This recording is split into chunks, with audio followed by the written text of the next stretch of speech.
Love you, Linda. Love you. The courthouse the other day in the hallway, you're singing "Oh Happy Day."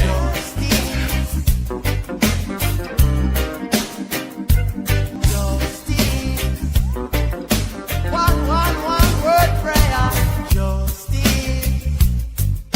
Justice, where are you?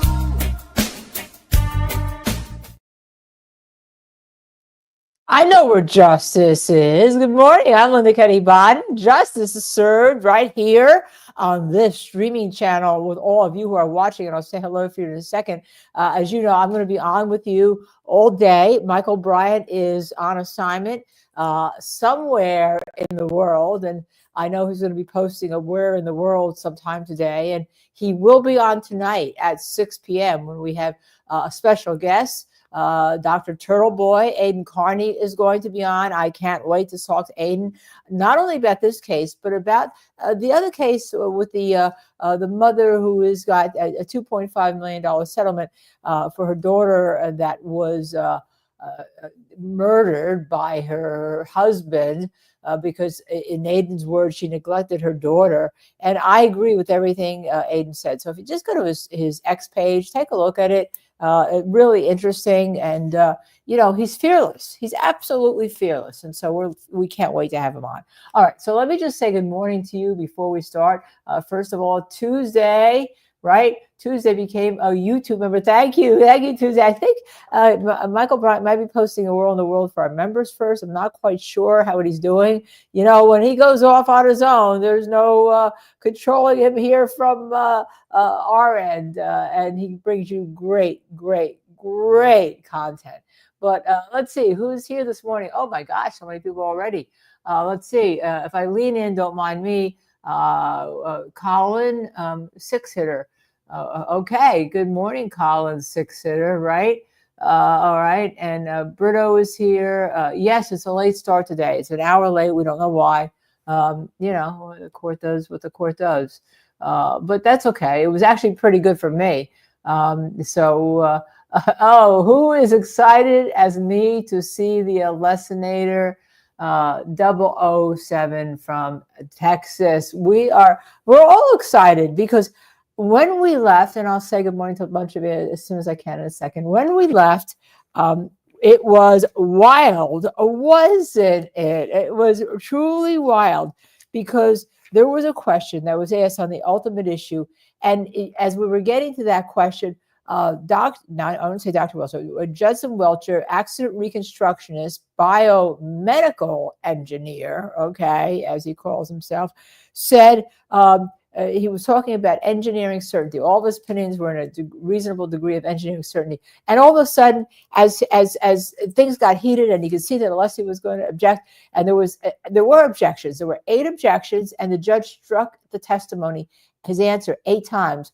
Although I've got a problem with how she did it, but she did do it. And then finally he said, within reasonable degree of scientific certainty, and all hell broke loose. And there was a sidebar because he was going to ask, he was attending to the ultimate issue that's for the jury. Plus he said scientific certainty. If you didn't see last night's show, you'll know that in Massachusetts, when you have a mixture of a scientist and somebody who has soft opinions on different areas that aren't scientific, you can't give that opinion within scientific certainty. Now, I don't know how she's going to rule here today. The Commonwealth versus Hang is the case, Heang. It was decided by the Supreme Judicial Court of Massachusetts in 2011. Oh, by the way, my Mac power just says it's about to go off. So hold on one second while I see why I am not charging here, because I do not want to lose you all in the middle of all of this. Just hold on with me, please. As you know, I am in the country where sometimes the power sources aren't that great. I now have power. Okay, so where was I? I was talking about the scientific certainty and all. So then all hell broke loose, and it was wild. And you know Bob Alessi is ready, because on one of those sidebars, I would see, this is my smile, right? Alessi goes, he kind of gives you a little smirky smile when Hank Brennan walks back to go to the lectern to ask a question, and you know when he does that he is won whatever the sidebar is. And interesting enough, that when he does that, he is facing the jury. The jury can see what's happening and all. But it reminds me of the kiss you get. I'm Italian. The kiss you get by the mafia if you're going to be. Let me hug you, let me kiss you. I've seen that movie, The Godfather. It's an old movie, but I think it still applies. All right. So there was that hell broke loose. And, that was after we had the Blue Man Group. Now, I decided that I wasn't going to, we've called the show, Greasy Evidence. I wasn't going to put grease paint all over me to see how my shirt, right? By the way, that's Justice TV crop tops in our store. I see that my unboxing trip, by the way, was like, the one of the lowest viewed people. I mean, no, you guys don't want to go shopping with me at the Justice TV merch store? But I digress, all right, only because I'm wearing the shirt. And it's adorable and it's designed by our producer. So there was a whole bunch of stuff. Now, let me just talk to you about what the judge did with the striking of the testimony. When Welcher answered yesterday, he had answers that weren't supposed to be. They were either above and beyond what was asked, or they were out of turn, right? Cheryl, I'm going to get to that about how the judge will rule. But then she struck them, but she said she didn't want to highlight it, so she didn't give any more instructions until the 8th one, and she said, when I say strike, you're to disregard it. But that's not good enough. She should have said, when I say strike, take your notebooks, X off, take out everything. You are not only disregarded, it was inappropriate, blah, blah, blah. But she didn't do that. So how do I think she's going to rule today? I think she went back and she looked at whatever the Supreme Judicial Court of Massachusetts has said and the cases that Alessi gave her. Now, we know, and I'm going to tell you, you may not like her, but she's headed for that court, all right, whether it's the appellate court in between or that court. She is very well thought of in Massachusetts. She was head of the Rules Committee. She changed the discovery rules. So whether you like her or not, she's going big places, right? But she wants to make sure she gets this ruling right. So I think it depends on how she can read these rulings. I think she's going to allow the expert to answer the ultimate question. And the reason why I say that is that in most federal courts and in most states, the one exception to answering the ultimate question that's for the jury is an expert is allowed to do that. Well, they're not allowed to say you're guilty or not guilty, right? That they can't say that, all right? That they can't say. But in terms of answering whether or not he believes there was an impact, I think she's going to let him answer that question. So I was trying to go back and get the exact question that started the ruckus in court, and it was a ruckus. And well, I thought it was great for the defense. Now, they started strong. They didn't end on a very good note. All right. I think that whole reconstruction where Welcher is standing on a sidewalk and he's wearing the same clothes, an exemplar clothes that John O'Keefe had. And I get that. I've done that in the Aaron Hernandez case. I have bought the shirt that one of the victims was wearing because I had to show a bullet wound in his trajectory. And we got the exact same shirt. We had found it on eBay, actually. I'll give eBay a plug, but sometimes when you're looking for things, that's where you find things, all right? But you don't know whether the substrate was exactly the same. You don't know where John O'Keefe was supposedly standing. The way he's got him, he'd have to walk around the car. You have to walk around the car to get into the house a different way. I mean, there's so much wrong with it. There's so much wrong with the assumptions. And if the judge does allow him to answer the question, I think that he's going to regret it, because you know that Bob Alessi is just waiting for him, okay? And all. So, yes, thank you all for joining. I see you're all coming in as we wait and we watch my favorite fan in all of the world. It's going round, okay?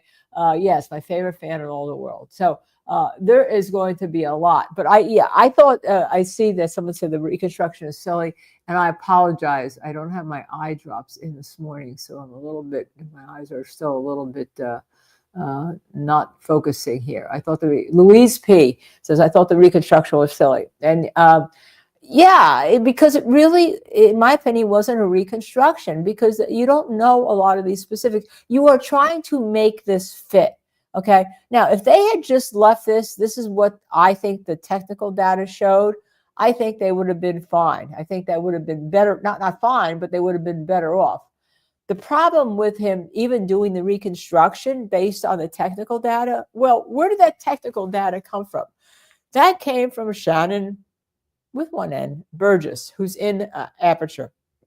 All right. And we're going to have a field day with that because remember, Shannon with one N, Burgess in Aperture, he didn't have the raw data. Okay. He took the data that other people had and then he tried to download the SIM card. And then when he went to put it back into Karen Reed's car, it didn't work. There was all sorts of problems. And that's beside the problems with his CV. Now, no one cares whether he didn't graduate college. What people care about is this kind of, in my opinion, intentional fraud of saying, well, I intend to do this. I intend to do this. Well, we all intend to do a lot of things, right? Maybe. But Aperture has taken down those issues from their website off his CV, the links to his LinkedIn and all. And for those of people that could poo-poo them all they want to poo-poo them, there are serious issues with regard to that. And if you're being honest with yourself, if you went to a medical expert to try to get treatment, and it turns out they had misread, misled, misidentified, items in your medical treatment, then you wouldn't go there. You wouldn't think so much. If you went and you saw on the wall all these beautiful diplomas of somebody allegedly graduating or, saying they had certifications, which they apparently don't, because even certifications have now been taken off his website, you would say you'd be running away as fast as you can, because there's our dish. She became a new YouTube member too, and she also helps with this show and produces it, as you know very well.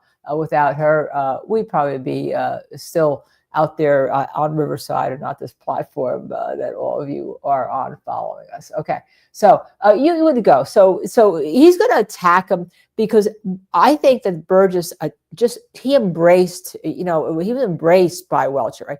Embraced. Now, I think there's more to this, all right? And I asked these questions on X last night. Welcher is a vice president, right, of Aperture, right? Welcher's a vice president of Aperture. His company was bought out a few years ago. He talked about that. And that's what Aperture does. They buy these small companies, and they're like a clearinghouse, right, organization. But they have a head group, right? And they obviously have to respond to that. And in 2022, they went to go public with what's called an IPO. And I asked this question yesterday. They did. They pulled it back. They decided to withdraw it. They didn't think I guess it was the right time. Maybe because they knew they were going to be hired by in the Karen Reed case and wanted some absolute, shall we say, free publicity. Remember, they are Aperture did pay for and become one of the sponsors for the Massachusetts State Bar, one of the top sponsors for a meeting that occurred just a couple weeks ago in May. So they have big hopes. Now, if they adopt Shannon with an N, Burgess, right, and try, change the little things that they think, but they say, oh, he's great, he's wonderful, and he may be a nice guy, who the heck knows? He may be nice. He's got kids. I don't want, anything to go wrong with him or his kids, but I don't think he has any place testifying in cases, at all. I mean, not only that, think about it. He even had the dates wrong. This is the man who seconds matter to, and he even had the dates wrong of when this happened, of absolutely when this happened, all right? So they're embracing him. Now, I asked the question why. I think, depending on what happens with Karen Reed, they're gonna eventually eject him, right? Just like Trooper, what was his name?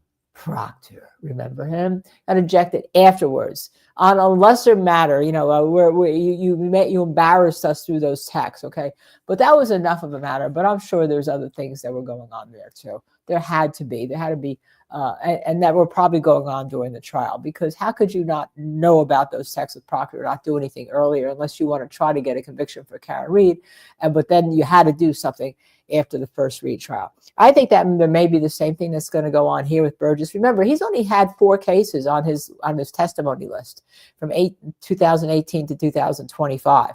2 were accident reconstruction, which he said he's not qualified in, and 2 were for this digital forensics identification.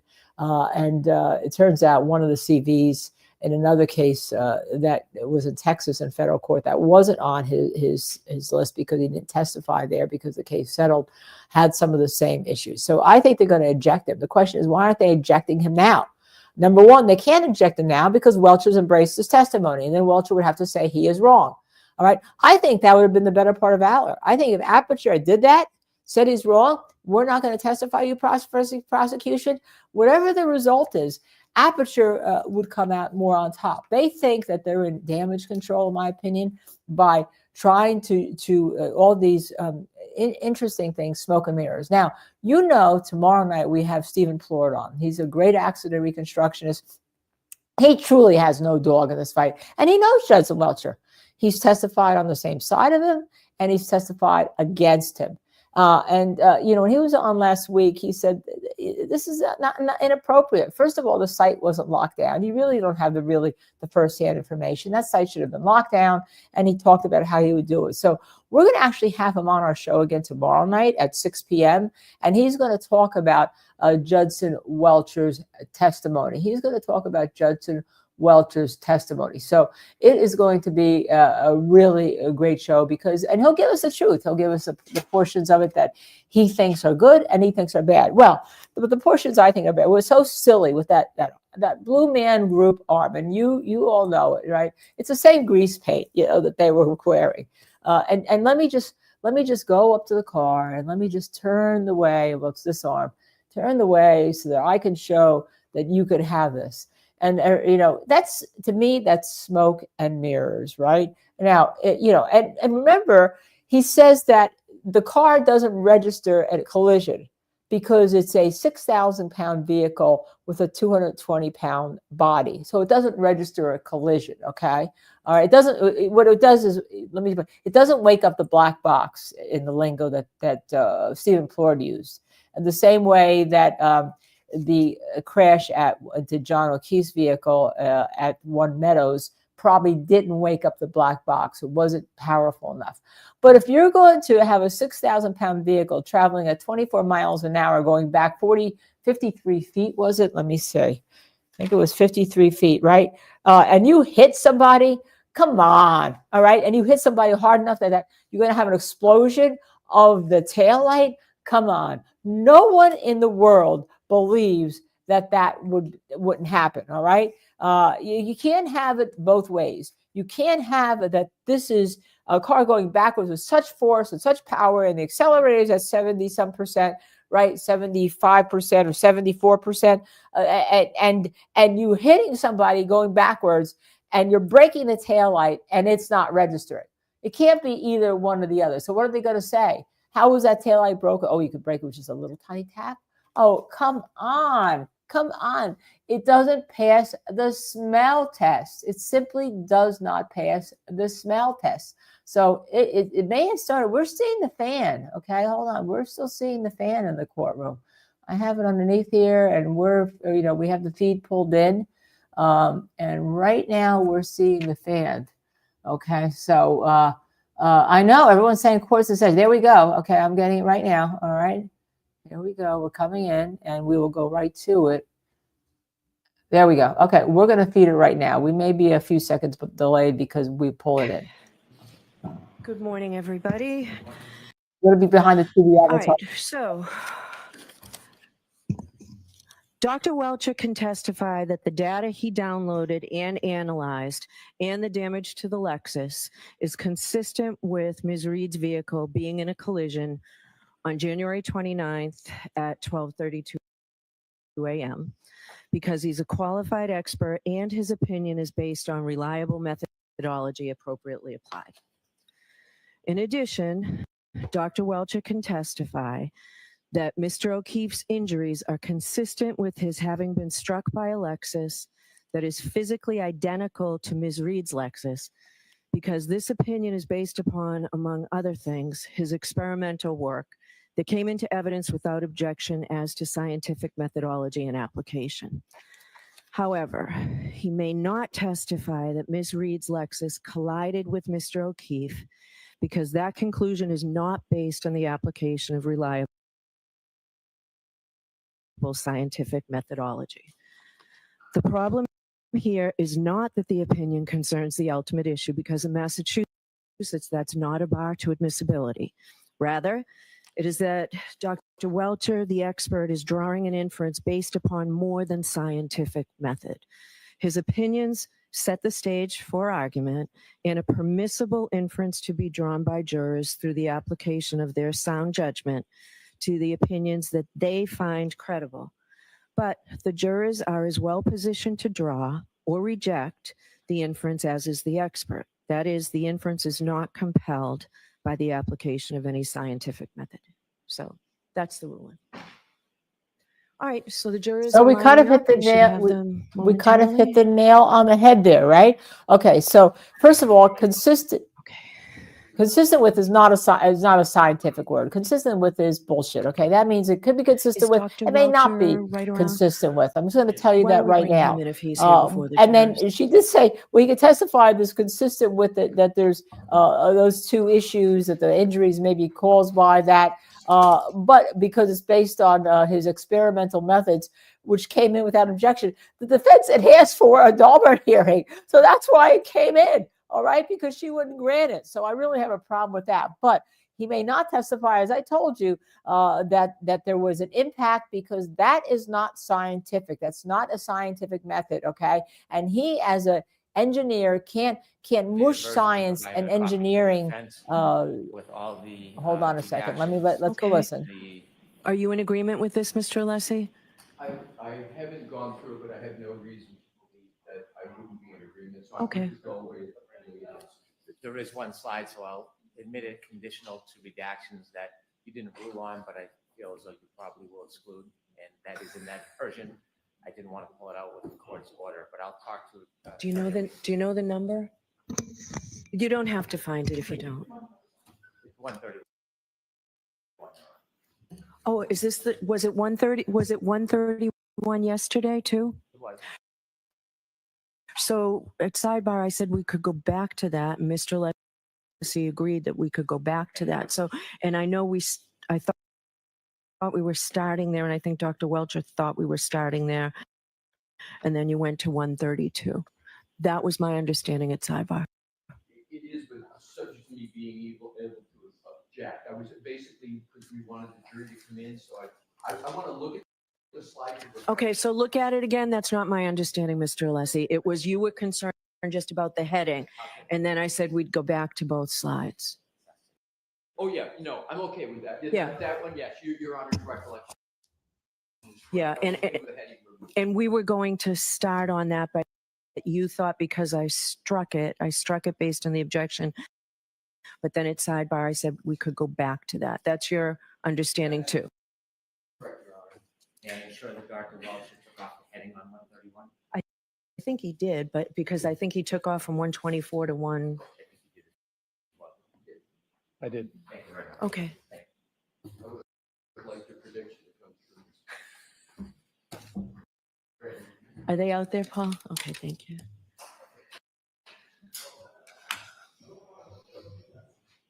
Okay, so where we left off. All right, so Leslie's going to have a field day with the word consistent with. I know that is not a scientific word. Consistent with is not a scientific word, especially with reliable methodology that the defense asked for a Dahlberg hearing on and was not given. But he can testify that the injuries, now he's a medical expert, are consistent with being struck by a Lexus. That's what he can say. He may not testify that the SUV collided with John O'Keefe. He can't testify that because that is from an inference that has nothing to do with any scientific opinion. I see we're having a problem with the streaming. And the jury can draw that inference. Now, I don't know how they don't draw an inference from the consistent with. I think that's a really, to me, those are really poor rulings to allow any quote engineering expert consistent with. But let's go in and let's listen to this so interesting testimony. I may go behind the Tuvi avatar, but I'm here watching everything with you. Morning, Dr. Welcher. Good morning. When we left off yesterday, I was asking you about some of your opinions. I'm going to ask you those questions again, but before we do, I'm going to ask you two other questions. The first is I'd ask you to turn to your PowerPoint, slide 110.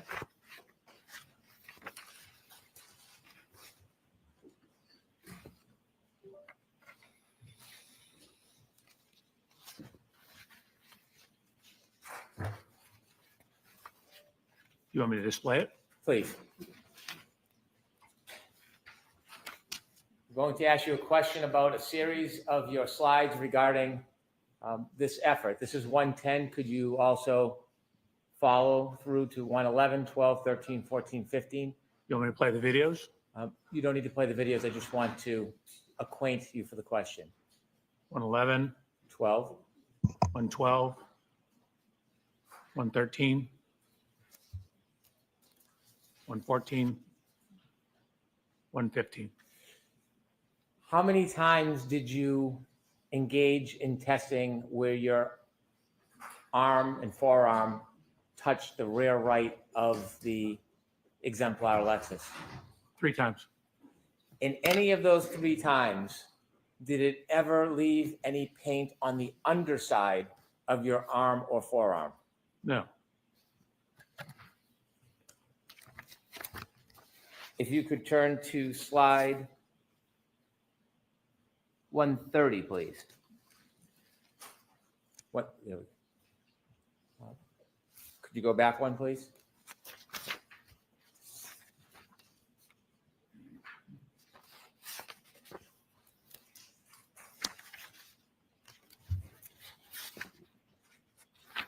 Perhaps it's 131, Dr. Welcher. There we go. Could you explain the significance of this slide, please? Your Honor, this is. Oh, could you take that down, Dr. Welcher? Sure. Thank you, Mr. Bryant. We're going to move forward. Yesterday, when we left off, I had asked you, So we need to take this. Sorry. you could take the PowerPoint down, please. I was in a different spot on the slide. Oh, there we go. Now we put up the wrong PowerPoint or something the jury's not supposed to see, apparently. Or they were supposed to see, but not that. Sir, I had Okay. asked you yesterday about some of your opinions. I Correct. want to ask you about some of your opinions relative to that last effort that you made regarding testing between the Lexus and your arm. Correct.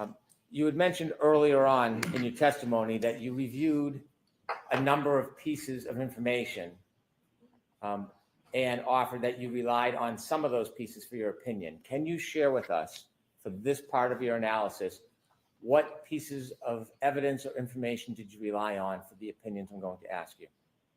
Relative to the testing on the arm contact on the taillight. Yes. So it was the physical evidence at the scene, the photographs of Miss Reed's vehicle, to a certain extent, my analysis of the Ring doorbell and the One Meadows event, the nature and Excuse me, Your Honor, pardon my interruption. I just want to know if you're reading from something or not reading. Looks like he's counting on his fingers. Are you reading from something? no, I am counting on my finger. Okay, thank you. So, I am counting on my fingers. The Ring video doorbell, Mr. O'Keefe's height, the type of shoes he's wearing, because I need the same type of shoes, my exemplar inspection where I matched up the heights, the locations of the lacerations, and then the text stream data as well. That information that you considered, in addition to the text stream data you considered, considering both of those areas of information, do you have an opinion to a reasonable degree of engineering certainty in whether the damage to the defendant's Lexus is consistent with a collision with Mr. John O'Keefe on January 29th, 2022 at around 12:32 a.m.? So there's been two potential theories that I've seen on that issue. One is a glass was thrown at the rear of the vehicle and shattered it. The second one was an impact to the arm. If the impact is basically more than approximately 8 miles an hour, it will likely break the taillight lens. Do you have an opinion whether, based on the data and based on the physical damage and your testing, whether that is consistent with a collision or a impact with Mr. John O'Keefe? It is consistent with the collision as long as it's greater than approximately 8 miles an hour.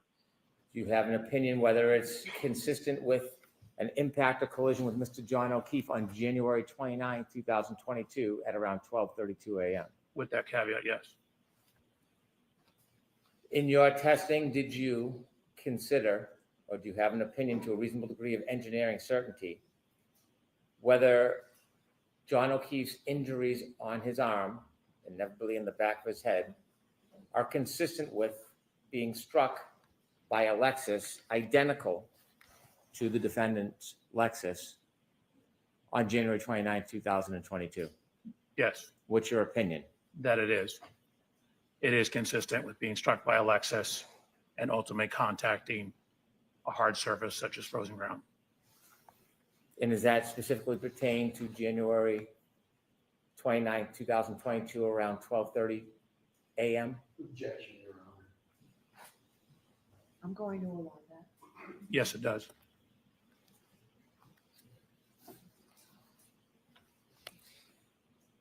Did I miss To finish, something, I'd or like to did I ask you a not few more see questions. any glass shattering We've written some experiments at 8 papers miles an on hour?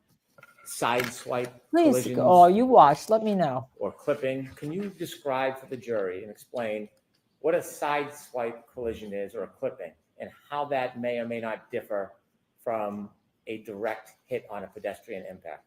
Sure. So what generally differentiates, say, side swipes or clipping contacts compared to, say, an inline impact or, say, a T-bone impact is what refers to that the object that you're hitting isn't accelerated up to the speed of the object that's coming in. So, for example, if I rear end a car, that car will be accelerated up as a result of the contact, and they reach what's called common velocity, and then they separate. And so in a glancing hit, you can have a glancing hit and you don't have what's called complete momentum transfer, meaning the momentum from the car, because it's the glancing hit, doesn't completely transfer to the object being struck. For example, you can drive down the road at 100 miles an hour and clip the mirror of a parked car and you'll break the mirror off, but you're not going to go from 100 to 0 instantaneously. You're just going to keep going because you don't have all that momentum transfer. So when you have glancing contacts, you can have much higher speeds without a lot of damage to the car because you're only in momentary contact and it's a glancing type hit. You mentioned about potential damage to a car. How about potential damage to the pedestrian? It's the same thing. So when you have a glancing hit to a pedestrian, this is referred to as a fender vault.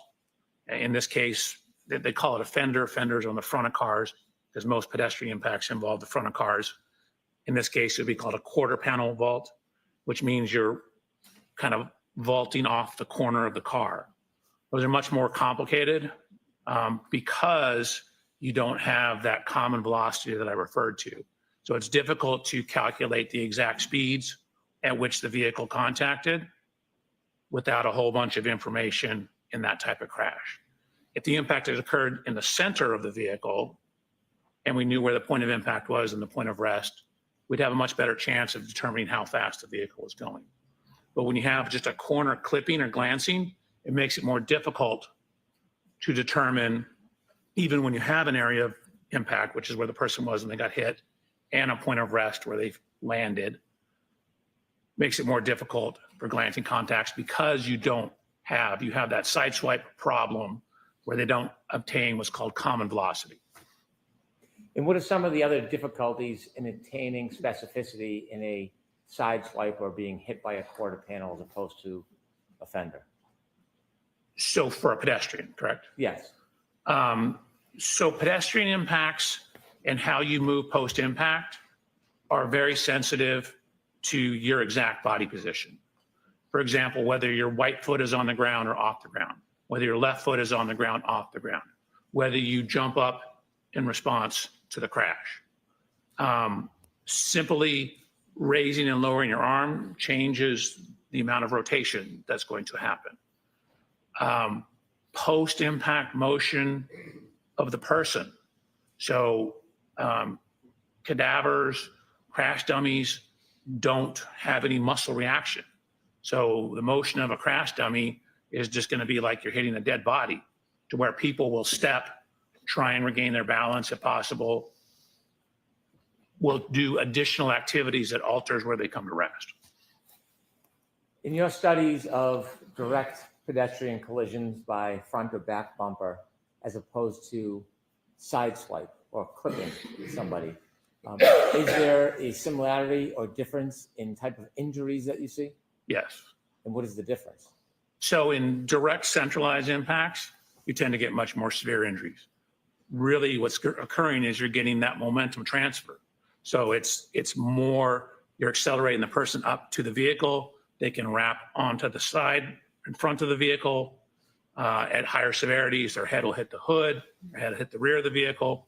So when you have that direct contact, there's actually more momentum transferred to the actual occupant. There's more applied force to the occupant as well. When you see direct impacts, is there ever the existence of lower body extremity injuries, broken bones in the legs?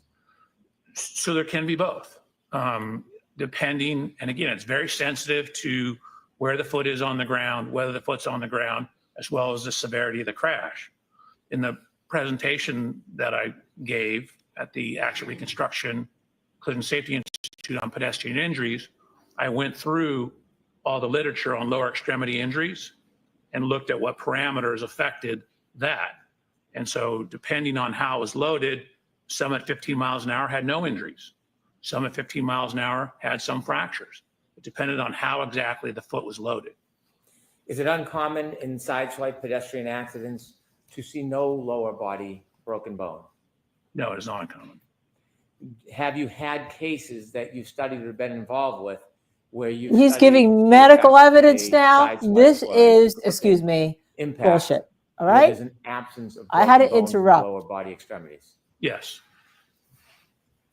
I'd ask you to turn to slide 139, please. He said, not unusual not to have broken bones or any type of damage to the extremities. All right. This is garbage. All right. Also, he said you can't use corpses because they don't act that same way as regular humans. I fixed those other two He told slides. you about a corpse study with heads, right? Taking Could the you share with skulls the of jury what corpses this and throwing them represents? on the ground. Sure. So this was a trial that I was involved with in downtown Los Angeles. I've redacted the name at the top, but this was an instance where we had, this is a image from the police report. Well, let me see if I can.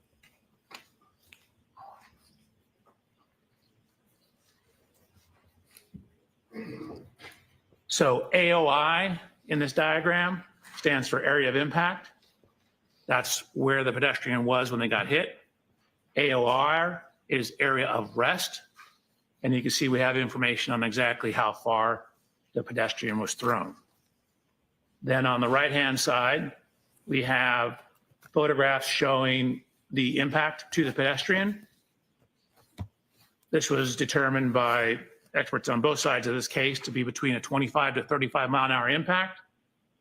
And then what you see is a close-up on the bottom slide of where there was DNA transfers, hair and tissue samples on the vehicle from the individual that was hit by the vehicle. Next slide, please. And what does this represent? So Let me this is tell you, the in New decedent in Jersey, the you case, wouldn't the be person allowed that to was give a hit. medical He was opinion. killed. That would be at out the of his scene. lane, just like a. What you see oh, on the left-hand image. I'm beside myself. Oops. On And the tell me, did I left-hand miss image, the reconstruction about 8 miles an Yes, he hour and the had a polycarbonate breaking? Tell me massive that, please. laceration to his right forearm, but it didn't break his arm. There was no broken bones in his arm. On the right-hand side of this image, you see the autopsy report. What you'll notice is he had red marks on his leg, left buttocks, but he had no leg fractures. And again, this individual was hit at between 25 to 35 miles an hour. Can you Thrown. expand that? I'm sorry. Yes, yes, Your Do you want that expanded like other times? There you go. I can't believe she's allowing this in. Yeah, Quite frankly, no, I my can't pleasure, believe no, these guys are going So in without to- objection unless the defense At the objected. top, he had a severe brain injury, which again is the most common injury in pedestrian crashes. He did have fractures of the right 11th and 12th rib and a liver laceration.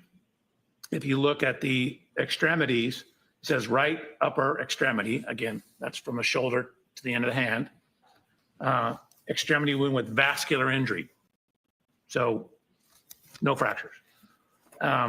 If you look where I was talking about the multiple abrasions, so when they're looking at the lower extremities, they're noting a number of red marks, but there was notably no fractures to the lower extremities. Thank you. You can take that down, please. Okay.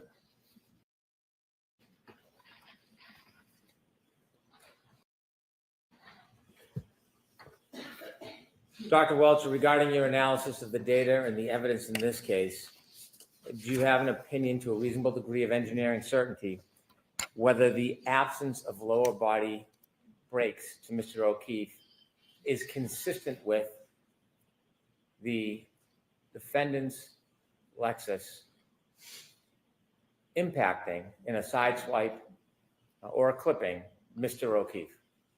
Yes, you could definitely have this type of impact and not have anything beyond, say, red marks to the lower extremity.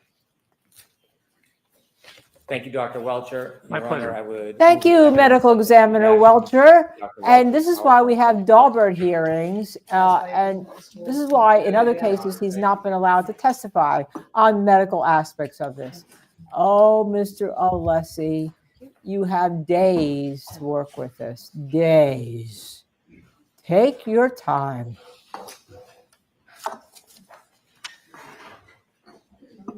In both the flash drive and the notebook.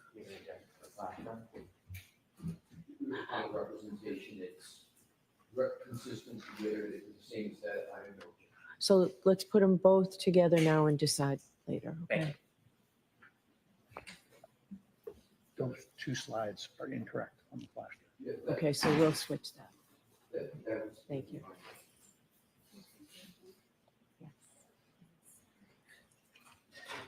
What exhibit Notice how the number is Commonwealth it? changes their theory from case one through everything. This is a whole change in theory, Trooper Paul and all. This is a complete change in theory, okay, by this guy using the data from Shannon and with one end, Right, Burgess, Mr. Alessi, and now coming whenever to you are these ready. conclusions. Here we go. Here we go. I'm going to go. I'll be Sure. quiet unless I come back and say boom.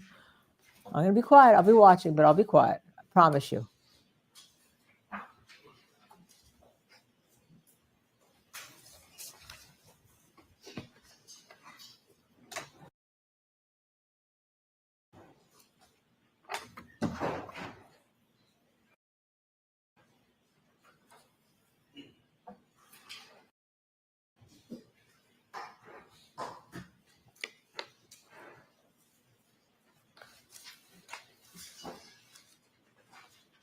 I noticed, Mr. Welcher, you didn't say high degree of medical certainty. Ooh.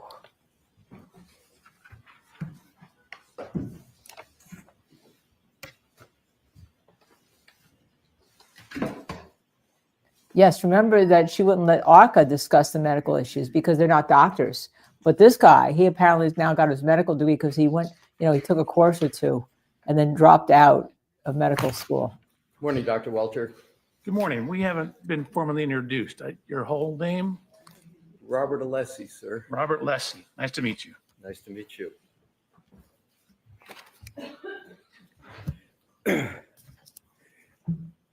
Dr. Welcher, the area in which you engage can also include, and I believe you used the term on direct, forensics, correct? Do you engage in any forensic activity in your profession? Yes, the general umbrella of you basically coming in, giving scientific evidence in court applies to forensics. So my main job is action reconstruction and biomechanics. And so that's what I do. Sometimes it doesn't involve court. When it goes to court, that's generally forensics. Right. So you're here today. That is my question. You're here today, at least in part, with regard to forensics, correct? Because forensics is the Latin term for it is basically you're going to have some type of court or jury presentation. It's for law, correct? Would you agree with that? It's for law, forensics? I mean, exactly the way you asked that, no. It's for engineering and it's for biomechanics. It's in the court of law, I think is what you're asking. That's exactly it. Okay, yes, certainly for the court of law, yes. It ends up to a court of law, and in forensics is a common term. Yes, sir. So it relates to, or it's used in, or it's suitable for a court of law. It's Latin. You Leslie's agree that's a absolutely general right. It's principle? for the Yes, court Not a of trick law. question. Okay. And so in forensics, what you're doing, among other things, is you're applying the scientific method and principles in here in a criminal matter, correct? Yeah, you're trying to apply as much as possible. Right. And so the primary goal of forensic science is to uncover the truth and to provide objective evidence that can be presented in court. That is generally correct. Again, there are elements, for example, this analysis that are relying sort of on subjective evidence, like the testimonial, the witness statements. So it's not solely based, but ideally you'd want it as much as possible based on objective data. So you would agree that truth and objective evidence is part of the presentation in terms of information for forensics in a court of law? Certainly objective information, truth sometimes, again, can be subjective. Oh, so you don't believe truth? You believe sometimes truth applies and sometimes it doesn't? If you know for a fact it is true, but if you take someone's deposition testimony, you have to look at it relative to the evidence, and it's either consistent with the evidence or not. Okay, so now let's go to your direct examination that you just went through. Please. Hopefully this is fairly straightforward. You have testified to, and it's varied a bit, a reasonable degree of engineering certainty. Is that It's correct? where I told you yesterday. Also, have you used the word sometimes to reasonable degree of scientific certainty? I may have. Right. So I don't know. in terms Yes, you of did. your role as a biomechanical engineer and accident reconstructionist, is it important to engage in a critical analysis of the data? Critical analysis? Yeah, I think it's important to have a critical analysis. You want to try and look at it from all sides, consider all possibilities. So it is therefore important to try to review the data as objectively as possible. You had mentioned sometimes subjectivity comes in, but I understand the goal is to try to look at it as objectively as possible, correct? Correct. Now, you stated with respect to your conclusions early on in your direct testimony and your analysis that you don't, and I think I've got it quoted, you don't have a dog in the fight. Is that what you said, sir? I did. And that you, quote, don't care, end quote, about the outcome. That's what you made a point of saying in the beginning, That is correct? 100% correct. Now you simply follow the data. Is that correct? I try to do that. You try to do that. I'm not perfect. So Okay. I do my best. I believe I've done it here. Okay. So in terms of you've agreed that you apply the scientific method. So I want to see if you're in agreement generally so the jury can understand what the scientific method is. Are you familiar with NIST, National Institute? Yes. Better be. So would you agree with this definition of the scientific method? the systematic pursuit of knowledge involving the recognition and definition of a problem, the collection of data through observation and experimentation, analysis of the data, the formulation, evaluation, and testing of hypotheses, and where possible, the selection of a final hypothesis. Is that a general fair statement of the scientific method? So for forensics, you'd have to add in the testimonial evidence aspect of it. So those are testimonial or things are in evidence. No, you So don't. frequently It's there's not one that or you two add in the versions, testimonial and you're evidence. trying to match You which come to a version is most conclusion and then you consistent with the evidence. testify objectively Okay, about adding that conclusion. to what I stated relative to NIST, you would agree that evaluation and testing of hypotheses and where possible, the selection of a final hypothesis is the scientific method, correct? Generally, yes. Is it correct that a proper biomechanical injury analysis utilizes a sound scientific methodology that's been subjected to peer-reviewed and a publication that's been generally accepted in the engineering community? Well, I can't. So this, I've This done is my Dahlberg analysis here, here. This is biomechanical Dahlberg. analysis. I can't submit this analysis to peer review. I'm not allowed to give this to people outside the court. So there would be no way for me to submit my analysis for peer review. So this occurs forensics all the time. The forensic analysis in court generally never goes under a peer review process. The methodologies underneath it and looking at, like, for example, I think I referenced 25 papers in my report. That goes to the issue of trying to follow the science, 26. So I think you may have misunderstood my question. So I think you I did was too. talking about your methodology, Mhm. your biomechanical injury methodology. The methodology that you use and apply is to be subject to peer review and general acceptance in the engineering community. Is that correct? So I have no way of publishing this analysis. I'm So sorry, sir, to to get interrupt peer, you. I need to, Go ahead and answer your question. you're asked peer reviewed, like you said, means I give it to my peers. I send it out to somebody to review Yes. for the scientific method. That's what the peer review process is. In court. So I will gladly send this out to peer review with the court's permission, but I haven't and cannot do that. Sir, my question is Mhm. not your analysis here in this case. Oh. My question regards the methodology that you use here. Is the methodology, you said 26 references, right?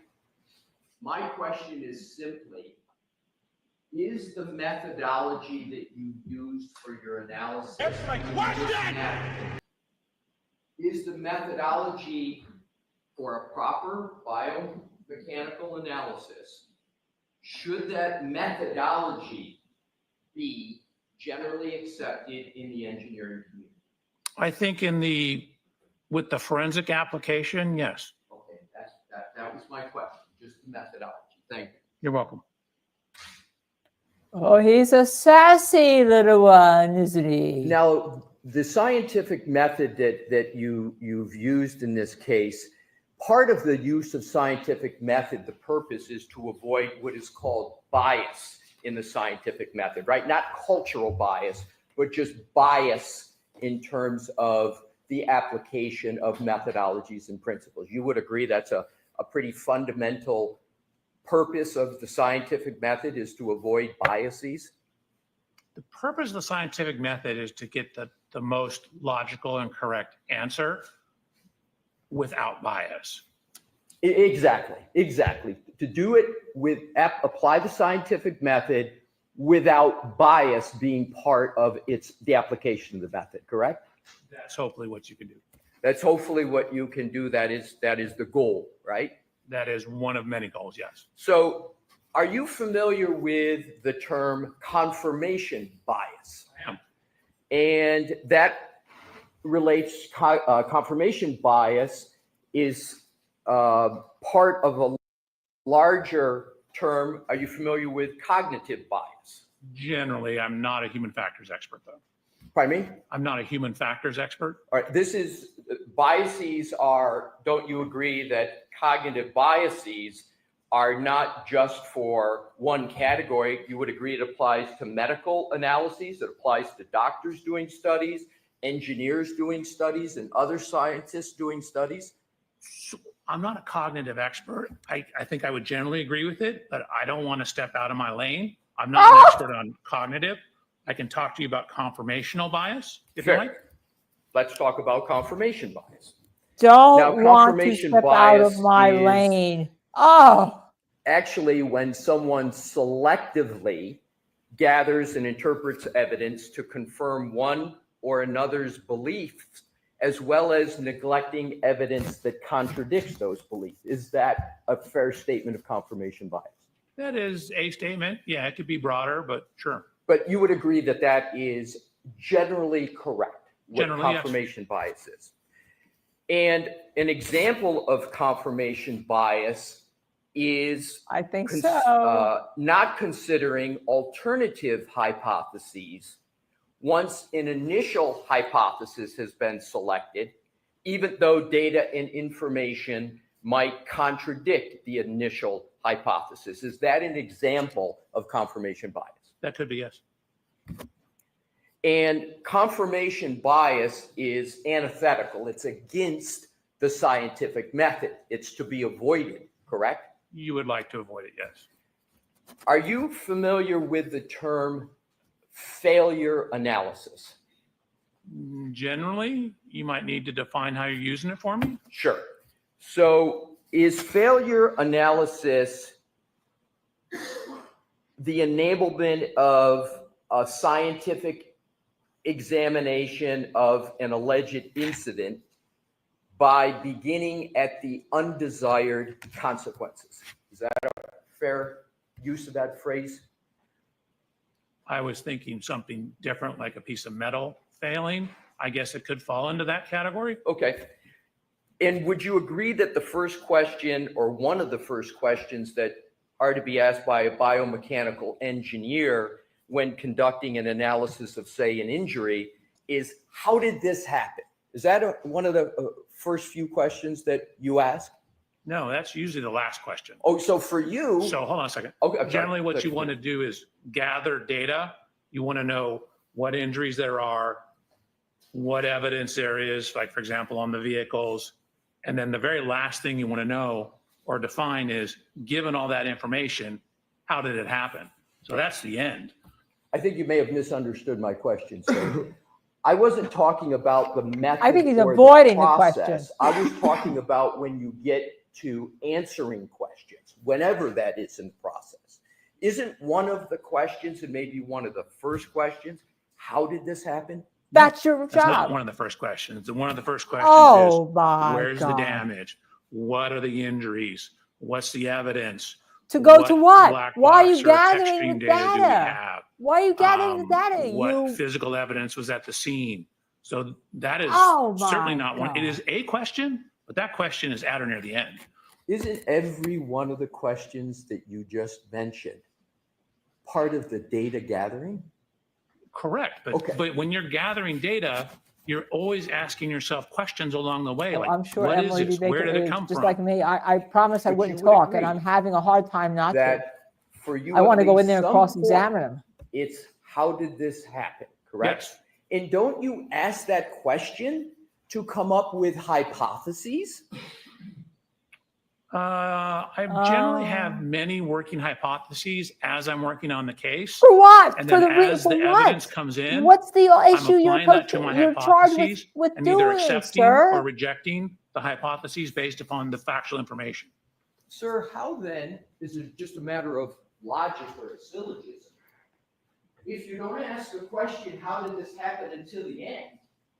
How do you then not get your hypotheses up front when under the scientific method, you should be having different hypotheses up front? How is it that you ask the how did it happen at the end? and not go through hypotheses in the beginning. Can you help me with that logic? Sure, I guess I misunderstood. Like I was trying to give you an answer to how it happened. So when you're answering how it happened, or you want to be able to Hypothesis answer is a that question question, that you you ask make sure you've in looked order at the to do your totality of the scientific data, method of accepted, investigation. projected things as they came along to be able to answer that final question, how did it happen? But along the way, like for example, a right eye laceration, you want to know how that happened. So you look for the evidence of how that may have happened. That's your You would question. agree That's your charge. that questions of how it happened, formulating and identifying hypotheses does and can happen toward the beginning of the analysis. It doesn't happen at the end all the time. Would you agree with that? So the ultimate question of how did it happen happens at the end. The questions about the elements of what occurred to make it happen, those occur at the beginning, middle, all along the way. Make You what would agree happen? That's that the whole point. What are you creating looking at making what hypotheses happen? He won't give on this occurs more silly, toward the stupid beginning than issue that toward the every end forensic of the scientist analysis. knows. Is that correct? There are probably more hypotheses in the beginning, but I am continually forming, looking at hypotheses, either accepting or rejecting them upon the evidence. So you would agree that the creation of hypotheses does occur more toward the beginning of the analysis. You would agree with that? There are more towards the beginning. The Finally. process occurs throughout the whole investigation. Right. I'm asking about the hypotheses, sir. You would agree that the hypotheses occur more toward the beginning than the end, just the hypotheses. So I don't know if you and I are saying different things. More hypotheses in the beginning because you have more questions in the beginning. You continue to form hypotheses as the data presents itself. So you don't stop the formation of hypotheses. It's just as you get more evidence, you window down the number of questions. Maybe I can just this last question and make it clearer for you, sir.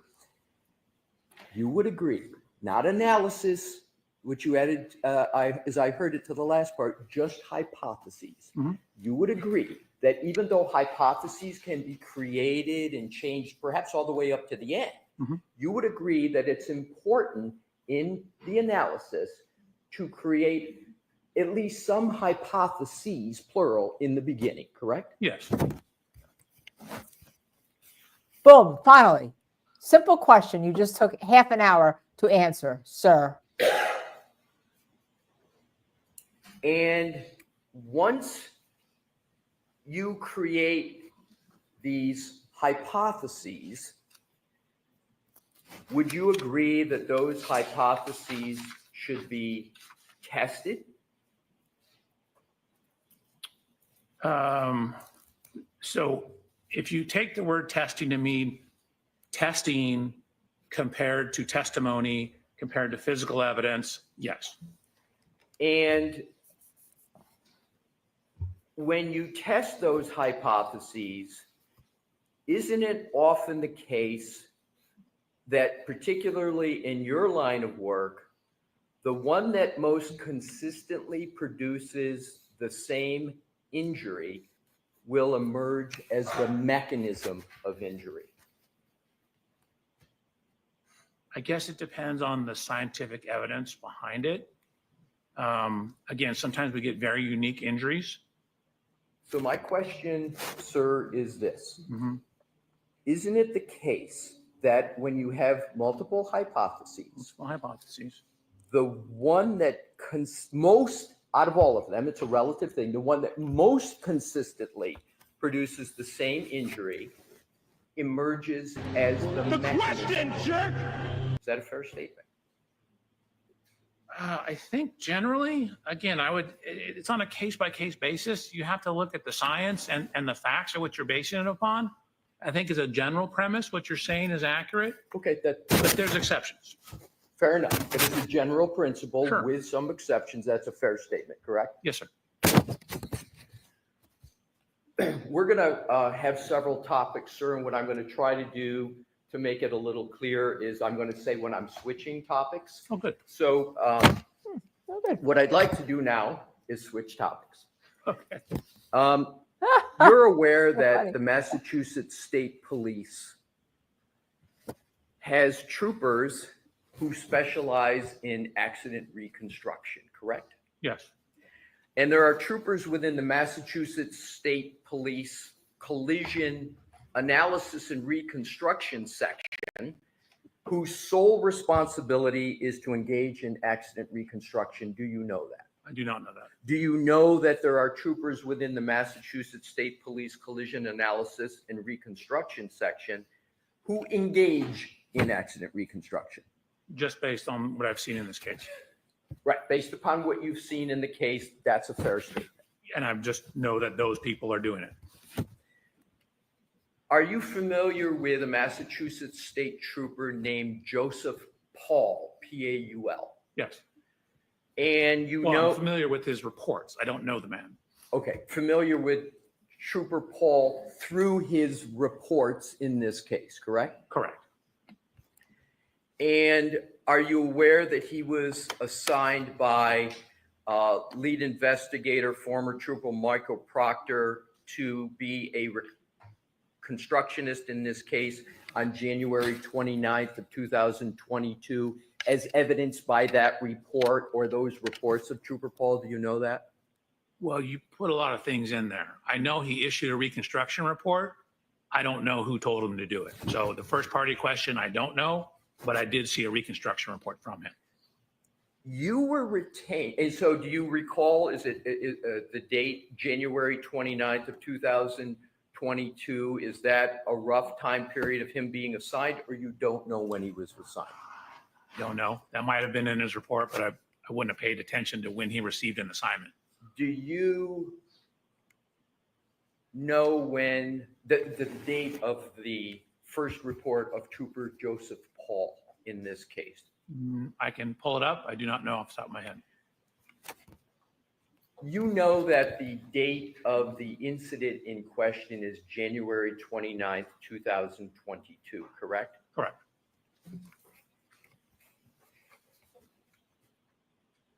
Yet your firm and you were retained for this case by the Commonwealth 2.5 years after the incident in question. You were retained, your firm, on September 23rd, 2024. Is that correct, sir?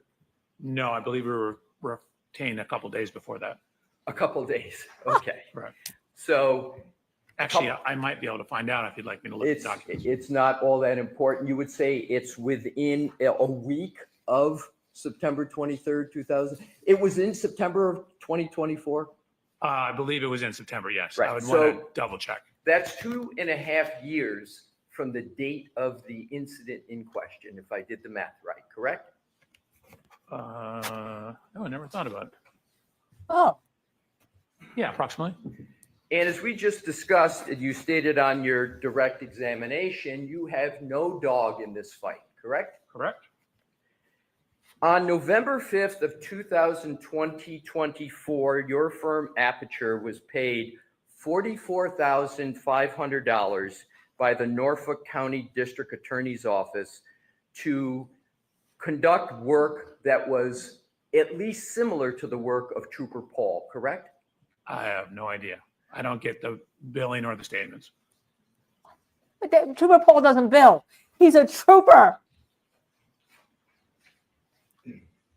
He's a trooper. He's not billing Do the you government. recall whether Aperture has, well, do you believe Aperture is working for free in this matter?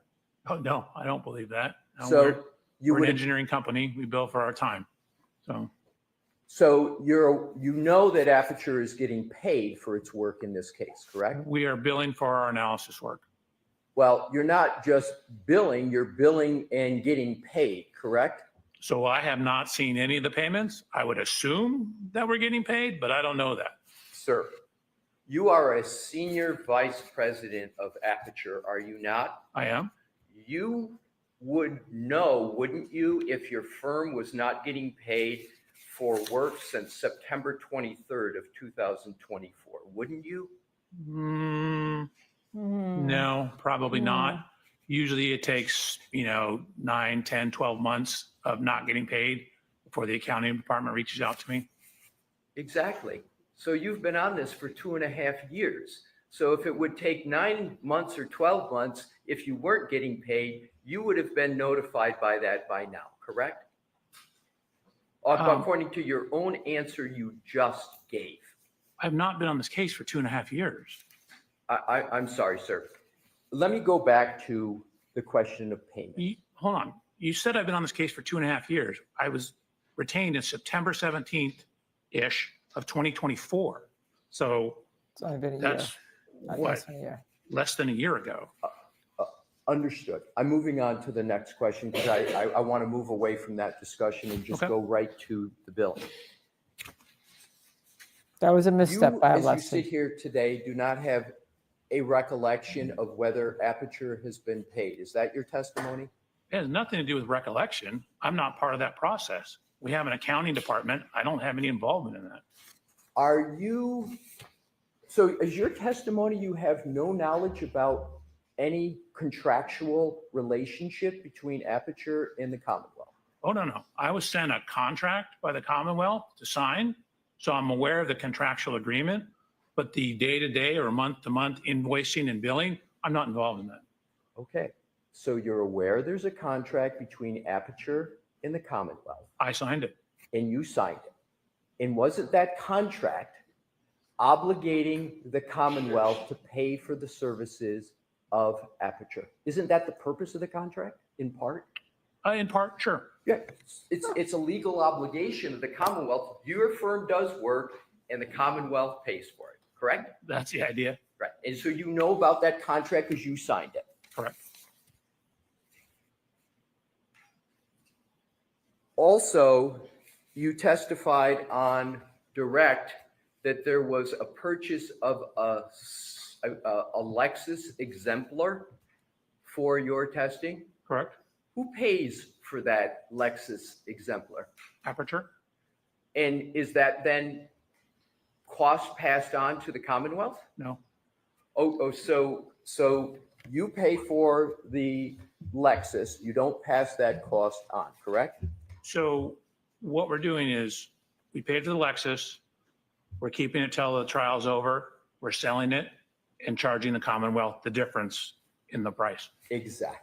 That was where I was going, sir. So, But they're only paying the difference. So, and in theory, if we sell it for more in California, then we'll reduce the bill. okay, I don't want to speculate. I just wanted to see what the obligation was. So The it's- obligation is the difference. Exactly. So the obligation is the difference. Are you aware that on April 5th, 2025, the Norfolk County District Attorney's Office amended your contract? Are you aware of that, sir? I am.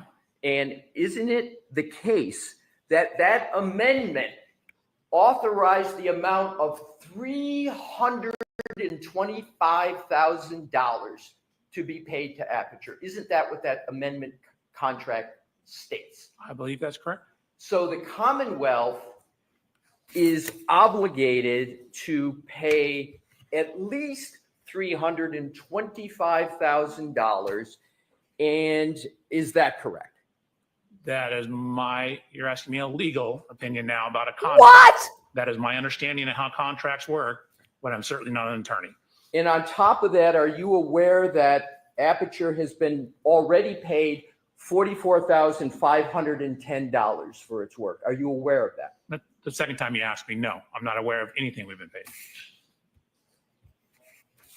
You're invoicing it. You're the one And that's as you doing the stated invoicing. yourself, those amounts reflect, as you say, less than 6 months worth of work? That's not what I said. Well, no, my Are question you is, you've been on the sure? case, you said, since September of 2024, when we were talking about dates, you said that was about 6 months that your firm's been retained. Did I have your answer correct about how long you've been on it?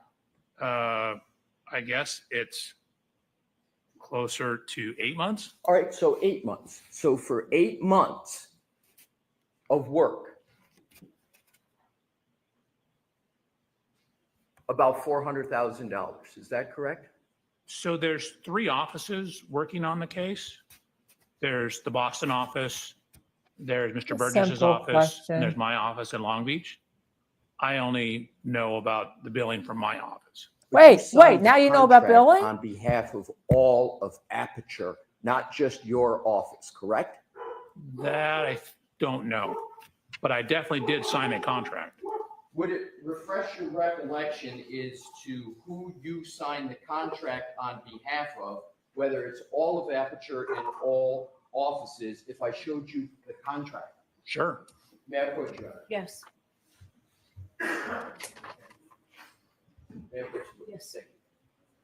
Sir, may I Yeah, could you direct me so we're not- Louise says, why is he looking at his Well, notes? what I'd like to do, Yeah, I understand. Your Honor, is just ask the witness a question with regard to it. Why don't you just take a look at that, Dr. Burgess? Thank you, Your Honor.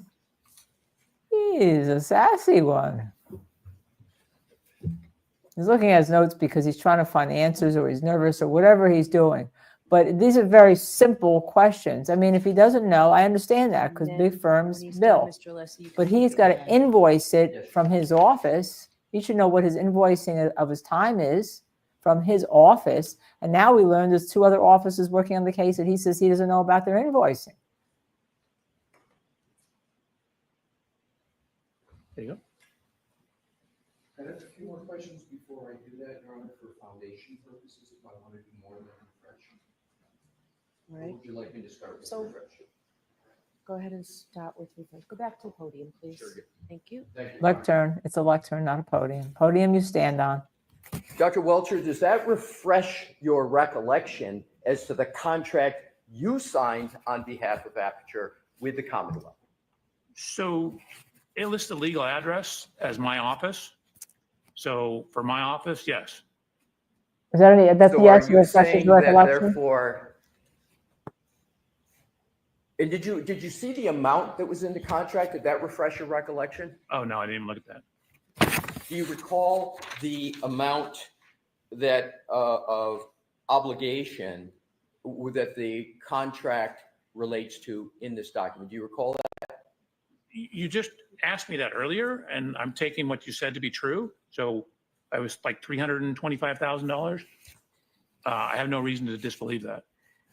And is You there signed it. He also signed it. a total, do you recall the total maximum obligation for the contract that's listed in the contract? You No. recall it? May I approach, Your Honor? Okay. And Dr. Welcher, I am now going to, you asked me last time, I hope this is helpful. Please. You said, please point to the applicable part so we can do it faster. I am now pointing to that part and see if you can just look at that and see whether this refreshes your recollection on the maximum obligation of the contract pursuant to this contract. Without saying what it is, just does it refresh your recollection? No, but I don't have any reason to believe it's not correct. And that is my signature on it. Right.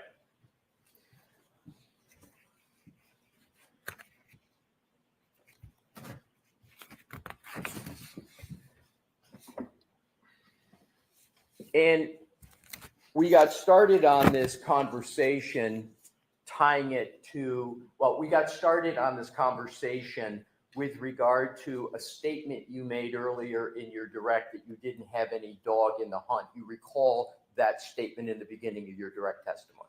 You misquoted me. I don't have any dog in the fight. You don't have any dog in the fight. Correct. Thank you. Now, switching topics, Okay. He knows that.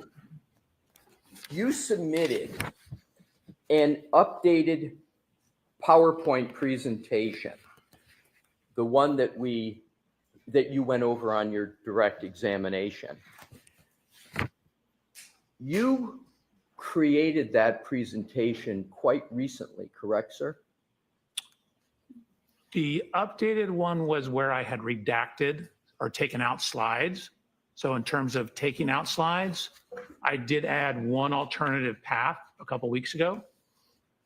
Okay, my question, sir, is this. The updated presentation, we'll get to the changes later, but the updated presentation, you created just how many days ago? I'm going to say weeks ago. Weeks, 2 weeks? I don't actually know without looking at the documents. Well, was it more than 3 weeks ago that you created it? I still don't know without looking at the documents. Oh, my Do you know God. when the trial started in this matter, sir? I do not. Assume the trial started approximately April 22nd of 2024. Okay. Did you create your updated presentation before or after April 22nd of 2024? I don't know.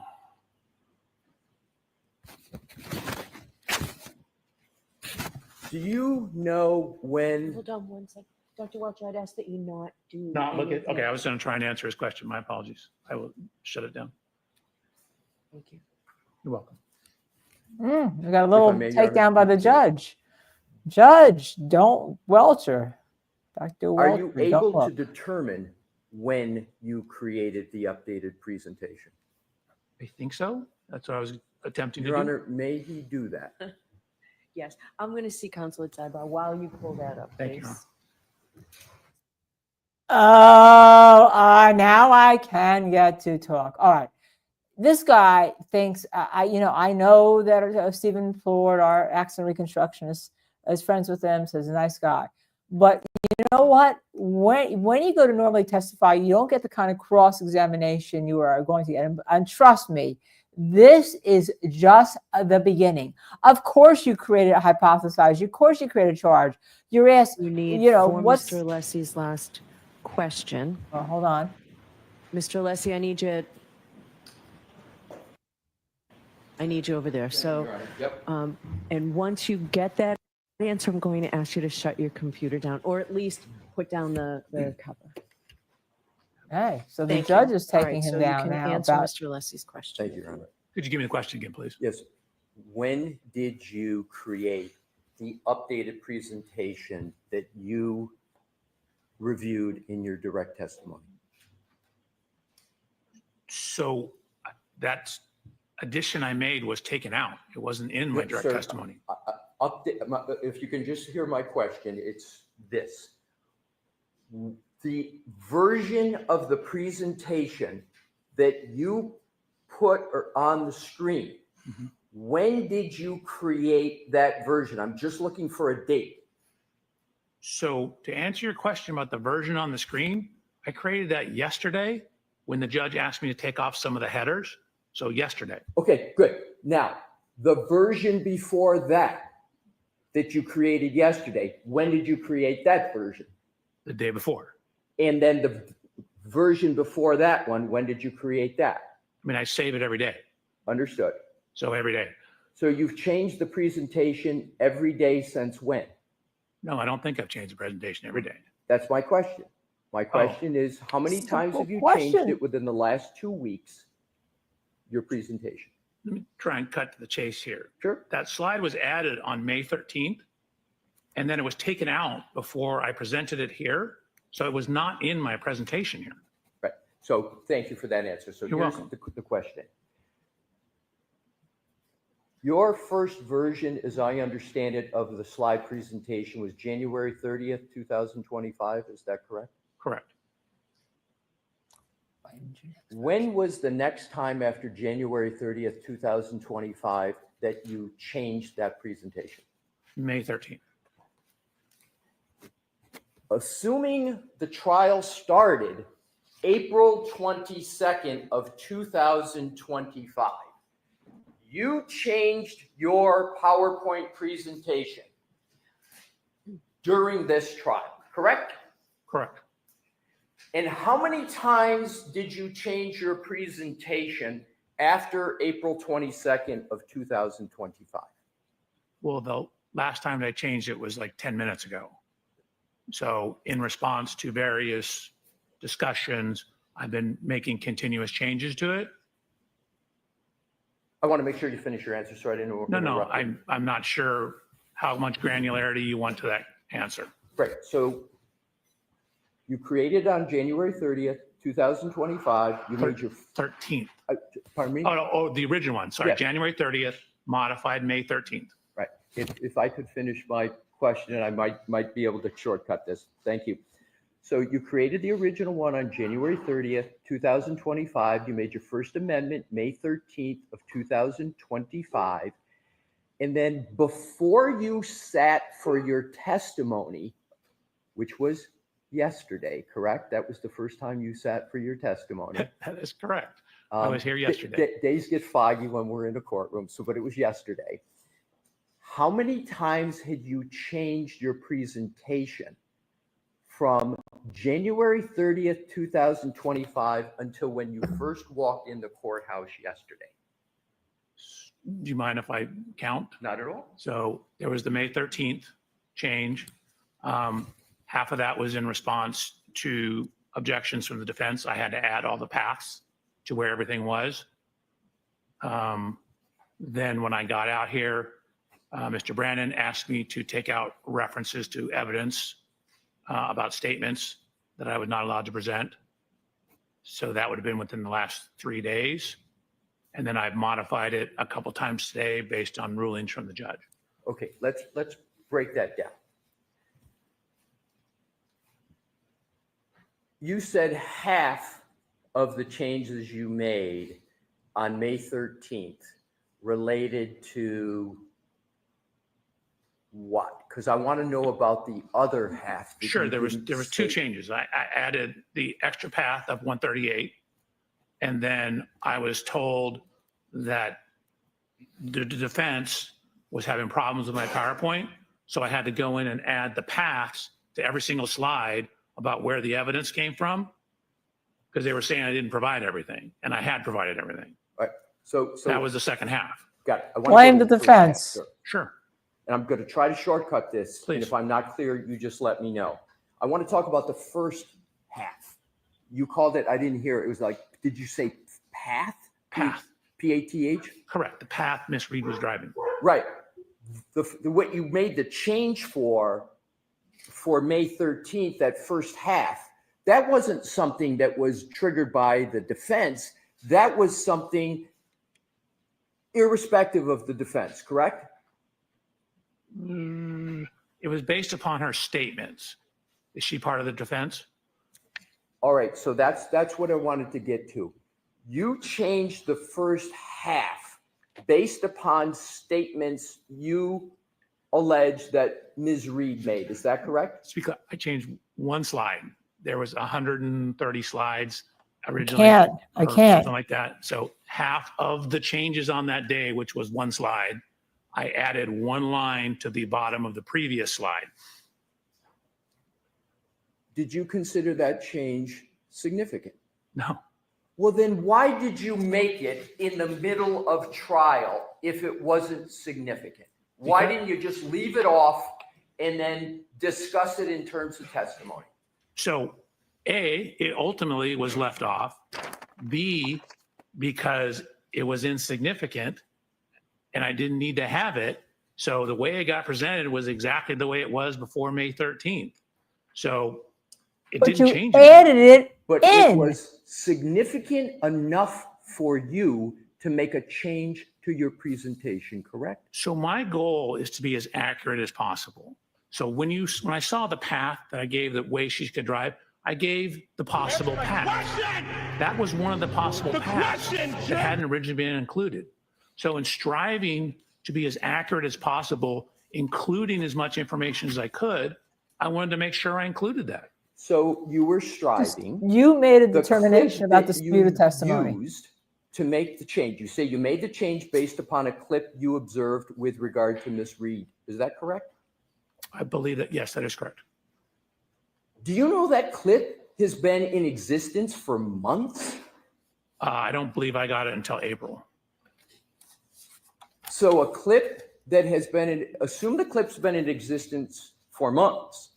You just got the clip. Dr. Welcher, I have to ask you Oh, I'm not to sorry. refer to I'm that. trying to be helpful. Close your Yep, computer. let me and- close it. Close your Sorry. computer. Now Trying to you've been answer his question. told a number of times, and twice by the judge. So I'm going to ask you to close the top. Yeah, that's probably a good idea. Just flat down. Thank you. Thank you, Your Honor. Thank you, Joey Kane. So Thank you. assume the clip that you said was the basis for changing your your PowerPoint on May 13th after the trial started had been in existence for months. You just got that clip, you say, in April? I believe so, yes. What was tell me the circumstances by which you got the clip. Did you ask for it? I was told there was a new interview. Okay. Who initiated the conversation about the new interview? I don't know if it was Mr. Brandon. It was someone associated with the prosecution? Yes, I wouldn't have known about it. Exactly. So somebody affirmatively communicated with you when about this clip? I need to look, but I remember it being about mid-April, Mid-April. if I'm thinking of the correct clip. What were you asked to do, if anything, with regard to that clip? When I got the clip, I wasn't asked to do anything. What did you do with the clip once you got it? So they then indicated there was this suggestion of an alternative route. So then I looked at the alternative route description and added the alternative route.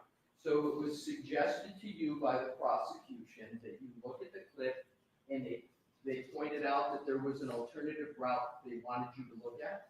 So I took it to be, we have additional evidence. Please look at the additional evidence and add it to your analysis.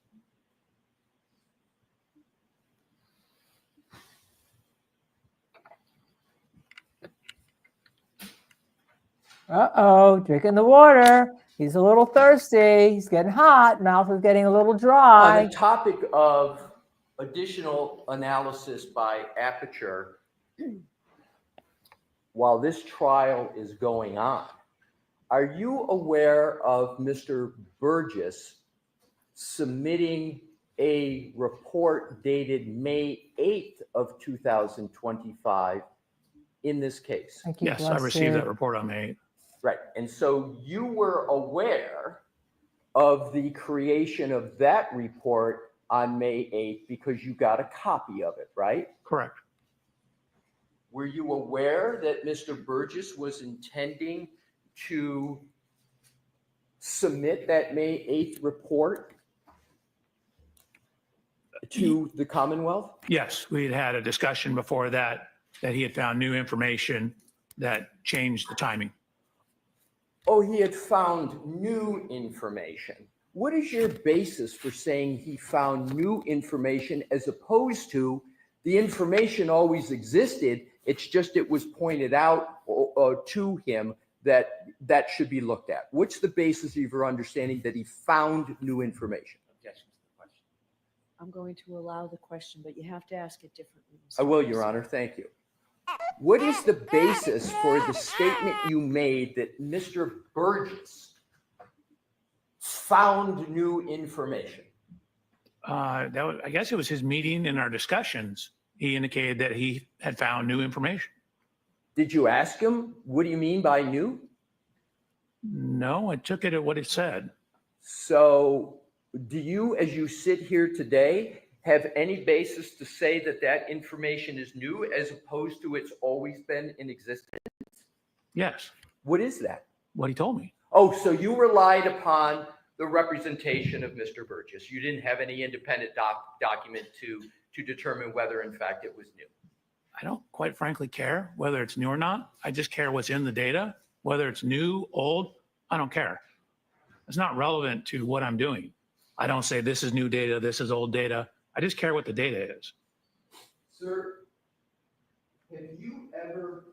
has Aperture ever submitted a report, a changed report in the middle of a trial to your knowledge? I have no idea.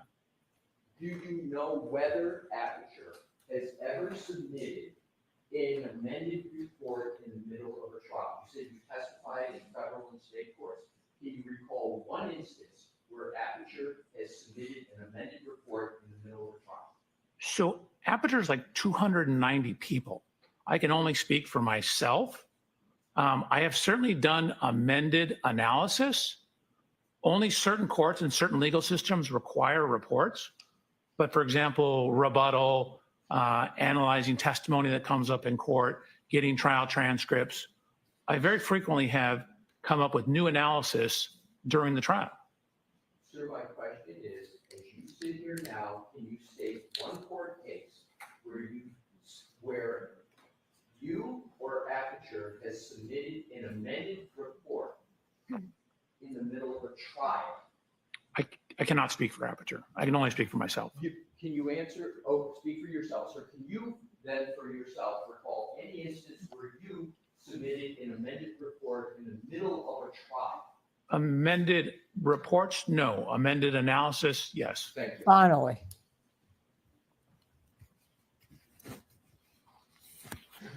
You're welcome.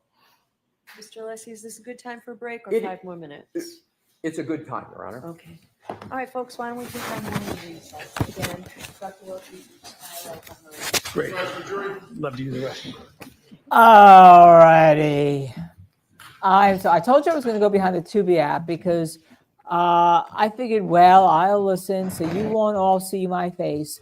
But I gather that all of us law tubers who practice law, okay, and understand the court system are having a meltdown here. By the way, I don't know this case, PTSD healer, KV versus Christopher Simmons et al. Could you send the research to that to @justiceservedtv@gmail.com, and I will take a look at what you have with regard to it. But why don't we just talk a little bit? Let's talk a little bit first about his attitude, right? His attitude is so dismissive of everything. And I actually have to start with what he was allowed to testify to today. Now, the judge did limit it a little bit, but to allow her to testify, all right, to allow him to testify as to medical injuries and what is caused in medical injuries. And let me tell you, in most places would not be allowed, because you see how he's morphing between, as I said, engineering certainty and scientific certainty. He didn't have, by the way, any medical certainty with his medical injuries. And he completely, on a constant basis, just contradicted some of his stuff that he doesn't even realize, because he's slipping and he is sliding here. Because absolutely, what's his hypothesis? He was asked, I will guarantee you, to tell the charges whether or not this SUV had hit John O'Keefe, right? And he knows there's a problem. He knows there's a problem because he read it, that Trooper Paul had an absolute dead-on hit and then a pirouette into the air that he landed on the ground. And he knows, because when he says he was sideswiped or clipped and it may not leave an injury, but then he landed on hard ground. I mean, the word of hard ground. I mean, these words are coming out of him because what was the charge? What were the hypotheses or questions, that is, that he was asked to determine? The ultimate question is, was there an impact between John O'Keefe and Karen Reed's 6,000-pound SUV? And he knows he was asked to determine that because he said that in the data, there's no indication from the black box that a collision occurred. Remember that? No indication. He had an excuse for it. Well, it's a 6,000-pound vehicle and John O'Keefe is 220 pounds and it wouldn't show. Well, if you're going to have that kind of impact, it would show. And I missed somewheres on all of his reconstructions. I missed all the reconstruction. Did you see anything about the braking of the taillight and how many miles per hour you'd have to be and what you would have to hit to brake the taillight? Right. Was it a human body, or was it like a hammer?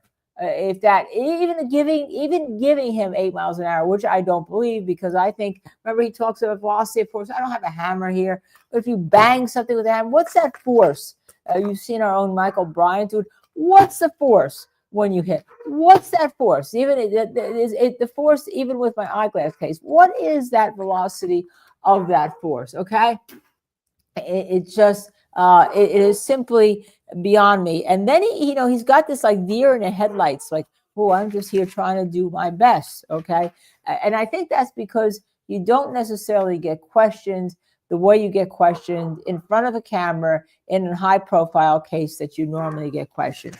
Now, the judge would not allow him to ask whether or not, there was scientific certainty. All he could talk about is there was consistent with, the injuries were consistent with, the injuries consistent with that a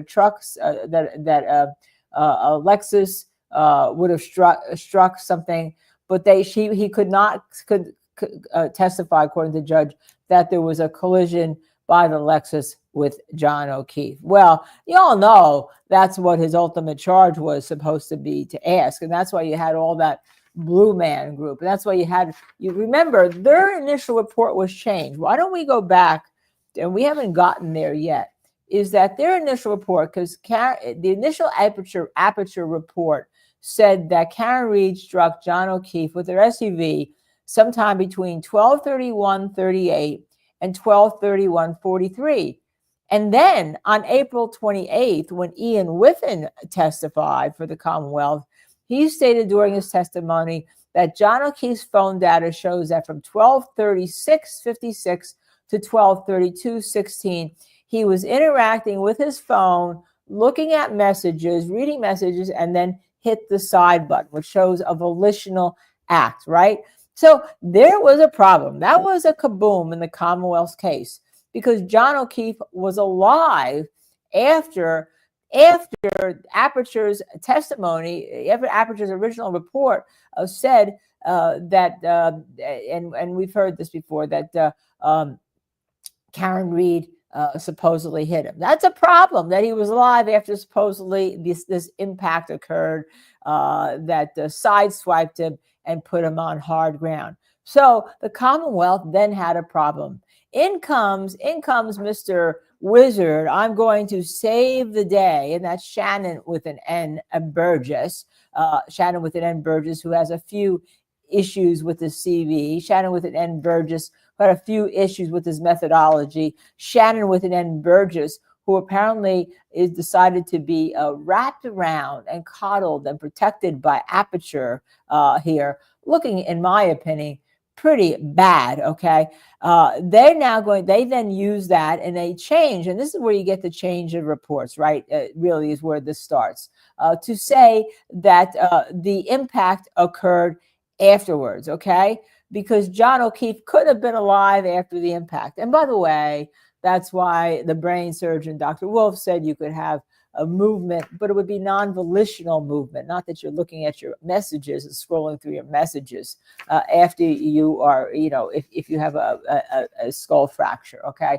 It could be non-volitional. It's not volitional movement, but the Commonwealth's trying to slide that in there, slide that in. Hopefully that the jury just hates Karen Reed so much that they say, oh, well, she probably did it. Now, with regard to then how Alessi begins, he begins by talking about, since we know there's an issue, especially in Massachusetts, with experts going out of their lane. I told you earlier on that Massachusetts, their top court, right, says the Supreme Judicial Court says that if you have someone who talks about science and other things in their analysis, you can't say to a reasonable degree of scientific certainty, which he did at one point. And he, by the way, he just confirmed that he did at one point. That is improper, which is why Hank Brennan talked about engineering analysis. But then we get to the issue of consistent with that the judge allowed him to do.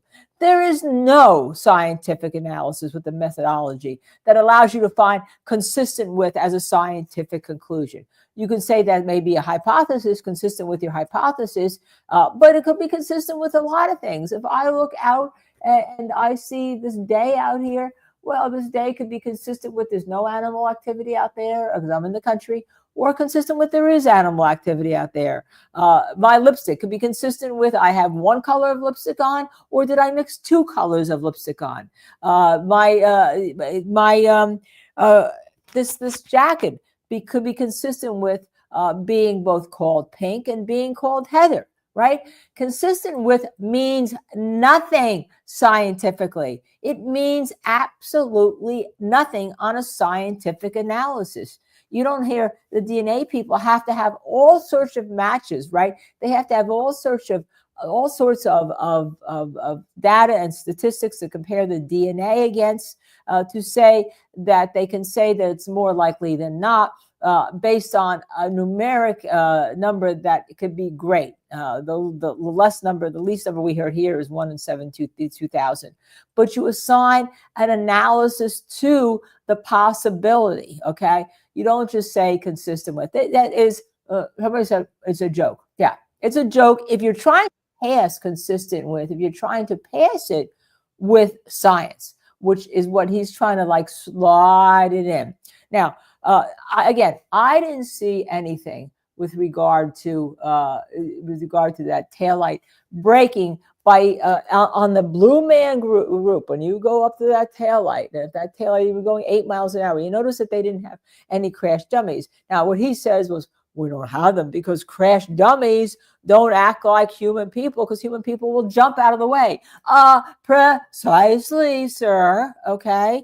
The other thing that he did, and that has to do with yesterday, he started talking about skull fractures. And he said you get skull fractures by having by falling on the hard ground, and skull fractures are more likely than not. You know, you saw me, I threw it on the floor last night, because the chart that he used, and I know we have it somewhere that we could load up if we want to talk about corpses. It talked about the skulls, just the skulls, which means it's disembodied from the head of a corpse, which means there's no blood running through it. There's no vessels running through it. There's no hair on top of it. That doesn't react the same in terms of a fall. And I don't know where he got that from, but if you're using the body of somebody, you normally kind of need permission. It sounds to me that that was an old study. And by the way, I don't know if you noticed, he didn't even pronounce occipital right yesterday. He couldn't say it. Mr. Expert. I think he has gone out of his lane, and I think that's where the problem is, because the Commonwealth's trying to use him to get all sorts of stuff. And this whole idea, I understand you may not know what the whole billing is. I understand that if you got 3 more office, you don't know whole billing is. But let me tell you, when I was in a law office that wasn't my own, and there was a 30-day overdue account, and I'm a partner, I got notice of it, and I got told to make sure it is corrected. There's that chart, right? And what does it say? Experimental skull fracture, occipital deceleration, okay? And all. So what he's trying to use is this old chart that he knows nothing about the testing. And he is not a doctor, so he's not a forensic pathologist. You know how they're all dissing the forensic pathologist?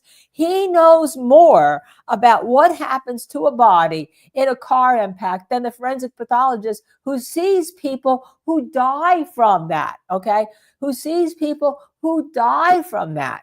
All right, let me repeat that. He is saying he knows more than a forensic pathologist who sees people who die from car impacts, all right? And I repeat, they have to keep going around the Commonwealth, right? Because their forensic pathologists won't say that this is consistent with any type of impact, all right? Any type of automobile impact. So what this guy come in and saying, well, you know, if he hit by the sideswipe, a nick by the knee, behind the knee, there may be a bruise there. And if he was nicked then, and oh, by the way, I don't know if that bruise was dissected, right? I don't know if that bruise was dissected to see how old it was. I don't think it was. That maybe it would have been a help. And to make you account, how can defense prepare properly to defend Karen Read? That's a problem. And that's why most judges won't allow this. They won't allow this constant changing in trial. Imagine, you know, look what happened to the defense. You know, look what happened to the defense. It's unbelievable. Unbelievable. And then this guy gets up and talks about methodology and things that should be endowed. And he says, I can't peer review this because this is my testimony. Well, sir, your report and your PowerPoint could have been peer reviewed. You give it to other accident reconstructionists in the field, along with all your videos, who are knowledgeable to see whether you use the proper scientific or engineering method, okay? And I would mention that there's some things that are right, and I'd mention that there's some things that are wrong. And the things that are wrong was, let me show you, if I rub against the roar of the grease paint, the smell of the crowd on a Lexus, I can get injuries because I can rub to show you. I can get grease paint where the injuries of John O'Keefe are. Okay. And by the way, I could probably get those injuries from that I guess he said from the explosion, I guess he was saying, of the headlight. That's what I guess he was saying, although there is no indication he did. Yes, 007 Texas. He took one medical class in 1969. That was weird in of itself. And then say, well, my parents didn't, I let's just disregard my parents. I decided I didn't want to that path. Or was there something else more involved that we can't go in here? Because that's weird to talk about that. You take a medical class. We had Dr. Priya Banerjee on last night, who talked about the importance of having a board certified forensic pathologist. They train for years. They have residencies. They have internships. Then they're put into another office where they have to do another several years in an office under the supervision of board certified forensic pathologists. They're training for years, just like a heart surgeon is training for years. They're training for years on this. They're not going to one medical class. They're not using grease paint. They're not buying of the clothes is irrelevant in this case, right? Why? Because even when he did the test, he said, I'm standing on the ground. How do we know what the substrate of the ground was on the length, even from Karen Reed, that John O'Keefe was standing on? How do we know that? He kind of missed that, even if you're going to assume it. And so unless he starts with the whole idea of cognitive bias and confirmation bias, he doesn't even want to admit that he knows what cognitive bias is.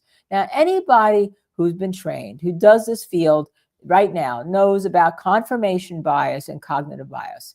Okay, it's been all over. Remember the guy from Oregon, I think it was some years back, there was a bombing in the Spanish train tracks, and the FBI had identified this man in Oregon who I think he was Muslim and his wife may have been Muslim, and said that it was his fingerprints on the bomb. And what it was is, it turns out it was confirmation bias by everybody in the FBI who was working off not the original raw data, but a fax of the copy of the fingerprint. And that was the report on that showed that was confirmation bias, that somebody believed he did it. So then everybody around confirmed that this fingerprint was his. It turns out it wasn't. It wasn't. That's confirmation bias. So people have been taught about that.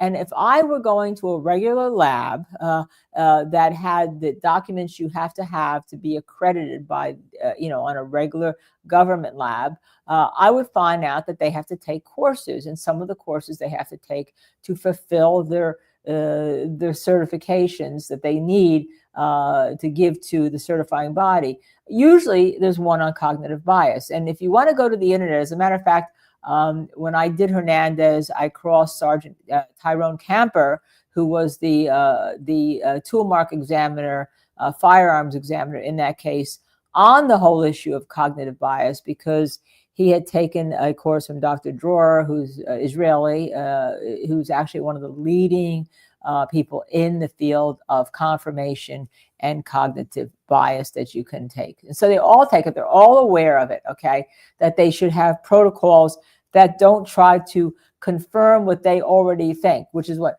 the Commonwealth thinks, that this is a car strike, a clipping. Well, because we can't say it's actually back on car strike, because we've changed from Trooper Paul. All right, we've changed from Trooper Paul. Now, I wonder if where Mr. Alessi's going with that, except to just throw it out there.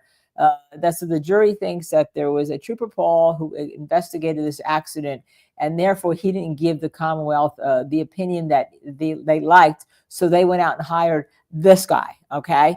And I think that's exactly where Alessi's going to leave it. Another one of those looking like, who are they hiding? Who are they hiding from you, right? They hiding anybody who doesn't support their opinion that was concluded. It's in the first 16 hours by Michael Proctor, and you heard Proctor's name go out there. Here apparently this gentleman on the stand, Welcher, said, "Well, I don't know. I know about the report, but I've never heard. I don't know Michael. I don't know the name Michael Proctor."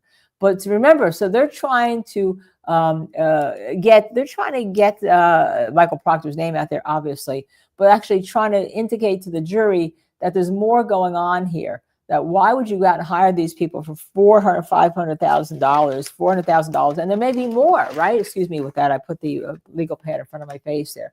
I apologize for that. Because, you know, and again, he may not know the whole billing, but he certainly, his name is on the contract. Hello.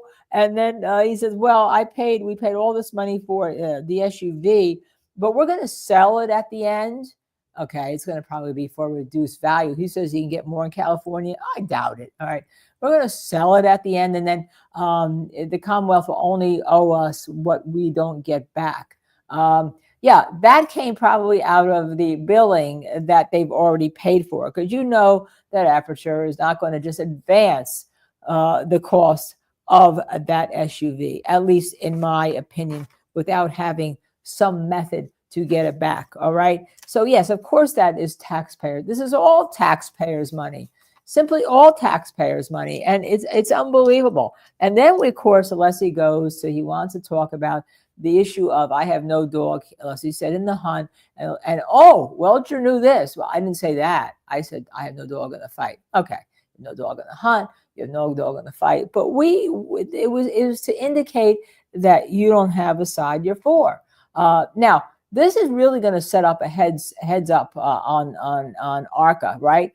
Because ARCA is going to say they did not bill all the initial investigative work to the defense, that they had an independent person they're working for. I think the judge really has to change that. I think the judge has to allow ARCA to say they were hired by the Department of Justice. And ladies and gentlemen of the jury, you don't have to make any determination as to why that was. You don't have to consider that. You just to know that that's the situation, because that goes to their independence, because they were doing a true independent investigation. Okay, so we go to the PowerPoint about no dog in the fight, right?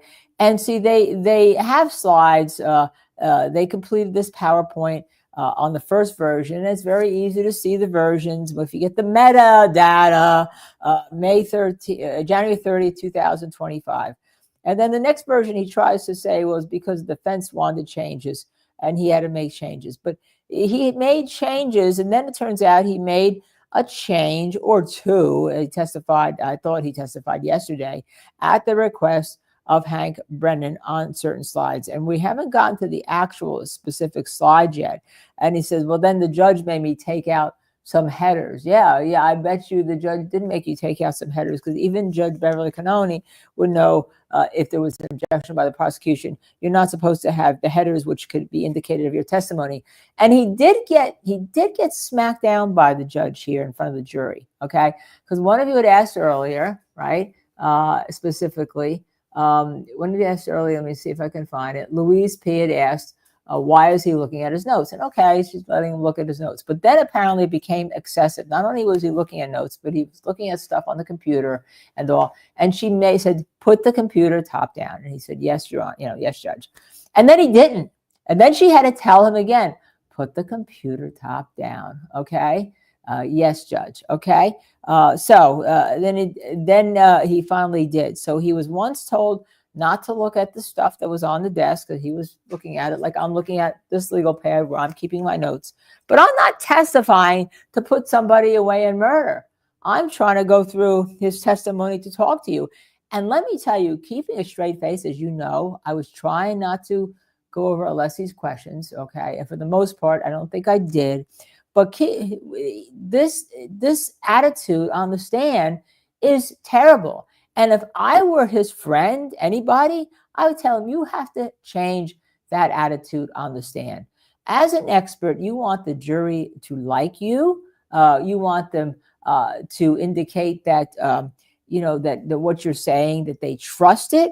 And here now we're hearing about changes on the PowerPoint testimony, right?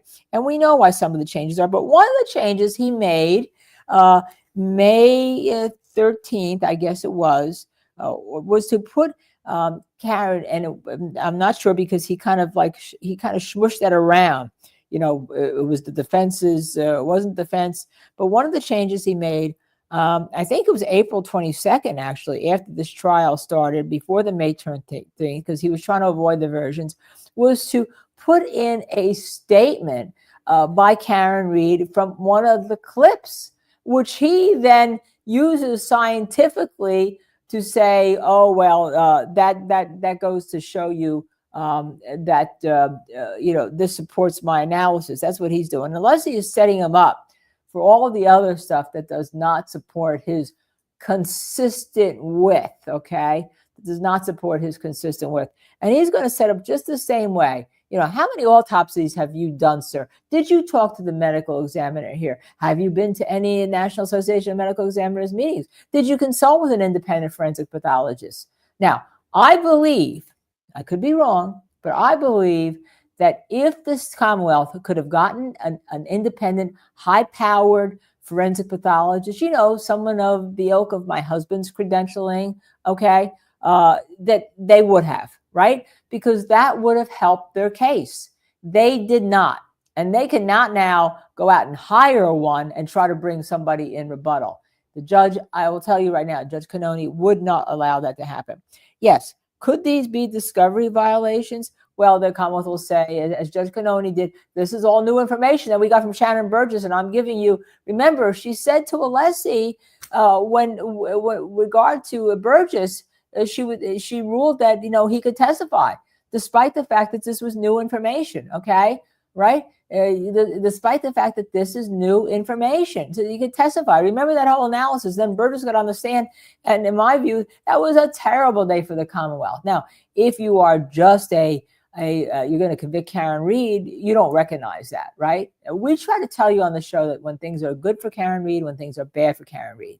And we told you the danger in this whole case is that Hank Brennan, who's not stupid, okay, he is a very smart lawyer. Sometimes I called him a snake recently. I'm sorry, Hank. Maybe people would call me a snake sometimes, but some of the questions and things you've tried to get in recently are not great, right? Oh, well, you know what? Are you ready, Mr. Lessie? Coming back, so let's go in and listen to the lessonator. I wish I didn't have to address.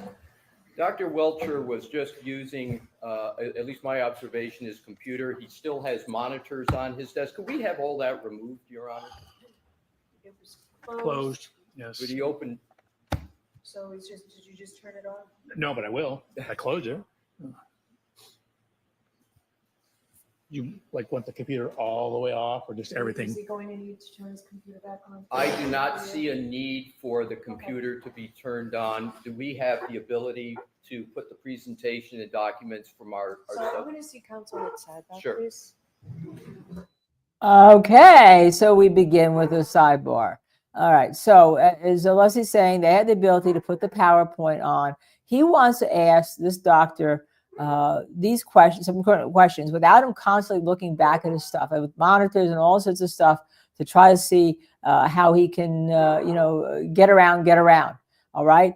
And so the judge says, are we going to feel the need to open his computer? Well, I guess you could just close it and tell him he can't look at it. Okay. You can't look at it. Give it even powered up to the prosecution to hold there. And if he has to look at it, they'll bring it up. I guess that could be something the judge could say could be done. But all the stuff that, unless he wants everything removed from him, everything removed from him, okay?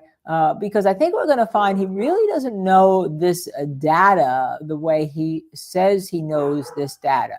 And then we're going to find that he gets to rely on Burgess. Oh, here we go. I'm sorry? During the lunch break, I know it takes you a while to set up in the morning. I'm going to ask you to take all that down during the lunch break, okay? Thank you. Okay, so he's going to close the computer and he's going to have to take it all down during the lunch break, which is probably an hour from now. May I, Your Honor? Yes. Thank you. Dr. Welcher, we left talking about the amendments you made to your PowerPoint presentation. And in terms of the amendments, are you aware that the defense counsel received your amended PowerPoint presentation at 3 p.m. on Memorial Day? Are you aware of that? No. And you began testifying the day after yesterday, correct, sir? Day after Memorial Day? I testified yesterday. Yes.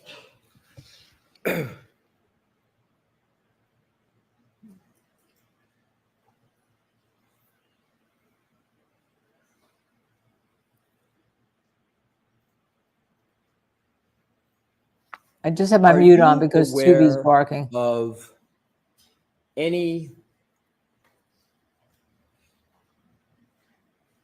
activity in this trial of any kind before you testified yesterday? Again, as I mentioned, I've been getting random emails, and then I've been seeing it pop up on my news feeds as well. But once I was aware of the reclusion, I made sure to not review any of that. But as recently as last night, I got an email that said biomechanical engineering job, or like applying for a job. And I opened it up and it was some internet troll. Sure. I'm asking about emails from the prosecution. Oh, no, there's been no emails about what's been going. I mean, there's been scheduling, when am I going to come, things like that. How then was it determined that you were going to be able to amend your power presentation if you weren't communicating with the prosecution? I mean, they asked me about the witness statement of 138 right around May 13th. How did they ask you about that, sir? I don't recall if it was a Zoom meeting, a phone call. So there was a communication with the prosecution, might have been by Zoom, might have been by another method, but there were It would be on his billing statements. While this trial is going on, relative to you amending your PowerPoint that ended up with an amended PowerPoint on May 13th. Do I have that correct? I believe so.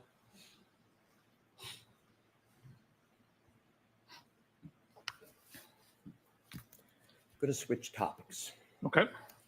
One of the goals of Aperture's analysis and reconstruction was to determine the location and timing of certain text stream events, correct? Correct. EDR I have to interrupt. I'm sorry, Just- my role. Just Your the role, Zoom. yes. There's a Zoom meeting or a phone call, okay? He would have EDR, charged for that. just That's a for real important point. clarification, Make a note of EDR it on is your an notes. Event data recorder, correct? Correct. So I'm going to refer to that, as you have before, as EDR, event data recorder. Sounds good. EDR data does not show the location associated with a text stream event, correct? In this particular vehicle, it does not. And the EDR data for this particular vehicle, namely the Lexus SUV, also does not provide the time associated with a text stream event, correct? Not at the time of this event. So the answer is no, correct? That is not correct. So let me ask the question slightly different way. The EDR data does not provide the time. The EDR data for the Lexus SUV that you've been talking about does not provide the time associated with a text stream event, correct? That is correct. Instead, every text stream event is associated with a particular key cycle on the vehicle, right? Correct. There can be multiple text stream events in a single key cycle, right? Correct. And every time you start the car, this one you push the button, that's a new key cycle, right? That will cause a key cycle. And the EDR data indicates the number of seconds into the key cycle that the particular event occurred, correct? The EDR data, no. So EDR data gives you no information about the number of seconds into the key cycle that a particular event occurred. You're confusing EDR data and text stream. I'm not, sir, I'm just Are you not? asking a question. So If it's yes or no, I'm fine with that. EDR data will, depending on the vehicle, sometimes it has information about GPS date and time. Sometimes it has ignition cycles, which are a little bit different than key cycles, which is why you frequently have different ignition cycles versus key cycles in EDRs compared to text stream. So let me ask it a different way. Okay. The text stream data Mm-hmm. indicates the number of seconds into the key cycle that a particular event occurs. Yes. Is that correct? That is correct. in order to properly determine the location and the timing of a tech stream event, it's important that you correctly identify the trip that is associated with a particular key cycle, correct? I think I'm going to say yes, that tech stream tells you the trip. I'm just asking if it's important that you correctly identify the trip associated with a particular key cycle. And do so by determining, in order to properly determine the location and timing of a tech stream event.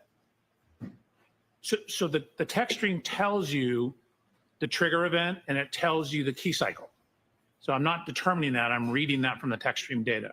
Okay, so in order to properly read, to use your verb, the location and timing of a tech stream event, it's important that you correctly identify the trip that is associated with a particular key cycle. Is that a fair statement?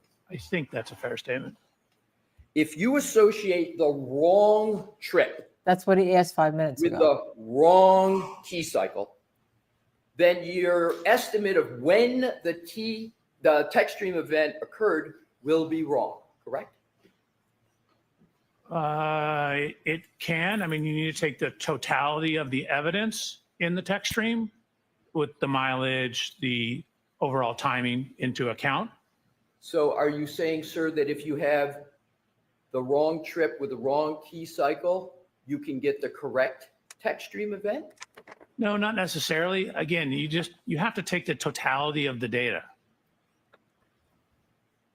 My question is with regard to if you have the wrong trip with the wrong key cycle, then your estimate of when the tech stream event occurred will also be wrong. Isn't that just a matter of logic, sir?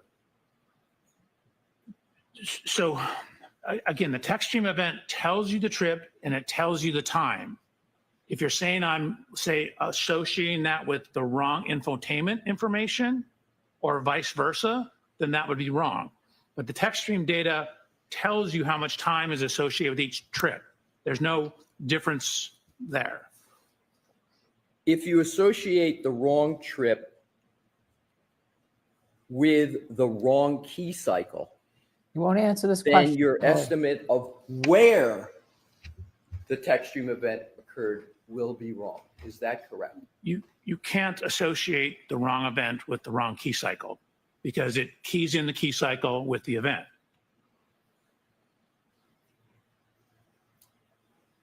Let me try it a different way.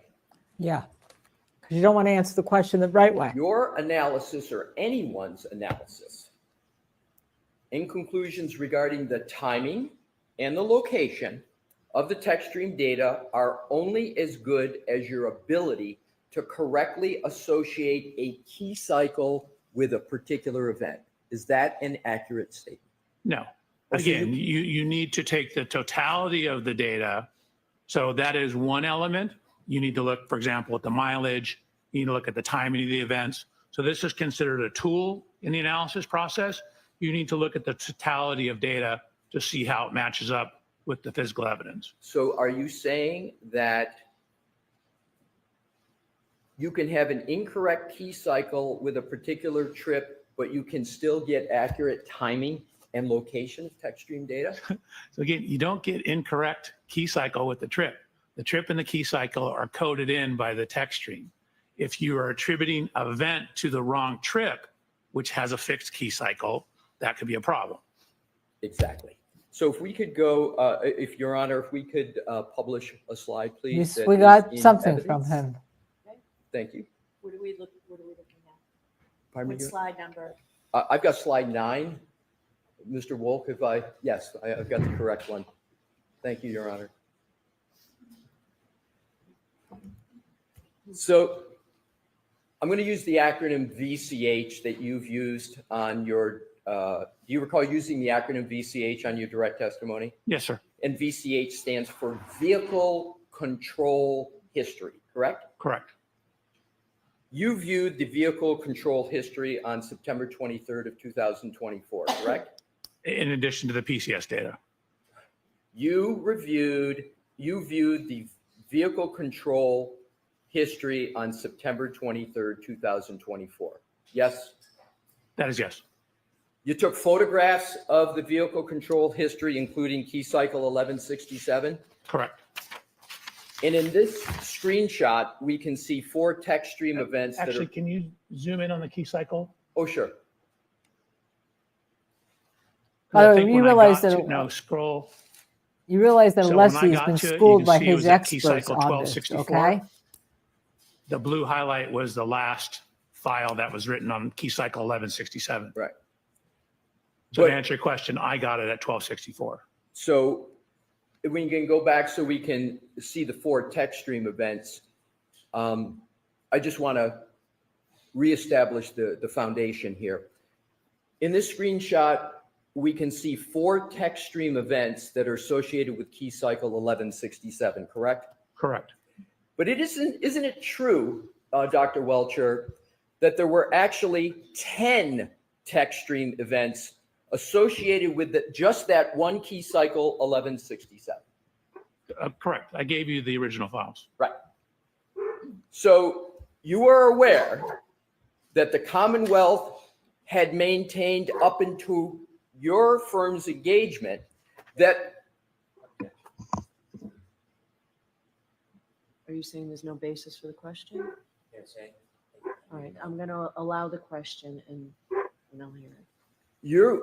you are aware that the Commonwealth has maintained up until your engagement in September of 2024 that all text stream events associated with key cycles 1164, 1165, and 1167 occurred while the Lexus was in the custody of the Massachusetts State Police at the Canton Police Department. So the objection sustained. You need a foundation, Mr. Leslie. Sir, as part of your work in your review of the many documents Objection you means referenced Leslie's on got your him. direct examination, did you review the text stream events associated with the Lexus SUV? I reviewed the one I downloaded. Pardon me? I reviewed the one I downloaded. Right. And did that, what you download, include key cycles 1164? Did it include that? It did. Did it include 1165? It did. And did it include 1167? It did. It did not include 1166. I didn't mention 1166, sir. I only mentioned 1164, 1165, and 1167. I purposefully skipped because I didn't understand you had reviewed it. So here's my question. You therefore, based upon the fact that you reviewed them, and you said it's important to understand timing, etc. That's very important in your forensic analysis, correct? Yes, sir. So let's go to the timing question and you understand where the Lexus has been at various points in time. You testified to that in direct, whether it was at the Canton Police Department, whether it was being towed, correct? In addition to having Mr. Burgess analysis in the data. In addition to Mr. Burgess' analysis, so in that analysis contained locations of where the Lexus had been. It contained where it had been and also include date and time, when it was turned on, when it was turned off. Exactly. So not only did you have all the locations, you had dates and times associated with the location where the SUV, the Lexus SUV had been, correct? Correct. Now to the question. Based upon that review, that knowledge, that understanding, those bases, Mhm. you're aware, and you've reviewed, by the way, Trooper Paul's reports, correct? I have. There were 2 reports of Trooper Paul. There was his original CARS report and then a supplemental report that were listed in the documents you reviewed. Do you recall that?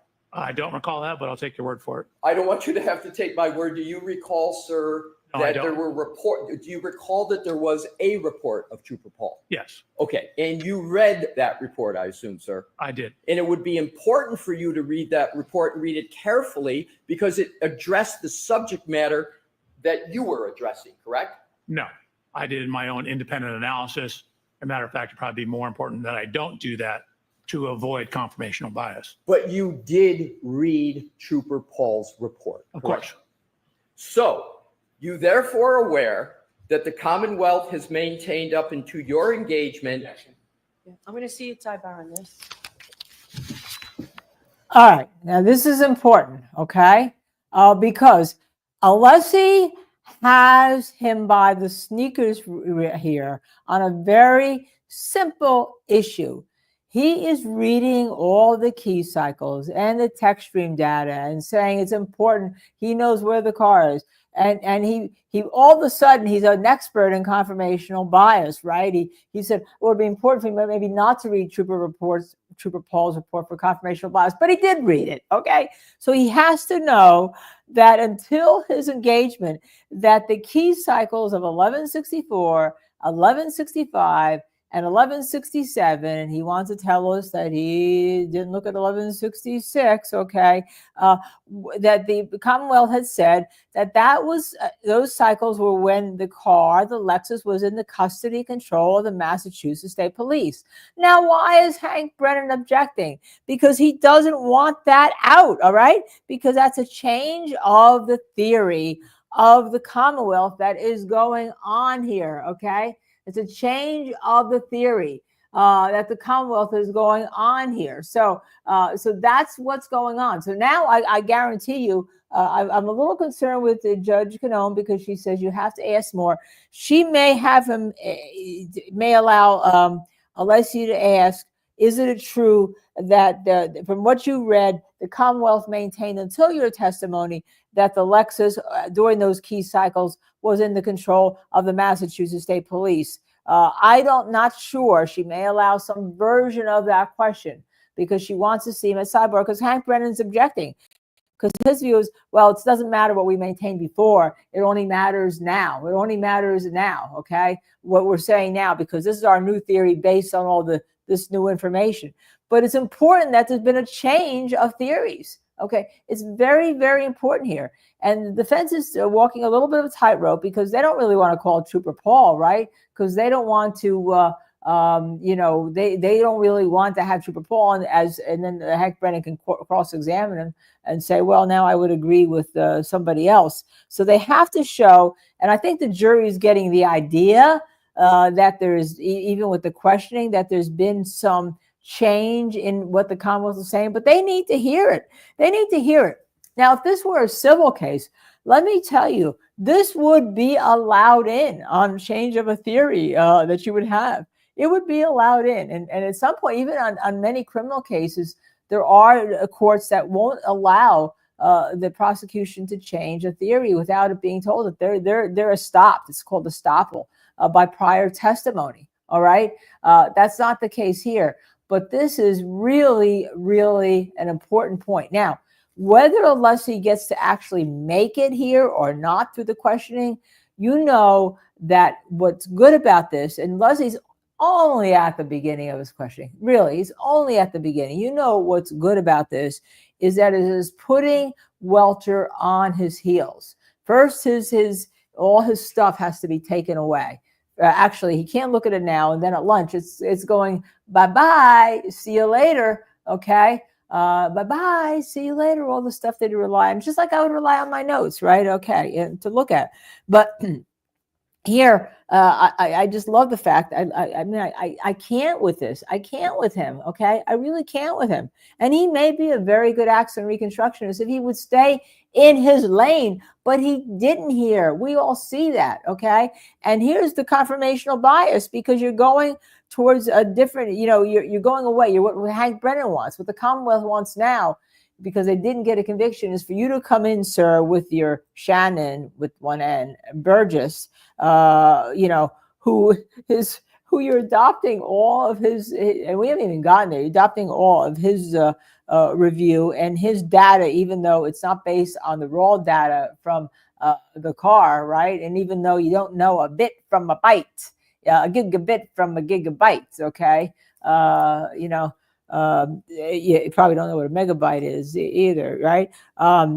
So even though you don't know that the Commonwealth had maintained that the key cycles were in the custody at the Massachusetts State Police, right? Remember, there's a 3-point turn, Okay, there's a 3-point turn when the SUV is loaded onto the truck, the tow truck.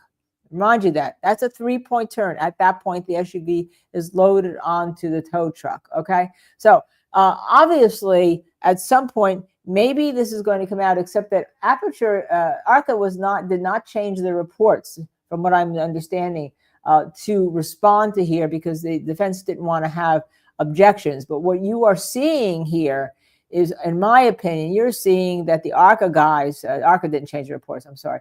For the defense, the ARCA guys, and maybe somebody else that they've hired to be a consulting accident reconstructionist, has schooled the lessee on all this, because this is not something you would normally learn at your dinner time conversation. Now I'm seeing some movement. I'm seeing the fan here. I'm seeing the fan in the courtroom. So I don't quite know what point out. Okay, I don't know what point out. Right. So what is going on here? But so, we're just at the beginning here, but, you see that the witness is being put on his heels.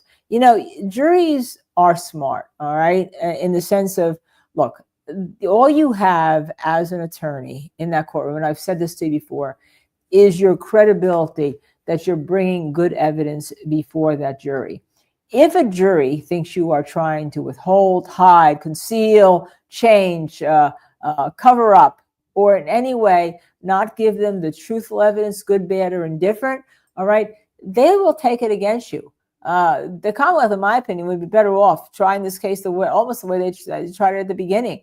Put it all out there, the good, the bad, put it all out there and saying, this is why we concluded this, all right?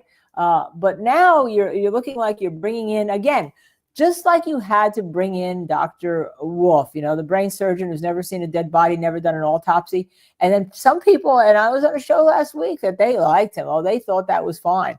That the skull fracture would occur if you hit. Everyone's got the verbiage down. Hard ground, right? Hard ground. Okay. Yeah, and Sample points out there was at Crestview, there was that 3-point turn, right? So there's always been an issue as to the route and whether or not there was a 3-point turn in front of the house. Now they're saying, this group is saying that there was, okay? And they do that by which way the cell phone can be pointed or not pointed and all. It's so ridiculous that the data that is exculpatory to Karen Reed, the Commonwealth wants you to ignore or tries to hide.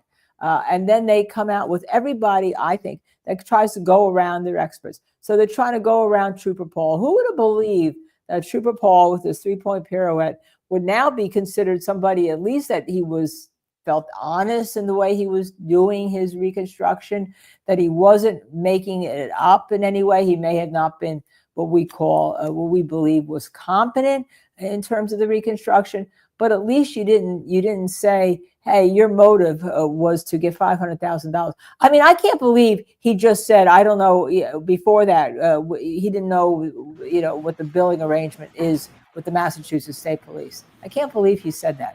I mean, I'm shocked. Let's see if we can glean anything by here. So I guess a slide is going to go up. There's going to be one side, and they're going to control that's going to go up, and that's the AV guy. So here we go. I'll try to be quiet, and I'll put myself on mute, although my facial expressions are showing it all.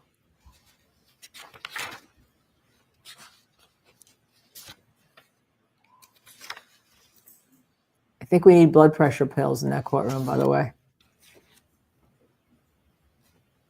May I, Your Honor? Yes. Thank you. Are you aware that over the course of the Commonwealth's and your investigation into this case, that the theorized time of the alleged contact of the SUV? So there's 2 words, just strike theorized. Okay. Thank you, Your Honor. Are you aware that over the course of the Commonwealth's investigation and your Hold on, Mr. Leslie, court reporter copy. Thank you. I will. I'll object again to the question that's coming. Can I Go begin ahead my and question? ask an appropriate question, Mr. Sure.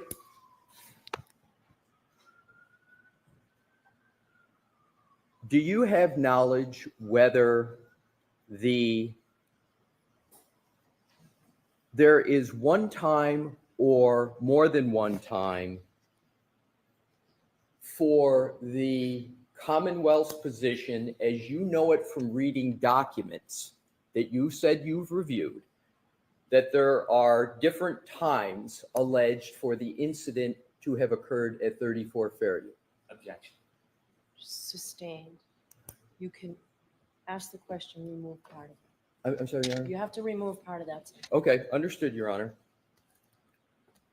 Do you know whether there is more than one time that has been proposed by the Commonwealth for the impact alleged to have occurred at 34 Fairview? Objection. Sustained. I'm going to ask for an instruction. I'm not giving the instruction now. Dr. Welcher,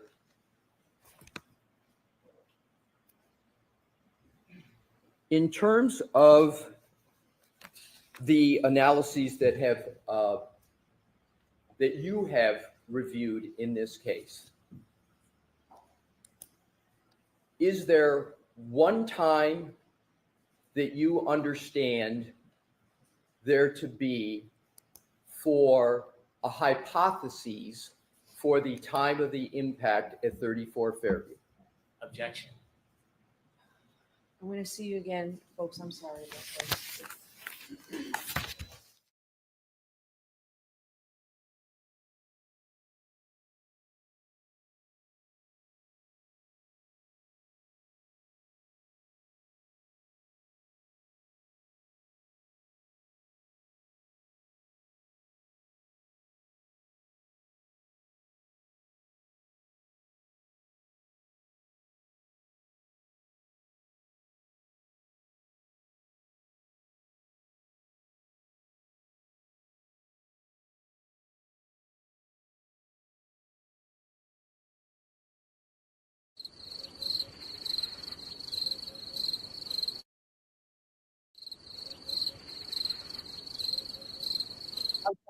I'm on mute. I'm sorry. I apologize. It was a good thing to get it out of my system so I wasn't ranting so much.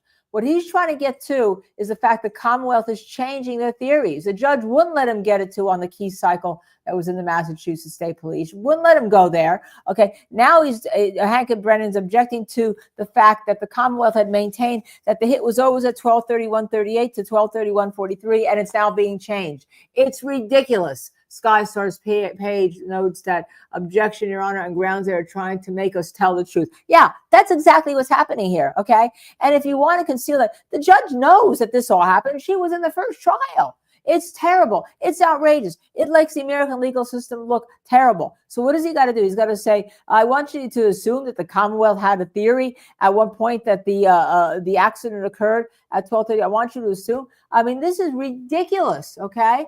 This is absolutely ridiculous. I agree with you, and I'm appalled by it, all right? Joey Kane gifted, thank you, Joey, all the time, gifting Justice Serve TV memberships to us. We so truly appreciate, as you know, all of that and all of your questions and all of you watching. This is not justice if the jury doesn't know that this witness is here to change all of those hypotheses, okay? To change all that. They don't know that, all right? To change all this. And why are they there to change all this? Why? Because they know that the Whiffen data was wrong. The Whiffen data put them in a bad light. It may not have been wrong, okay? But they can't win with that, all right? And this is not justice. Prosecutors are supposed to go for justice. They're not supposed to go for winning, okay? They're not supposed. The first duty of a prosecutor is that you do justice. And if you know that there's problems, you give it out and you let that jury hear it if there's problems. This is complete obfuscation. This is wrong. This is an outrage. And anyone watching this trial knows that if Karen Reed gets convicted, because this jury can't know that the prosecution likes to slew this way and that way and this way and that way and this way, all right, is absolutely outrageous. Because indeed, if this were another case, if this were a civil trial, all this would be out on, before that jury. So what makes this different? Oh, somebody could go to jail for their whole life. All right. This is terrible. I don't know how, I'm reading how some of you feel about it. I now, unless he's being a little bit stymied, and I noticed that when he gets a little stymied, unlike Alan Jackson can ask the question. He can flip that question and he will just take it right around. Okay. Let's see, because he's dealing with scientific information, it has to be so precise.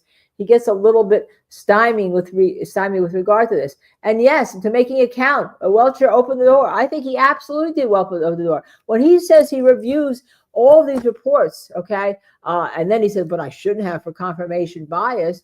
We'll let him get on to say, yeah, I understand that was the Commonwealth's theory. I disagree with it. That's what he could. That's the answer. All right. Well, let the jury hear that these two important details, where the key cycles occurred in the SUV was in the custody of Massachusetts State Police, not Karen Reed, in order to make a determination of an event that happened that you then say geographically everything else came out of. I mean, so and remember, the Commonwealth used key cycles in the first trial. This is truly ridiculous. And then they lose that, and they come back and they want to show that, are you aware that the Commonwealth had a different hypotheses in the first trial or earlier, even to you got in here, and to when this hit occurred, to show, because you're now saying, oh, you have data, and the hit occurred afterward, after the phone call with John O'Keefe and after the phone call was being used, or about the same time, and it was just a non-volitional act, that type of thing. So they have an answer for all this. And then Hank Brennan is objecting to it, and the judge is allowing it.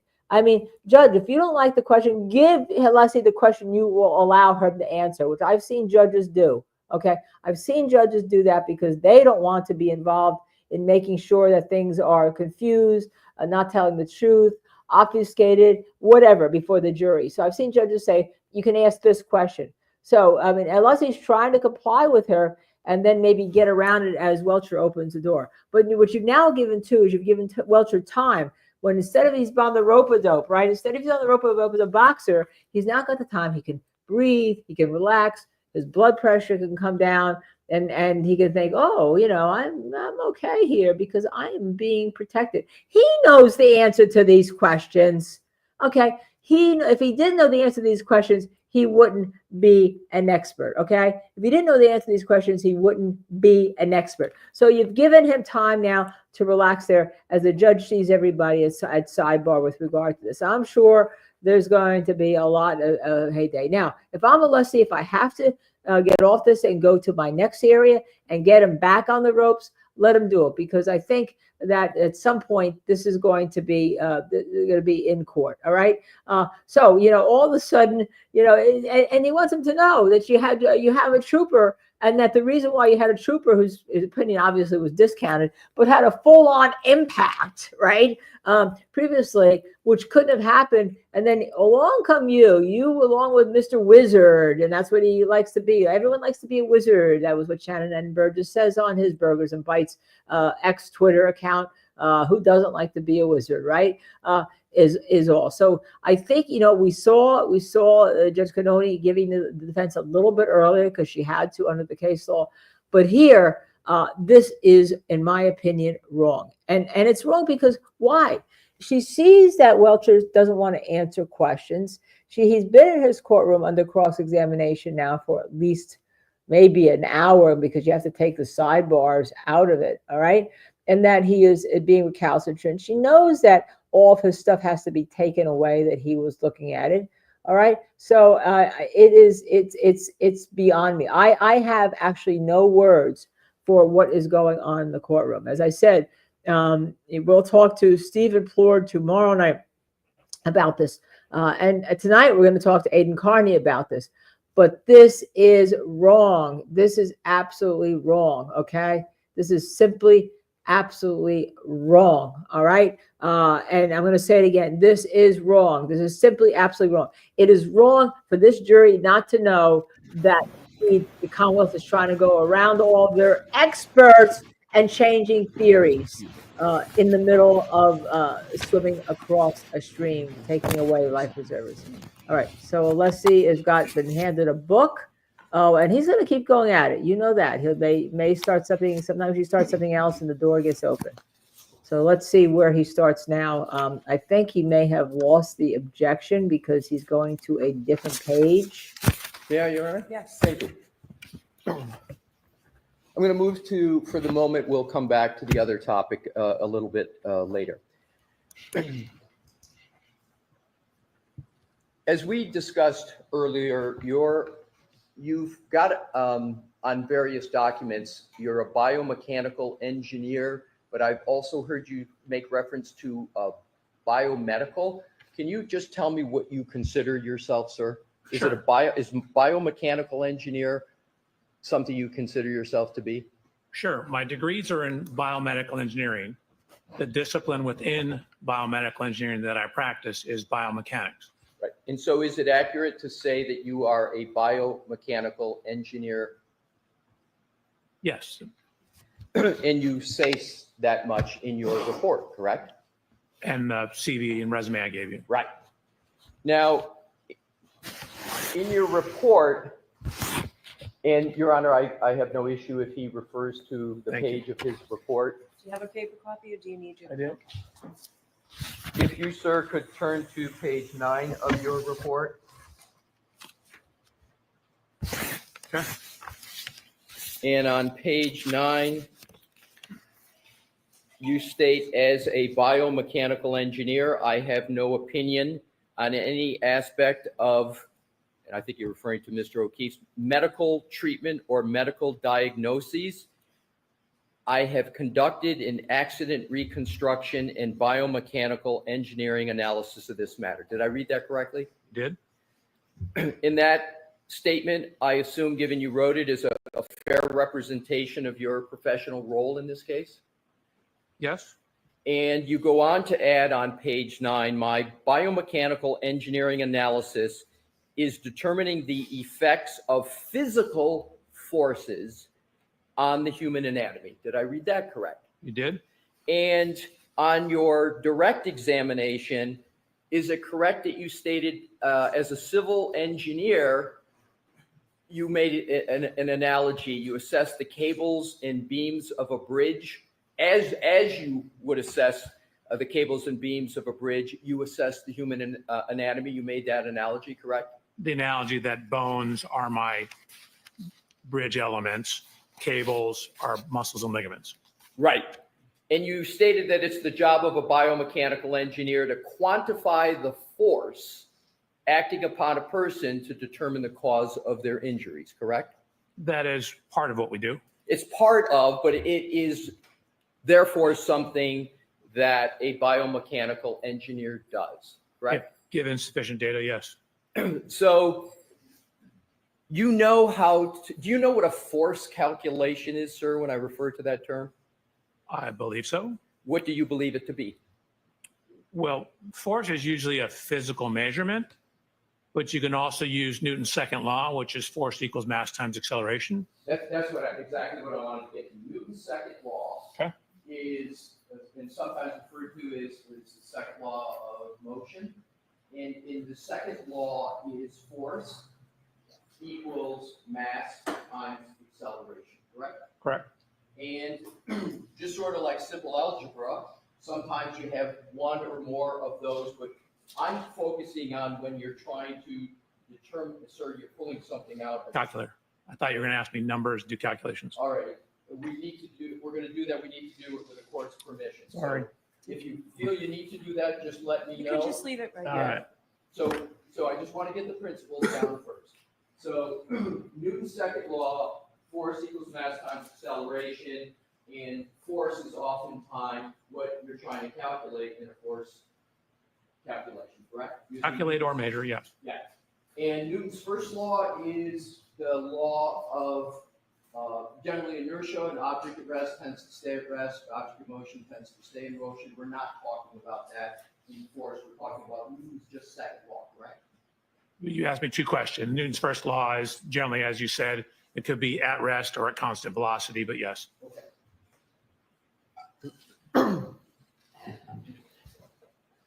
And that Newton's second law is generally just a mathematical calculation, correct? Yes. So what I'd like to do is to turn to page 11 of your report.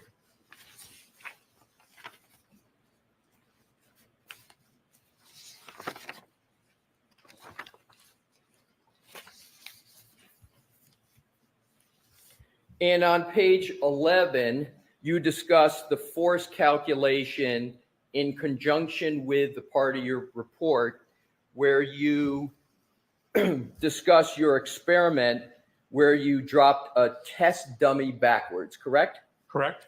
You determined that a fall of 69 inches, at that fall, Mr. O'Keefe's head would have accelerated with 458 G's of force. That's what we actually measured. Right. In the And test. can you tell the jury what is meant by G's? So G's is a measure of acceleration. If you use the accelerations measured in feet per second squared, if you divide it by 1G, which is 32.174 feet per second squared, that gives it to you in G's. People often heard about fighter pilots losing consciousness at 6 or 7 G's, basically because your blood's getting sucked away from your head, not because you're being impacted. But G forces, or G's as they're more properly called, is a measure of the acceleration. It's just whatever the acceleration is divided by what we all feel when we're standing here, which is 1G of gravity. And you estimated Mr. O'Keefe's head weight of approximately 15.7 pounds. You used a percentage. Is 15.7 about right for the mass of, Yes. of the head? So if we apply Newton's second law, we keep F force open as the unknown. We take and apply the mass, which is 15.7, multiply it by the acceleration. You end up with a force acting upon Mr. O'Keefe's head of 7,200 pounds. Do I have that right? That's right out of your report. So that math is all correct. Falling backwards onto a hard surface from his standing height will give you approximately 7,200 pounds of force. In that 7,200 pounds is the previous unknown F in the Newton's second law equation, correct? Correct. So now we have an answer for F, 7,200 pounds. Now you then go on to note that the applicable scientific literature states that a fracture to the occipital bone, and just to review, the occipital bone is the back of the head right here, right? Correct. So you then, as I understand it, you go to the scientific literature and you concluded that a fracture to the occipital bone can occur with an average force of 1,634 pounds from a fall distance of 40 inches, correct? I'm sorry. How many inches? 40. That's in your report? Well, you mixed two things together. There was stuff that reported force data. You had those numbers correct.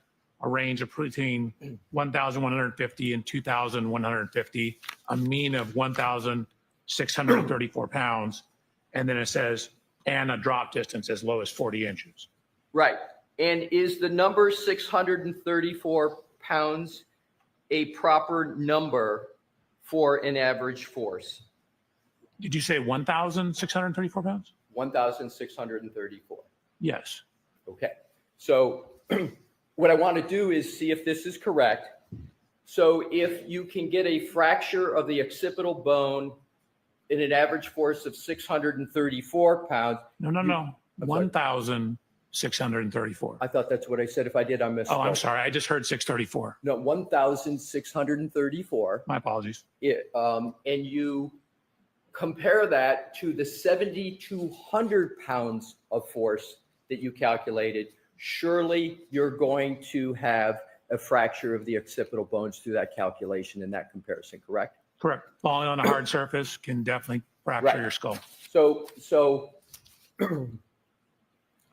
I'm not getting at the manner. I'm just applying the Newton's second law. Newton's second law doesn't look at manner, does it? It just looks at force equals mass times acceleration. Newton's second law doesn't look at the surface, does it? So it's a function of the surface. The A value is a function of the surface you hit.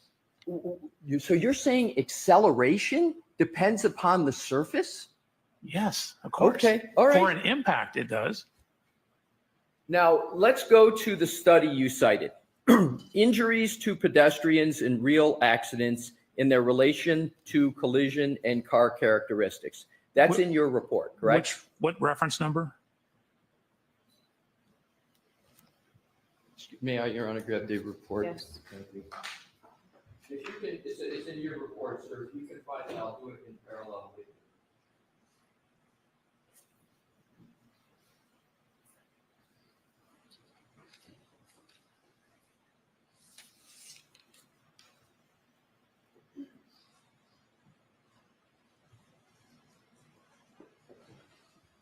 Is it number 25?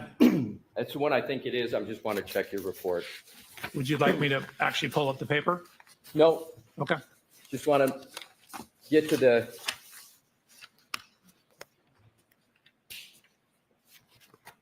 That's it, number 25. We're talking about the same one. Now, isn't it true that this study states that head injuries are the most common injury type for motor vehicle collisions, constituting more than 61% of all injuries sustained from motor vehicle collisions? Or could the witness see the document being referred Do you have your report in front of you? I have my report, but reference 25 is not in the section he's referring to. Why don't you show it to him, Mr. Leslie? I do not have with me a copy of the report he cites in his reference. He did, can I ask another question? Your Honor? Yes. Thank you. Dr. Welcher, on your direct testimony, did you not discuss the percentage of pedestrian injuries and relate it to heads? Did you not, on your direct, talk about percentages of injuries that are head injuries in impacts of pedestrians with cars? Yes, I did. Okay, so you came up with a number. What I'm trying to do is to compare that number to the number in the study that you cite. If you don't remember, that's okay. We'll just move to the next Can I question. go to my slide? Whatever you can use to determine what was the percentage that's in the study that you cite in footnote 25 of your report. Sure. That was also from my presentation that I gave. It's 61.5 for all injuries, 12.7 for fatal injuries. Thank you. You're So I'll welcome. repeat my question and then we'll get it in logic.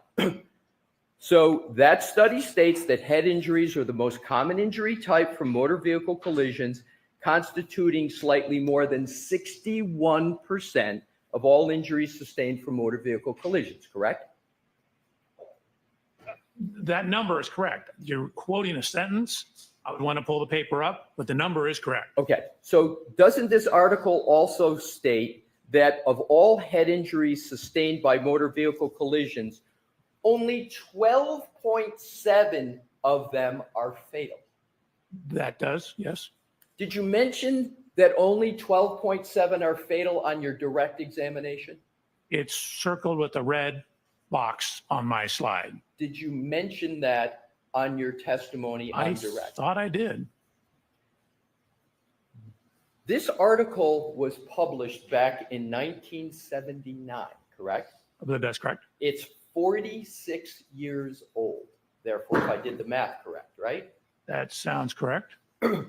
Are you aware that given advancements in science since 1979, advancements in medicine, advancements in technology, the currently understood most common injuries as a result of pedestrian motor vehicle collisions are injuries to the lower extremities?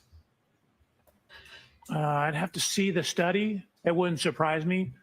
Car technology, especially, for example, with pedestrian safety systems, has caused autonomous braking.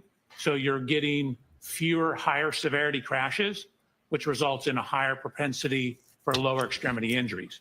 It's the higher extremity crash that causes the head to either slap into the hood or the window and or off, to where if you get the lower severity crashes, you can still maintain a standing posture. So it wouldn't surprise me if that's accurate. So you would agree that. So why did you as of use the old January side? 2022, the most can't. common injury as a result of a pedestrian motor vehicle collision is one to lower extremities. No, I wouldn't necessarily agree with that date. And again, you have to look at frontals versus rears.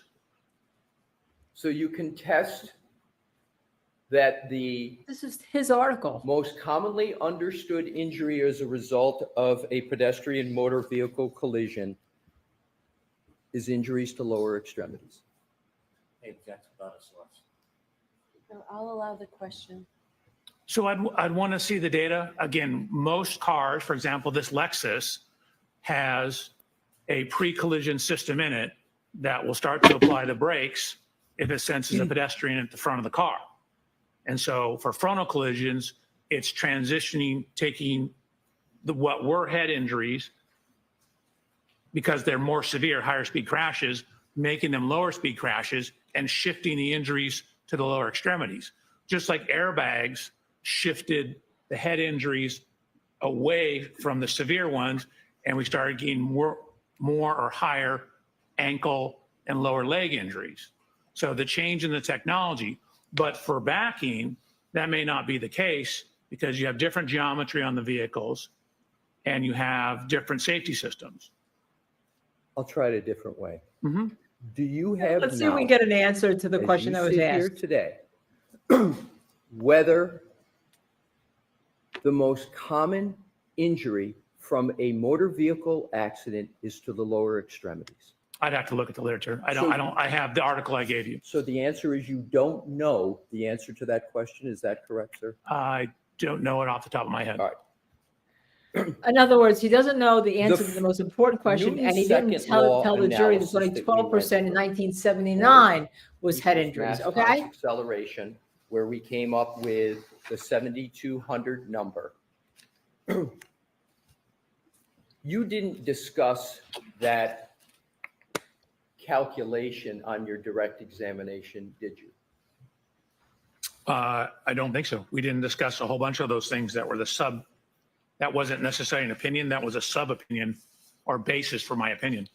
You didn't discuss that Newton law calculation on your direct examination, did you, sir? So in a way I did, because I said my drop testing shows that you can do this.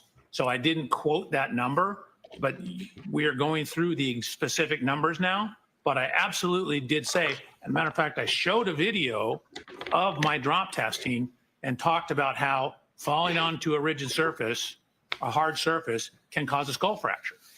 Did you discuss on your direct examination applying 15.7 of the head weight to 458 Gs and come up with a number of 7,200? Did you do that on your direct examination? Those specific numbers, no. Thank The you. general concept of the drop testing and what it Oh, showed, yes. just stop.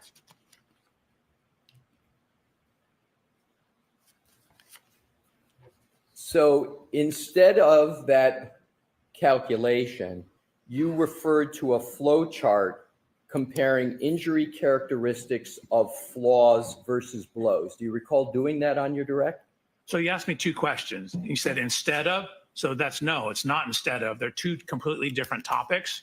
So no, I didn't do that instead of. Okay. I looked at a force analysis, then I looked at 3 peer-reviewed publications that were attempting to differentiate whether an injury is associated with a fall or a blow, an assault, and they came up with a metric for doing that. Those things are completely separate. Let's ask it this way.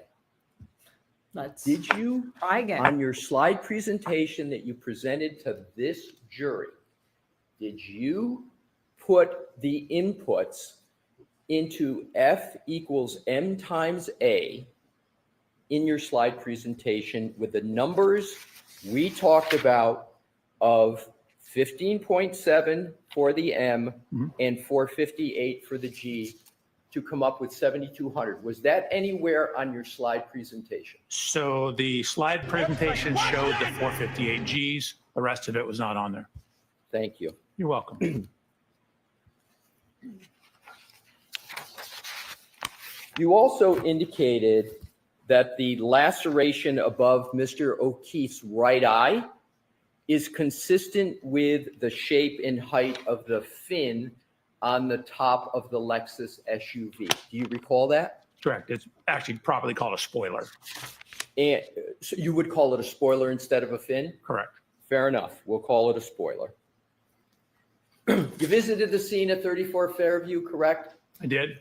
You stated that you like to visit the scene while you're working as an accident reconstructionist so you can get a better understanding of the data?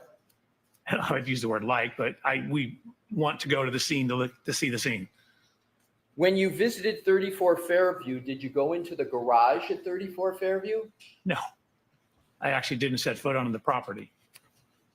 You didn't set foot on the property. No, I stayed in the street. It's my understanding there were new owners. Did you consider the scene limited to the road? So the access I had was to the road. The laser scanners and the photographs will extend further, but I didn't have access to the interior of the house. Oh, so you didn't access the entire scene, correct? In my opinion, I did access the entire scene. I didn't physically step 7 feet onto the grass to the point of rest, but I stood and photographed where that was. I didn't want to trespass. Where did you understand the body of Mr. O'Keefe was located? I know it was 7 feet in from the grass. I've seen cruiser cameras showing people around a body. It's slightly north and slightly south and a little Cruiser bit camera? west of the flagpole. But you didn't access that part of the scene that you just described, correct? I absolutely did. I took photographs of it. I didn't trespass and stand at that exact location, but I stood right there. We scanned the whole thing. The scanner uses a laser beam that goes out, 150, 200, 300 feet. So we scanned all that stuff. Did your scan topography? Yes, Then you know that there is a berm raised above street level, correct? If you did the scan. correct. Do you know the height of that berm? I believe it's 4 inches. Nowhere in your report, when you're comparing the height of Mr. O'Keefe to the spoiler, do you account for that 4 inches of the berm, do you? That's what I've been telling you since yesterday. No, as I indicated, we don't know exactly where the point of impact is, whether he was completely in the road or up on the berm.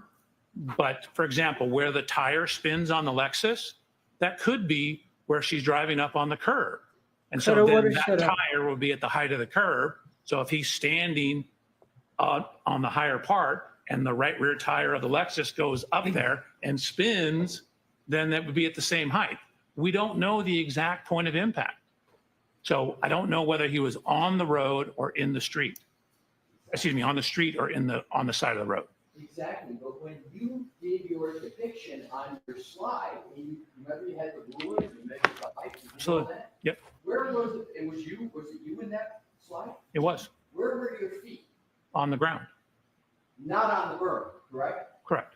Okay, so you chose a measurement, which was the ground, to the top for the spoiler, and you took What a we measurement talked about yesterday, the substrate that difference approximates the in height. approximates the height of Mr. O'Keefe, correct? Of the laceration of Mr. O'Keefe. Exactly, because what you were doing was you were trying to determine and present testimony on whether or not that laceration could be caused by the spoiler, and to do so, you had to take measurements, correct? Correct. So, you chose to place Mr. O'Keefe in your simulation on the ground. You didn't choose You didn't choose to put him on a berm that would be 4 inches higher, did you? Nor did I put the Lexus 4 inches higher. I didn't do Correct. either one of those. So the point is, it's certainly possible that if there's 4 to 5 more inches, that would take that eye out of the ability to be hit by the spoiler. Isn't that correct? No, because if it's 4 to 5 inches higher and he leans his head down or reacts to it, again, we don't know the exact position of his head. Did you, in your slide yesterday, describe the possibility that his head could be down? As I understand it, you're positioned in that photo just like this. You're not positioned like that in any photo you presented to the jury, were you? I'm trying to make it clear. We don't know his exact body position at the point of impact, Your nor do we know the slide exact position showed on the you ground. Straight So, up. which is That's part of the the reason point. why I haven't tried to exactly simulate this, because we don't have enough parameters to do that. So I don't have that information. I'm showing the geometry relative to someone of Mr. O'Keefe's height. So you don't have the information to do that properly, so therefore you can't conclude that he had a laceration to the eye from the spoiler by your own answer that you just gave, correct? So it was done properly. We don't have absolute information to say where exactly he was. I'm pointing out that the physical evidence, the height matches the height of the laceration. That is one data point of many data points. So you would have to at least concede that the level of his eye could be non-contacting that fin or spoiler, because you don't have information as you just described. Is this Sure, it correct? could be from contacting the ground. Pardon me? It could be from contacting the ground. It could be from other things. But you Well, now he's a don't doctor have contacted the ground? information necessary to conclude with any certainty that Mr. O'Keefe at the time of impact had a level of his head in an upright such that it hit that spoiler. You don't have that information, correct? We don't have that level of certainty. We have that the height and geometry matches. And you didn't take into consideration the berm, and you didn't mention the berm at all when you were discussing this measurement with a jury yesterday, correct? That is not correct. You asked me two questions. I absolutely considered the berm. And the second question, when I presented to the jury, I mentioned the berm when we showed the picture of the shoe in the snow, but that was it. That's my question. I'll ask it a different way. When we were talking not about finding a shoe in the snow, and you mentioned a berm, I'm talking about when you did the measurement of whether or not the laceration could be caused by the spoiler. You didn't mention accounting for berm height when you discussed that measurement with the jury, did you? That is correct. Finally, that is correct. It took 20 minutes of him going round and around. He didn't take it into account, okay? Likewise, you didn't present any Newton's second law analysis regarding the front of Mr. O'Keefe's head with respect to whether his head was contacted by that spoiler, did you? Correct. Again, it was a glancing hit. We wouldn't be able to do that. Oh, so it's Oh. now, it's a glancing Oh, hit? glancing Is this what hit? is your hypothesis? This whole pedestrian impact is a glancing hit. So you can have your arm to the side like this, with the back of the vehicle coming I wish I could see a Alessi. He's ever doing the camera work in this courtroom. The right eye with the arm out, is that what you're saying? That's what my picture shows when I'm standing next to the car. I could probably find the slide for you. So you didn't do a force analysis to determine how much force would be applied assuming a contact with the right eye, did you? That's correct. And force analysis is what biomechanists do, correct? That's what a biomechanist does? That is part of what Part of what they do. So I lined up his anthropometry relative to the known height of the vehicle. You attempted to line it up. That's one method, but another method is to apply Newton's second law like you did to the back of the head when he fell, correct? Correct. If we had more information. Mr. Alessi, why don't we break here? Thank you, Your Honor. So jurors, your lunches are here. We'll see you in 15 minutes. All right. Goodbye. Bye. What did she say? Was 45 minutes? I'm, time is flexible when you have this witness on the stand, apparently about 1 p.m. Okay. Time is very flexible when this witness is on the stand. So why don't we talk a little bit, about what just happened? That was 20 minutes of trying to pull teeth to get him to answer the question that we ranted about here last night on JSTV TV. And I think we may play that rant as part of our lunch hour here eventually, is that even when he's doing the standing up, his substrate of his feet next to the car, you don't know, first of all, you don't even know if that's the same substrate in terms of distance that the car is on when it was at 34 Fairview. And you don't know where John O'Keefe was. If this is your hypothesis that you are now selling to the jury, that there was only one way to get this injury, that he's hit by the car. That's what he's basically doing. And now we find out that, he doesn't have all the information. And well, let's assume for the moment, let's assume there was a strike for the moment on the car. Well, then the laceration couldn't be on the eye because it wouldn't line up with. He called it yesterday. He didn't call it a spoiler. I thought he called it a fin. I thought that's where Leslie got it to.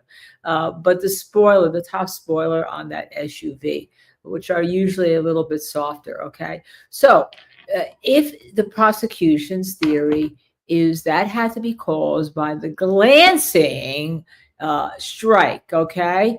Now we have a glancing strike that supposedly hits the head and the arm.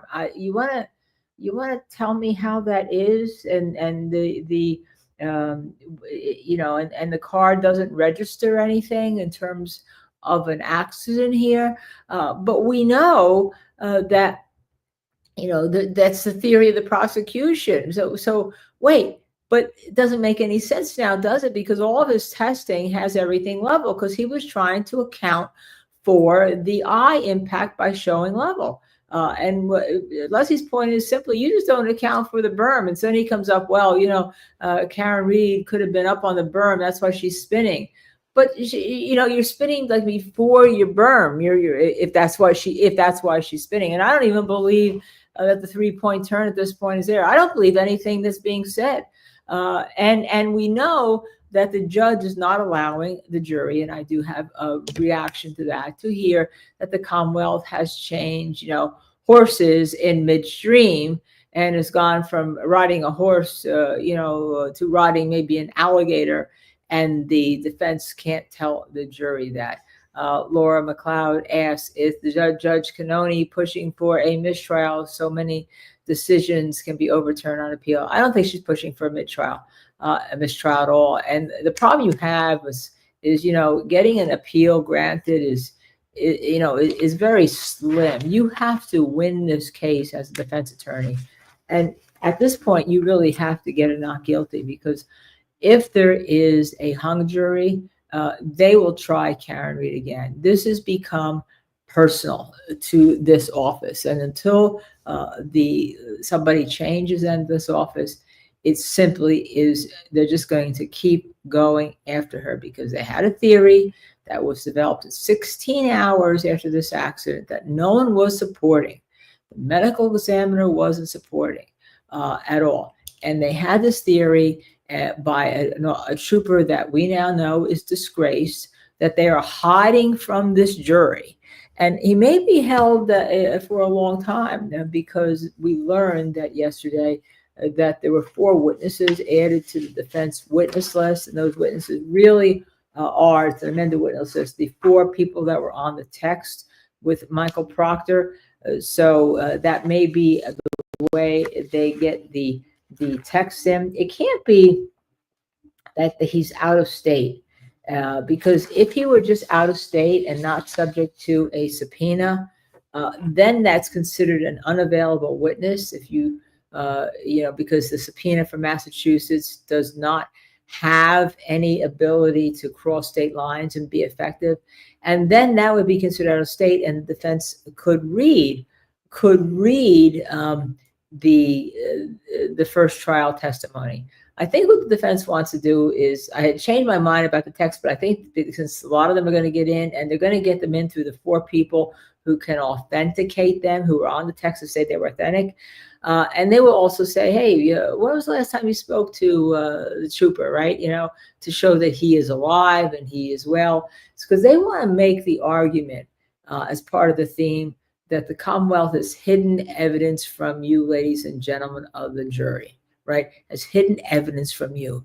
And if they call Proctor, they can say it, but, then Hank Brennan can go after him is why did you think this was, as she had hit, John O'Keefe, and he can go through all the reasons, blah, blah, blah. And I don't think the defense wants to do that. That was my first thought. And then I thought I'd change my mind a little bit in trial, as we do sometimes with attorneys, that maybe we should call them. But I think you want to force the prosecution into your theme, which is, they have hidden, they have obfuscated.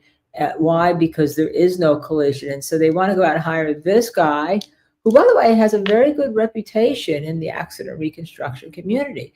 But the problem is when you don't stay in your lane, as he didn't. Now, his testimony about medical injuries and what would cause medical injuries and all that kind of stuff, likely in New Jersey would not have been allowed, all right? Simply would not have been allowed. And why is that? Because it's out of his lane. He's testifying to, as it turns out, this was really interesting to leave the jury with before lunch. He showed that whole article. Remember, the article had the as I showed you before, the graph in it. And I said that it had to be old, about throwing corpses' skulls on the ground and how many of those corpses' skulls get fractures at the occipital location. And he had some people talking about caps, wearing a cap. I'll come back maybe after lunch and wear a cap for you.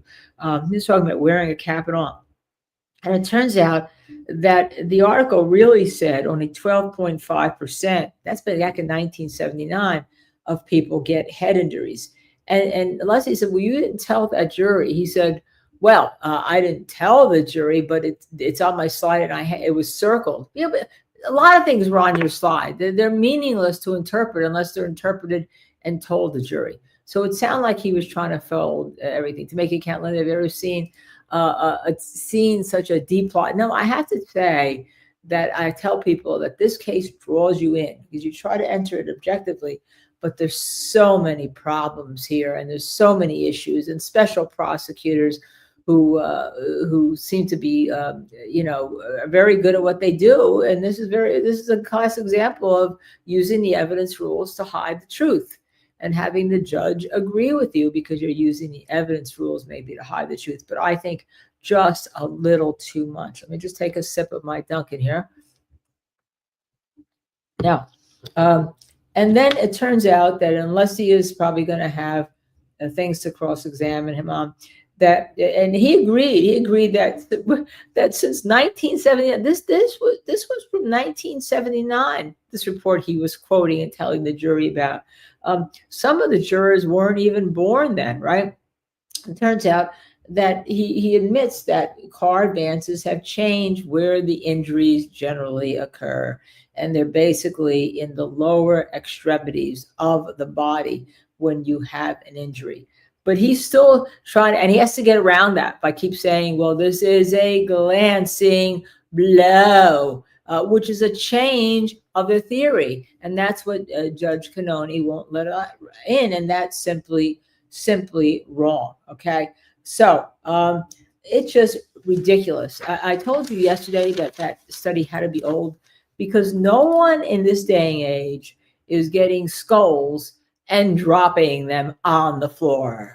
We had Dr. Banerjee on last night, a board-certified forensic pathologist from the same office that the defense medical examiner is going to testify from. And she talked about how important it is to have a forensic pathologist talk about all this stuff, not people who are now, he's taking the place of a forensic pathologist. He's an accident reconstructionist. He went to one course in medical school, and he wants to bring in all this stuff that's also secondhand, right? And experts can do that, but not usually on this degree of this level. All these articles, I researched this, and here's an article that says it. Well, you can probably get an article that says anything you want to say. But we all know that cars. And the other thing that wasn't mentioned by Alessi, Mr. Alessi, that medical care has also changed whether or not there's certain deaths from automobiles, right? It's just like gunshot wounds, much lower rate because medical care has changed. People that would normally die in the past don't necessarily die. But here they've got to stick to this glancing blow. And again, did any of you, and maybe I miss it, see demonstrations where the polycarbonate was slammed into a person and seeing at what force shall we say glancing blow into an arm, and it shatters and destroys the arm. They didn't do it, and their excuse for not doing it is the most ridiculous thing, because they say crash dummies react differently than human beings who would step out of the way. Okay. Yet, he still relied on that 1979 corpse head skull dropping. Yes, I'm going to keep repeating it. Corpse head skull dropping. All right. I think that's just so ridiculous. I think this is so ridiculous. Now, why did Alessi go there with the burm? The same reason I did, is because to show that he didn't take into account all different possibilities. He only showed you the one that would support his confirmation bias, which he now recognizes is important and says he doesn't have it. That's why he said he shouldn't have read the report by Trooper Paul, but he did anyhow. And he didn't have confirmation bias there because he's rejecting it all, because who is paying him this $500,000? What do you think he's being high? What did he think he was being high for? To say there's a glancing blow and then try to demonstrate it with the most silly demonstrations I have ever seen. I've seen real accident reconstructionist demonstrations. They're very, very effective, but they stay very focused on the reconstruction. Now, they can't really reconstruct here. Why? Because they didn't lock down the scene. Very interesting to me that what he now says, this guy says, oh yeah, I've seen cameras and stuff of cruisers, and John O'Keefe was 7 feet in the grass, when everyone before doesn't know where he was, didn't know where he landed, but now he's got it. He knows exactly where he landed, 7 feet on the ground. He knows exactly where it is, right? And you know, the whole issue of him, he knows everything, because he's right and everybody else is wrong. He's right and everyone else is wrong. I mean, I find it particularly outrageous, and I think the defense is going to go there. That, remember, as I said, they had to get around. They're trying to get around everybody from the state that didn't support their opinion, that Karen Reed hit him with an SUV. Now, you tell me, okay, you have a car that's going backwards hard enough to have an arm impact, shatter glass, shatter polycarbonate, so it blows out, and your arm is still there, because remember the glancing blow. Remember when you saw his blue man tube man, blue greasy evidence paint? Right? He just like goes up to the car and he kind of like, goes around it. And here, see, look at that. If I just go like this, I have grease paint on me where the injuries would be. Well, that's not how things work. Okay, it's simply not. And he admitted to you because people step out of the way, right? People step out of the way. And all. So I'm sure we're going to, this whole thing with the burm, because the likelihood is what we've heard now is John O'Keefe got out of the car and went on the grass and went into the house, right? All right, that's it. Because Karen Reed was sitting there in her car. Remember all that testimony?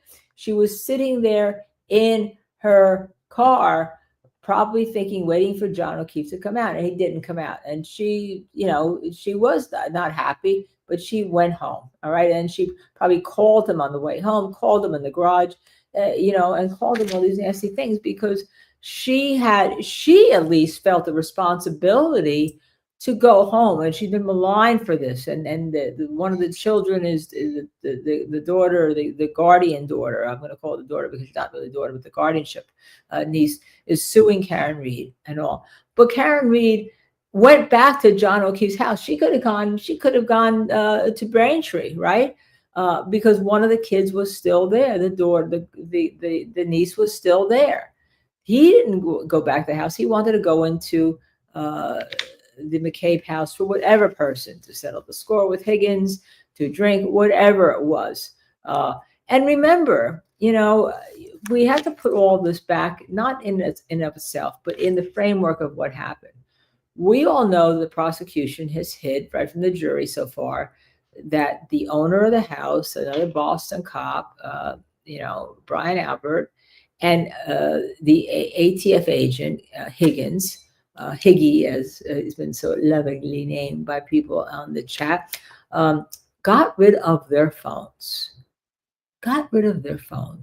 Okay. Higgins even went so far as to go to a base, a federal base, military base, take out the SIM card, destroy it, and then get rid of his phone. And they changed carriers so that you can't get information. To me, that's a big issue. All right. So, those of people that want to just convict Karen Reed on this are forgetting that the only person who destroyed evidence was other people who have been named as by the defense as the third party culprit type defense that they're using in court. Whether or not that will succeed, I don't know. But I can easily see John O'Keefe entering the house. And remember that Ian Whiffen, or Mr. Wiffleball, as I like to call him, had those circles where John O'Keefe's phone was, and that he also withheld those from a jury, right? He withheld those from a jury until the defense pointed out, look at that white circle you had. Did you mention that's where it shows that he would be inside that house? And he didn't mention it on the direct examination. That was kind of trying to be hidden. So yeah, we have these reports and these PowerPoints, but we're not going to show you the stuff that is exculpatory on these PowerPoints. Let me see what Cole 6-hitter says. In choosing a study from 1979, cherry picking to match your story, John was not allegedly hit in 1979. Yeah, cherry picked documents, right? And what the problem is here is that, the judge did allow all this to happen. Remember, she did not give she did not give all the, Burgess didn't have a Daubert hearing, right? For methodology. And here today, she even found when she said that he could say consistent with, right? Let's go back to her wording. That you can testify that something is consistent with, she said that because his methodology complies with the methodology generally used in the community. All right. But there was, we're hearing this stuff. How about the methodology of you don't submit your report to peer review? He says he can't. That's just garbage. Okay. Your findings report. That's simply garbage. I see reports all the time that have somebody else is in a group, even in the same group, has signed off. Now, that's not real peer review because it's not an independent person. But I've seen reports where the expert has submitted that had somebody else review the report that agrees with it. And when we see that, we always think that's a danger because you really have two people testifying when you get one person on the stand, because they say, well, I have my report here that I'm presenting to you peer reviewed. Okay. That's an issue, but he wants to deny that he could submit it. I can't submit my testimony here to peer review. Well, guess what? The jury of us, all right, we're peer reviewing it, and everybody on social media is making comments. Now, that this case has been a lot of this case also helps because there's cross-examination by social media, that things have come out in social media that people are using. I'll guarantee you that because of the case being, I can't say televised because technically it's being streamed from the courtroom. Although there's a camera in the courtroom, yeah, could it be televised? Yeah, I guess televised is okay. Oh, yeah, all right. So if it's televised, that's where that other federal case came from, the Glover case that the defense had with regard to Sharon Burgess, that showed that they were able to use on recross when he tried to justify his credentials to show that there was another federal case where he submitted the same or different like CVs. There's so many CVs in there. In his case, I can't count, to be honest with you. And all. But as soon as you have an expert who says, he confused gigabytes with gigabits, and that's why he made the wrong statement about whether or not the information had been totally pulled from Karen Reed's car. And then he also had the dates wrong in the incidents, and we're supposed to believe him on being, perfect and giving perfect data where seconds count here to convict somebody of murder, Let me say it again. To convict somebody of murder, the prosecution has to prove their case beyond a reasonable doubt. Now, there could be some people who think that she did it. That's not the issue. And I'm going to keep reminding everybody. The issue is, have they proven the case beyond reasonable doubt? Or is there something funky going on here? Is there something not right? I get back to, why do you throw away your cell phones? Okay. Now, I could see an alternative theory. I could see that John O'Keefe entered the house. Maybe there were some words right there at the garage. All right. Because I thought it was pretty interesting. The defense doesn't ask a question with the words, especially unless he means it. He said, did you go inside the garage? Okay. Did you go inside the garage? All right. That's really interesting, isn't it?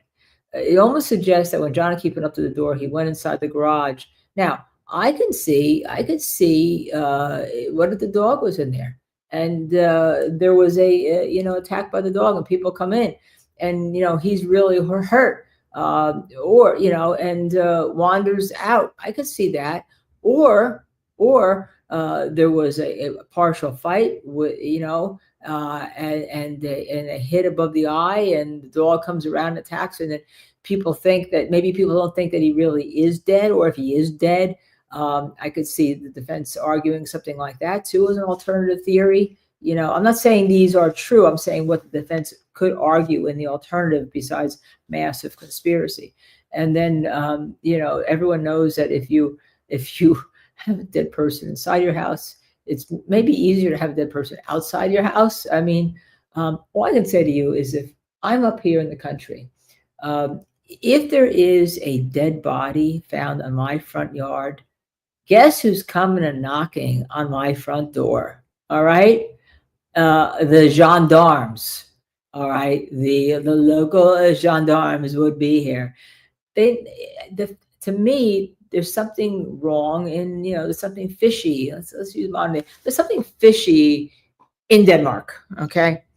Denmark may be a wonderful place to live, but I'm just using Shakespeare a little bit. Something's not right with this case. The people that have lied about this case lied.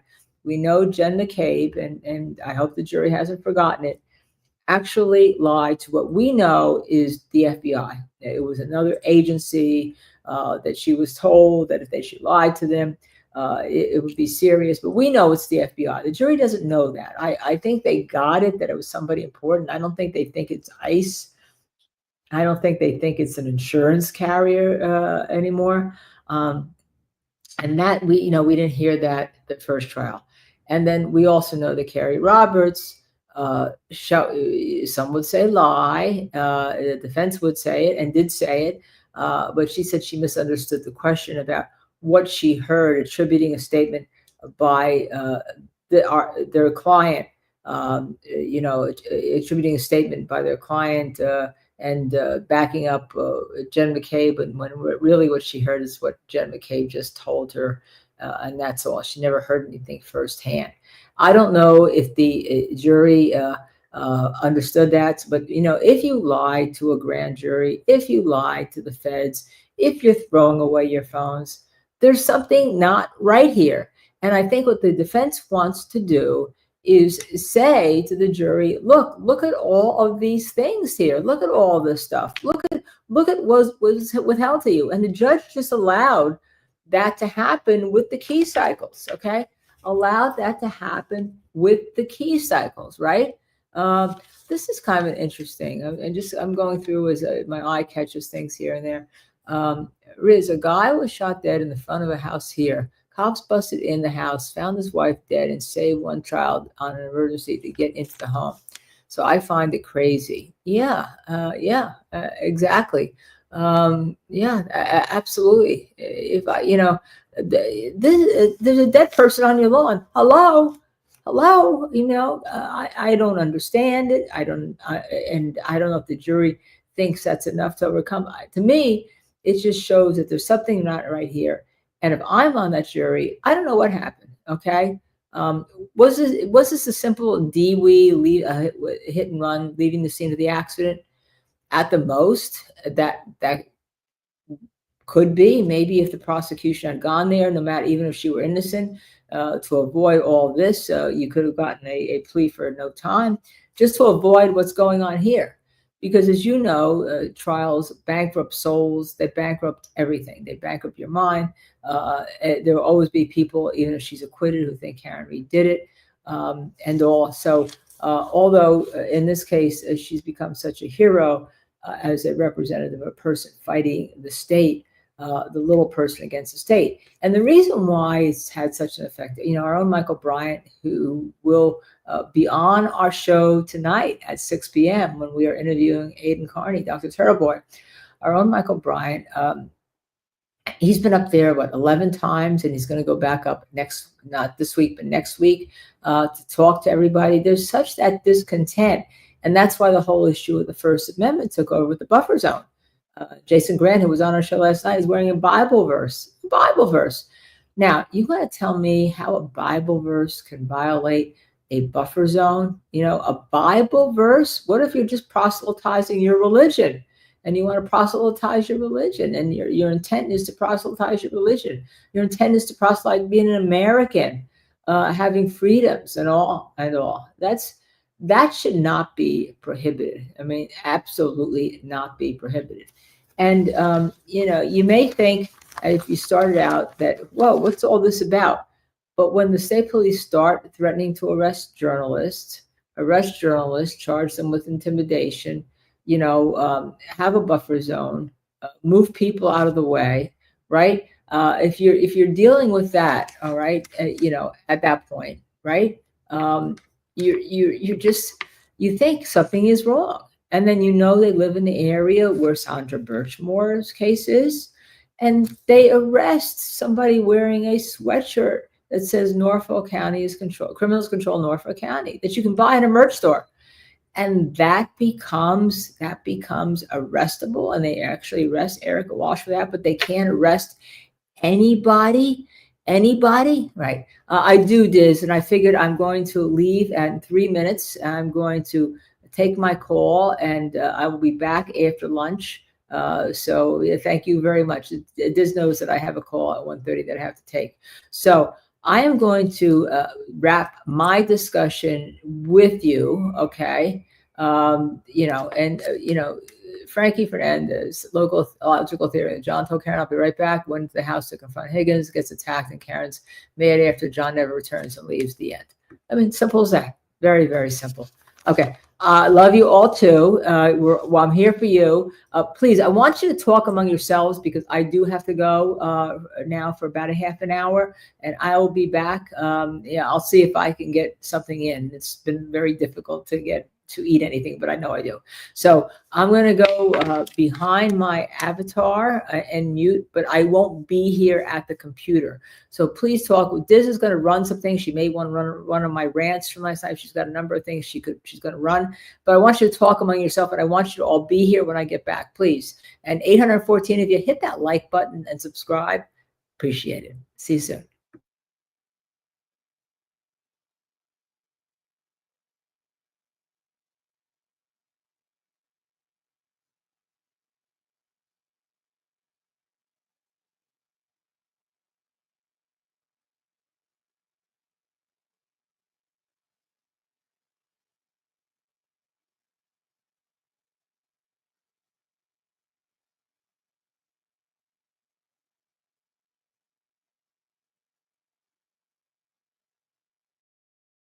folks that have been followed when they have shown up at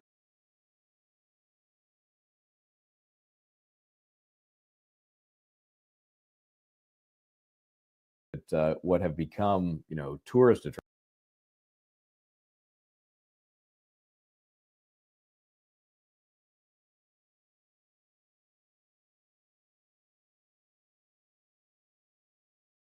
attractions. Right?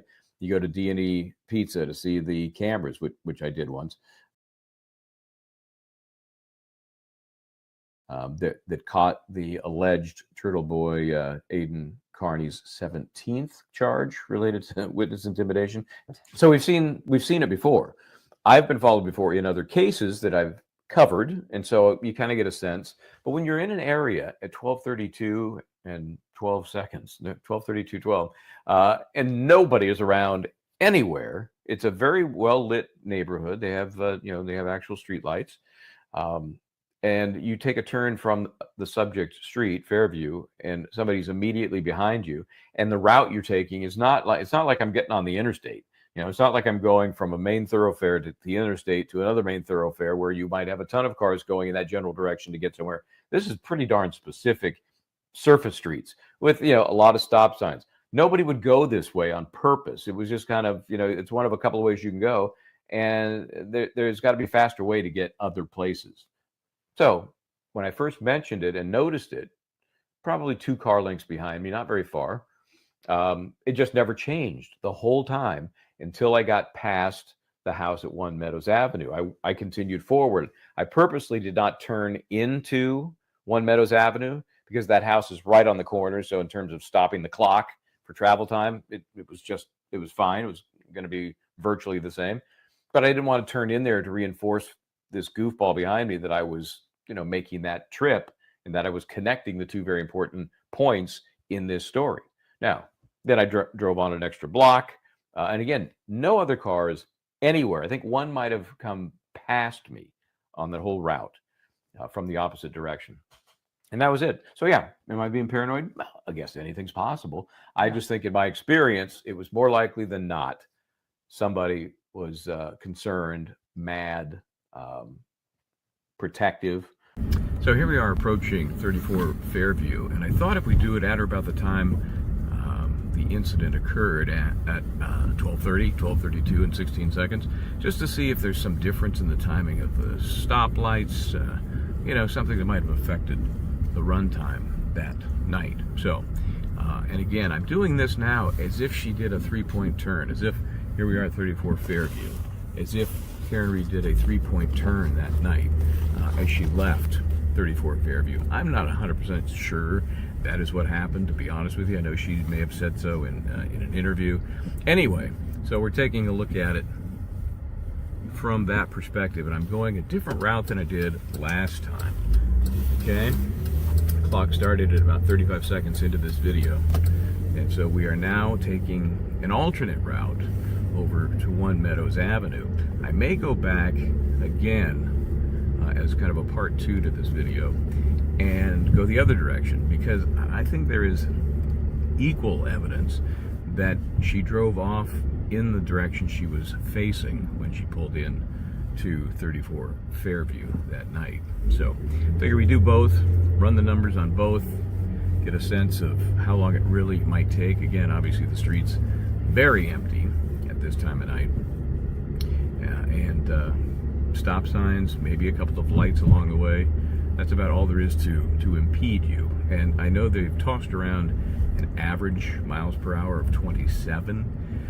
Again, I don't know how much of this GPS location data BS that I really believe, because I'm probably averaging, give or take, about that same speed, give or take. And again, as you see, as we move along this particular route, it's really just it's a lot of stop signs that's what we call a California stop, which translates into running a stop sign. If your wheels don't completely stop, you're running a stop sign. What a surprise. That's probably what most drivers do. When you stop doing that, when you get pulled over and get a ticket for it. Not that I would ever have done that, of course.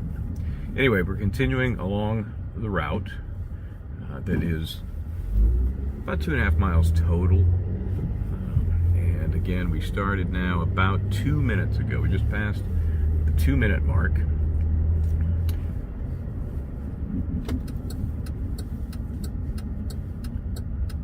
Again, it is at or about 12:30, very close to 12:30. Again, that night would have been perhaps felt a little darker, middle of winter, but the big key issue, of course, is this is not the beginning of a driving snowstorm, right? I could not, as I've said, the Justice Serve TV budget does not allow for creating a snowstorm for this duration. In fact, we couldn't cover a snowstorm in my driveway. But anyway, with that adjustment, this should give us a pretty good idea with virtually no traffic, how long it might take to get to 1 Meadows Avenue. And just a reminder, this is the alternate route, at least as I see it. But we had a number of folks looking at the first one I did, I think it was about a month ago, and saying, well, hey, what if she went the other way? Again, because most people are uncertain at best about the route that was taken that night. This is one of, I think, only 2 stoplights. It actually may be only 1, but and if this is see how the light's already changing? See how it's already changing to yellow and then green here? If that is truly because it's an on-demand light, that would speed up the route dramatically, because with no other cars, you've got full control of the lights, really. Lack of a better description, it's it's going to defer to you rather than be on a timed cycle.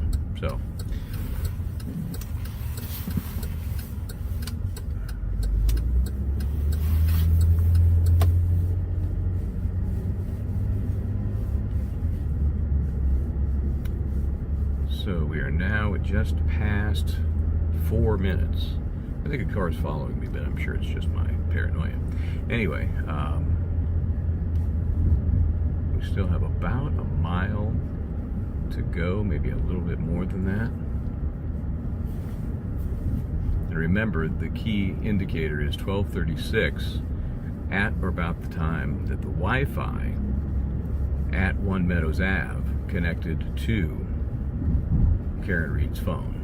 So that's really what the prosecution is boxed into. They have to explain somehow how, if she didn't leave till 12:32, and that's their best case scenario, how did it connect in a mere 4 minutes? Even if there's a little wiggle room in terms of distance to the point at which it connected to the Wi-Fi. As everybody knows, and as we've talked about many times, some Wi-Fi services, if it's 2.4 gig speed, if it's 5 gig speed, it might pick up a cell phone a little bit earlier if it's the more powerful. That's going to be, I think the experts have suggested, 150 feet to 300 feet. So best case scenario, it's still only 300 feet. Not a huge difference in terms of the travel time. So we are now at about 5.5 minutes, and we've still got half a mile to go. I'm averaging about 28 miles an hour.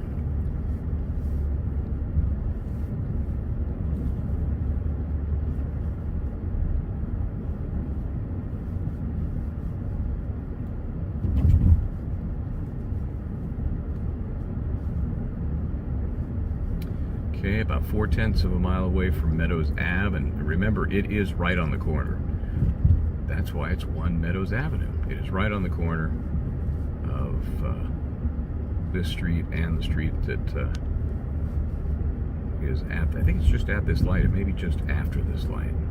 Again, if it's an on-demand light, it's going to stay green for traffic on the main street. And this one, it would be the main street of these two, and only switch when demanded by oncoming cross traffic. So again, that should speed up the process. Okay, we're coming up now on 7 minutes. 7 minutes. And here it is, this next street, right here, where that sign is on the front yard. Bam, right there. That is almost exactly 7 minutes.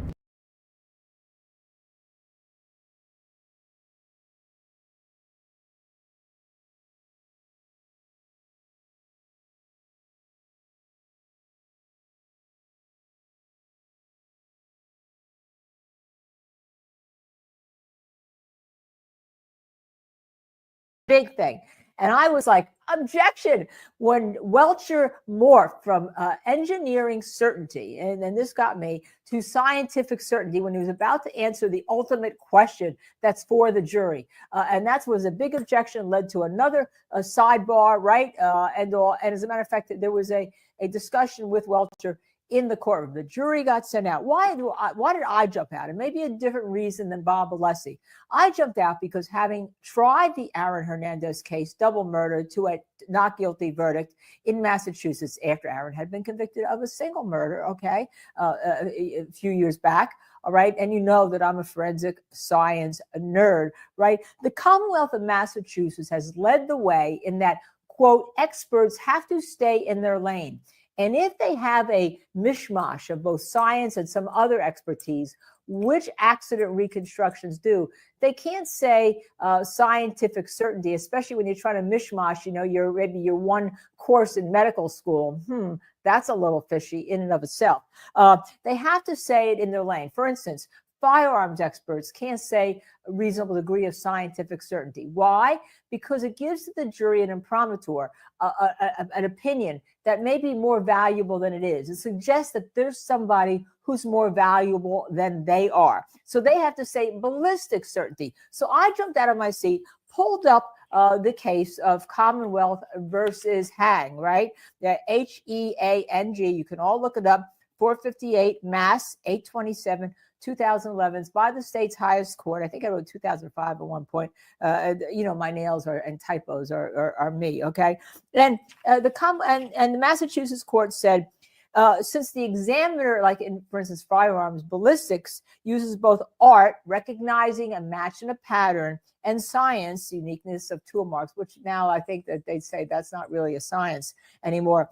They can't opine with absolute certainty. Therefore, they can't say scientific certainty, okay?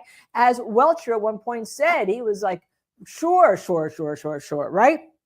An opinion must be limited in scope, and that scope there is limiting how you couch it. So that's why you heard to a reasonable degree of engineering certainty. So when he morphed out to scientific certainty, woo! I was out of my seat, as you all know who were watching me here. On it, because you can't do that. In Massachusetts, it's very, very strict on that. They had other cases dealing with this whole issue, and I think they're one of the few states that examines this whole idea that these forensic scientists who come into court and have absolute certainty are really sure of themselves. Okay, but anyhow, that was just a part of the issue. The issue was the ultimate opinion about whether or not this expert could testify to, because he was out of his lane.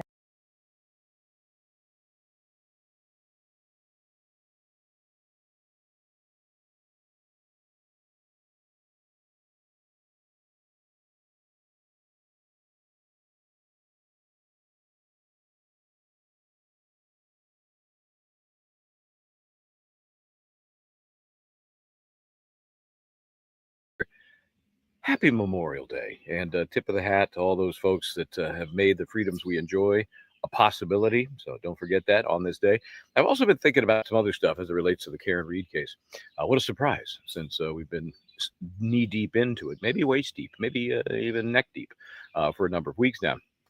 So I thought it would be interesting to look back at three things that we have talked about here on Justice Served TV that make you wonder what really happened that night, January 28th/29th, 2022, at 34 Fairview.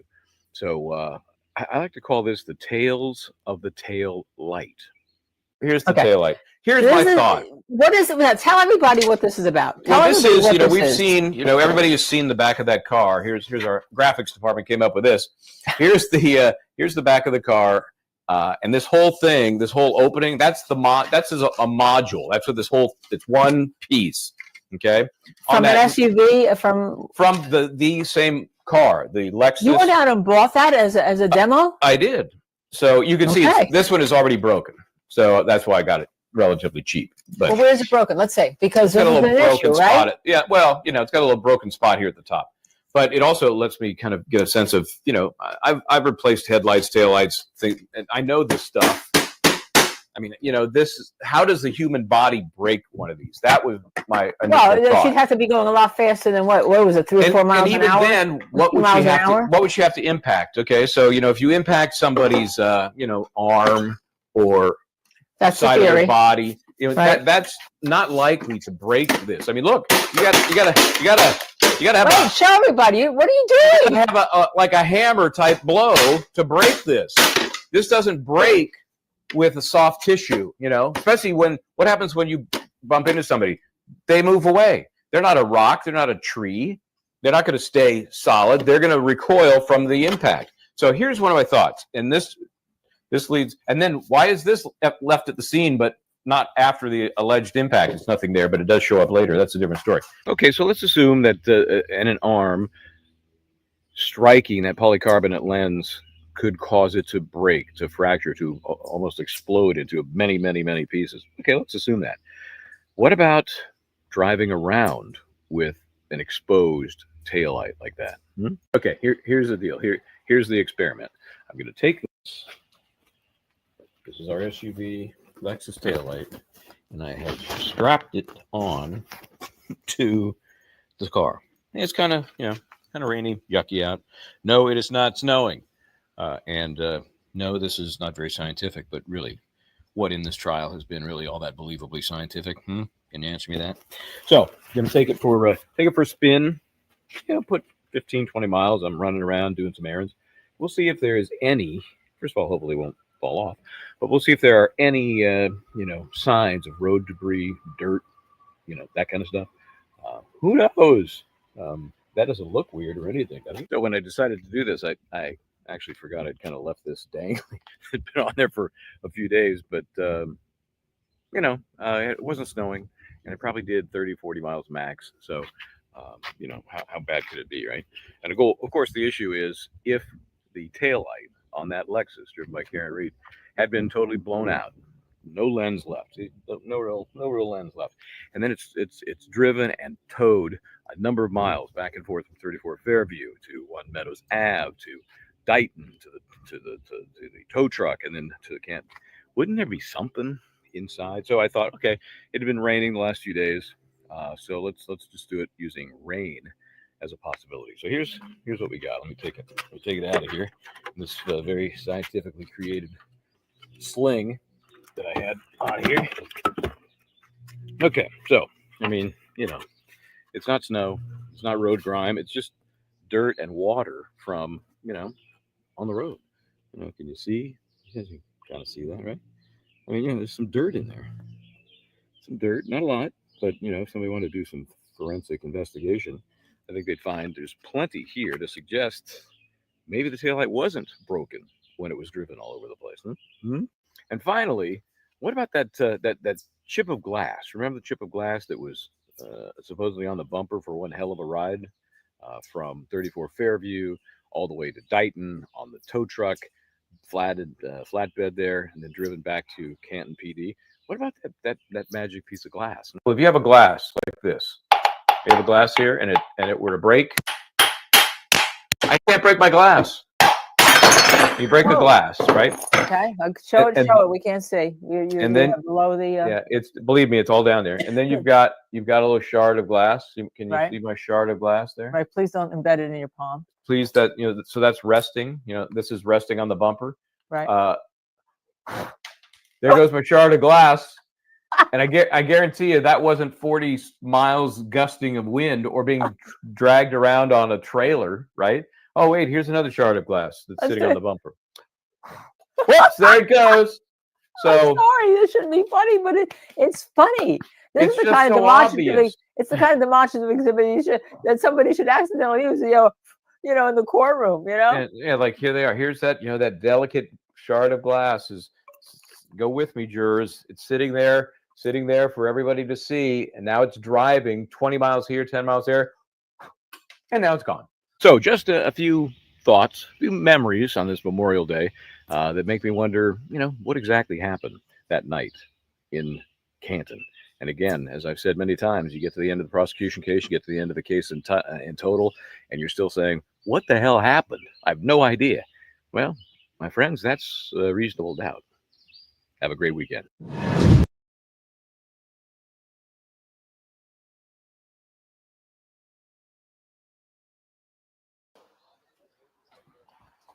Oh, I went down the wrong way. Let me mess up your B footage, guys. Messing up.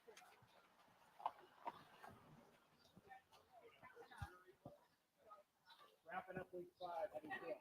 I feel great. I'm anxious. I'm ready to put on our case, which will be more robust than it was last year. So I'm anxious for everyone to learn what we know. What differences will you have to the case? More witnesses, broader and deeper. What's the significance of the prosecution glass? It matched the glass on the bumper, but the bumper glass didn't match the glass, the cocktail glass, the cup.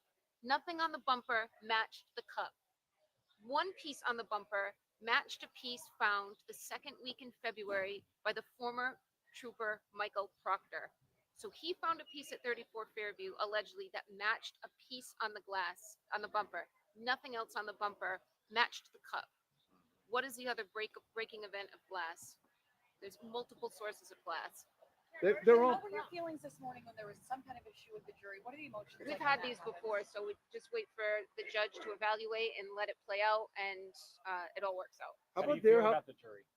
I feel good about the jury. I feel good about our selection, and I feel good. How about their case? I mean, they're almost wrapping it up. How have you found it to be different, same, similar, etc.? Yep, abridged, fewer witnesses, and Do you think they've been less effective than the last time around? I don't believe so, but I don't know. That's for the jury to say. What did you learn about the jury issue? The doctor is not a neuropathologist. He doesn't perform autopsies. So I found him not qualified to speak about what a medical examiner should. Well, Mr. Alessi ask more questions then. We have our own medical examiner. Karen, do they have anyone more than Judson Welcher, to your knowledge? I'm gonna have a couple days without an alarm, and without high heels. Do you know if there's anyone more than Judson Welcher involved in this? Or is he the only one? I believe that's the last one. Okay, So so that's it. that is my And did your two friends call Michael Proctor? TBD. Still TBD. Still TBD. What's up, Justin? Okay. What about Brian Albert or Brian?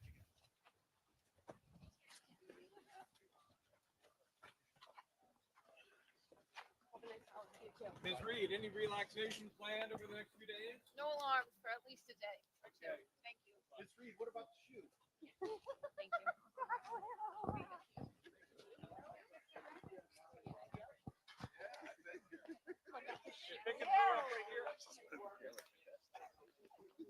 Oh my God, we have a soundbite. did that for the benefit of my audience.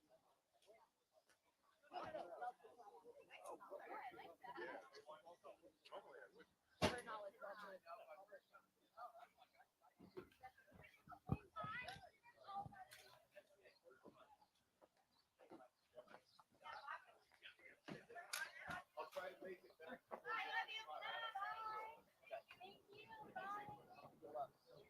Sounds good. Sounds good. Nice to see you. Cheers, Bye, guys.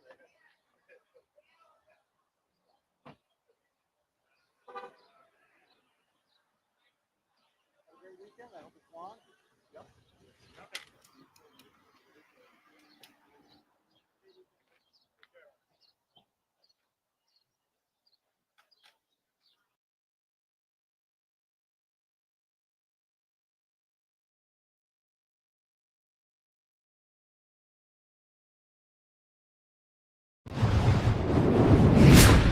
I'm Michael Bryant here, of course, Justice TV. We are in the district court, federal district court. Lovely building overlooking the harbor, isn't it? Yeah, sure is. Yeah. Mark Randazzo here with me. We just finished, like I helped out. We just finished the arguments in the court here to modify, get rid of, fix the buffer zone. Wash it away wash like the it away. filth that it is. So give me some highlights here.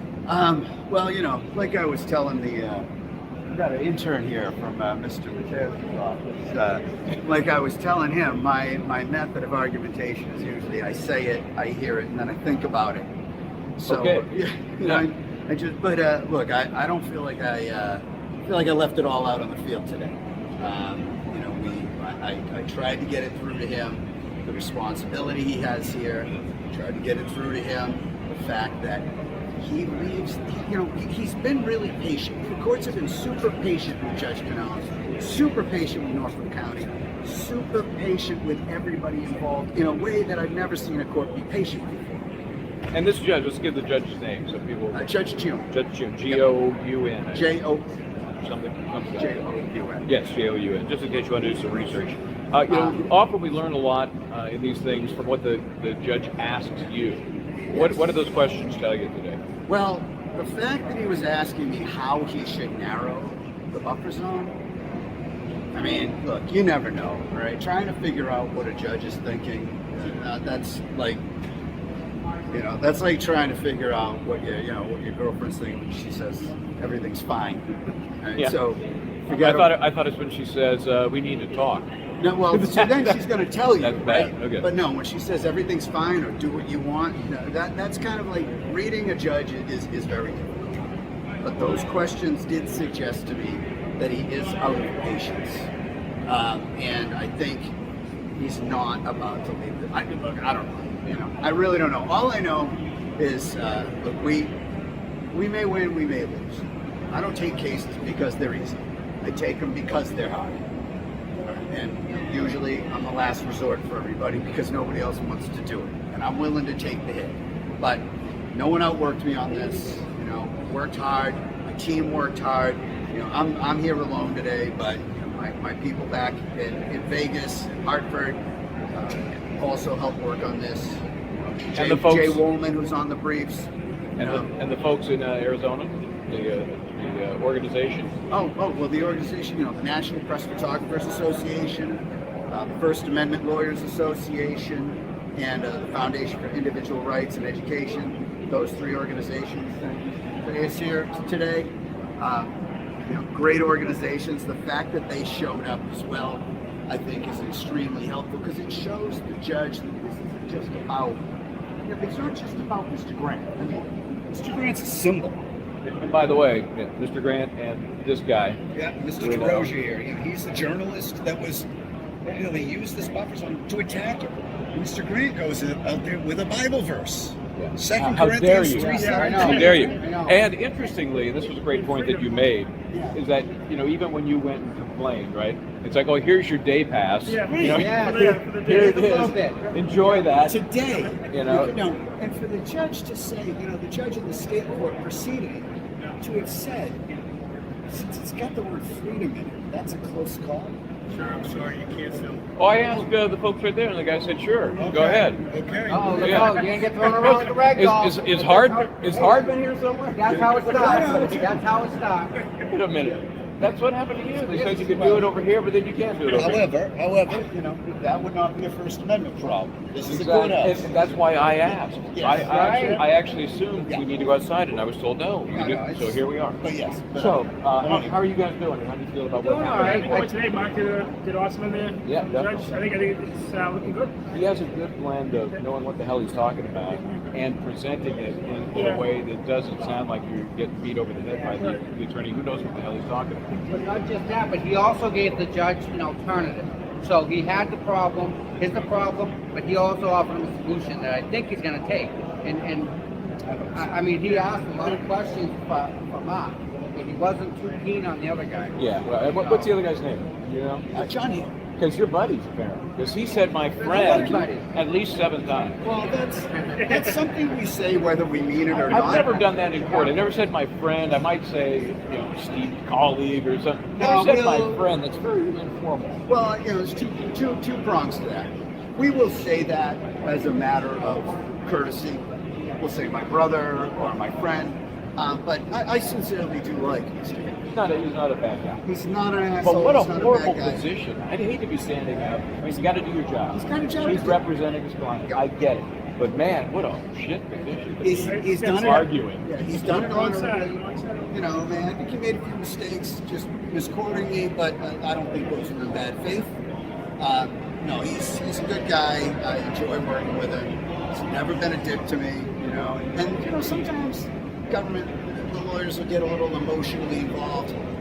No, he's been professional. So when he says my friend, You're not offended by he that. probably would have said it even if he didn't. You know, we didn't get along, but we get along well enough that I'm happy to be called friend, Brian. Okay. So, the upshot, the judge says, I think I wrote it down, something about I'll try to come to a decision as quickly as I can. I mean, you know, this is perfect. This is pocket veto material here. Yeah, no, but he's got to think about it. I would hope so. I would hope so.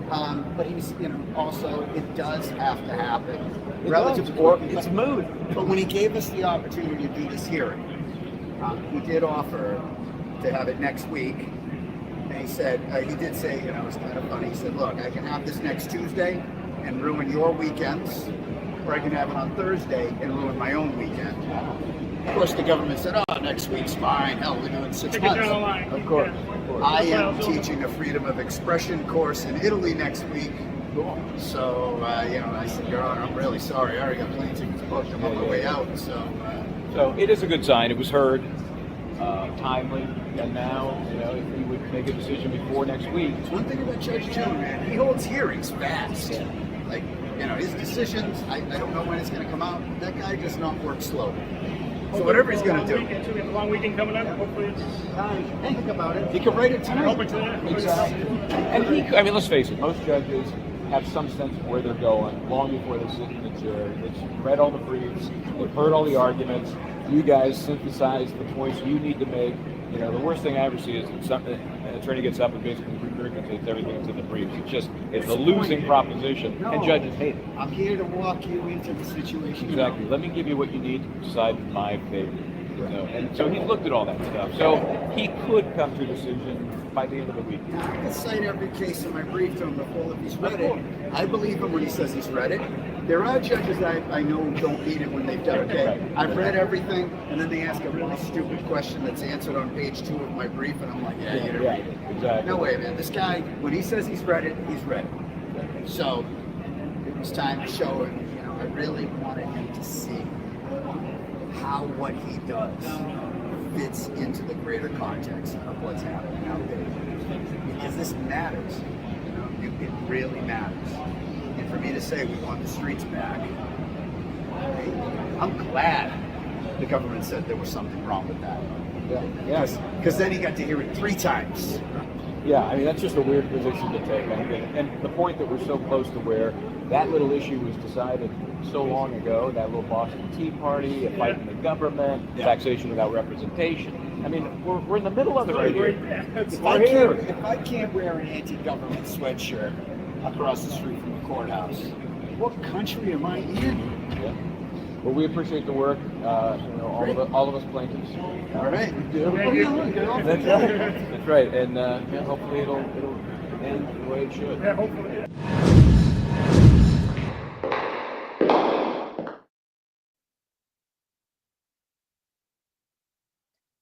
Well, hello, everyone. I am back just in time to see the fan. As a matter of fact, I'm just fixing my notes from what I just did. Hold on a second. Yes, just fixing my notes. I'm glad to see most of you stayed. Thank you so much. I hope you enjoyed actually what was shown to you. I know as I was quickly getting on the other issue and dealing with the other issue I had to deal with, that you heard about Michael Bryant. Now, Michael Bryant and I had spoken about this. I think when he made that trip initially from 34 Fairview to One Meadows, he said right there, it was a very quick thing. He said, I think I'm being followed. And then he said, oh, it could be my paranoia. But we spoke about it afterwards. And I decided to ask him about that, right? And hear the whole story. And he definitely felt that he was followed on that night. Now, he dealt with it pretty well. You know, it's not a big deal. But, you know, there's been other stories about that. So, yeah, I'm back. Yes, I'm back. I made it in a half an hour. I said I had be half an hour, and the call I was on is very strict time limits. So No doubt about that we were going to be back on. So, que pasa, everybody? I guess Welcher is coming back on the stand, and we'll have to see. I'm sure during lunch, the illustrator also made some changes to try to get in some things that the judges prevent them from getting in. Okay, so it really is interesting. I have not had a chance, obviously, since I have been tied up, to look. As I told you, cross-examination sometimes nowadays can be a social media thing. It actually really started when we were doing Hernandez, when we had lunch at the local Greek place, which was really Subs or something like that. We would look at the social media, and we could tell whether or not we were getting our points across. And that was one of the first cases that the Now Law and Crime streamed with just streaming. There was no commentary. There was nothing. It was just streaming. It was called Law News, I believe, at that time. So we looked, and as a matter of fact, we even used one of the lines and gave credit in somebody, and then what was called Twitter, now X, for using the line. So we have posted my rant on Justice Serve TV. As you know, just so you know from last night, I won't have time to do one tonight because we do at 6 o'clock have Dr. Turtleboy Aiden Carney on. And Michael Bryant will be joining us from wherever he is and all. But we would have, but what I'm seeing, I guess my facial expressions would have gone with it. I had to get back on, as you know. I had to get back on because I just couldn't stand it. I couldn't stand it. So, yeah, you watched the rant. Oh, good. I'm so glad you watched the rant. That's terrific. So let's go back into the courtroom. Let's see if we can hear what's happening right now. I'll be quiet, I promise. Go ahead, Mr. Lassie, whenever you're ready. The illustrator is back. Just take a moment, Your Honor, to reorient. I'll be right.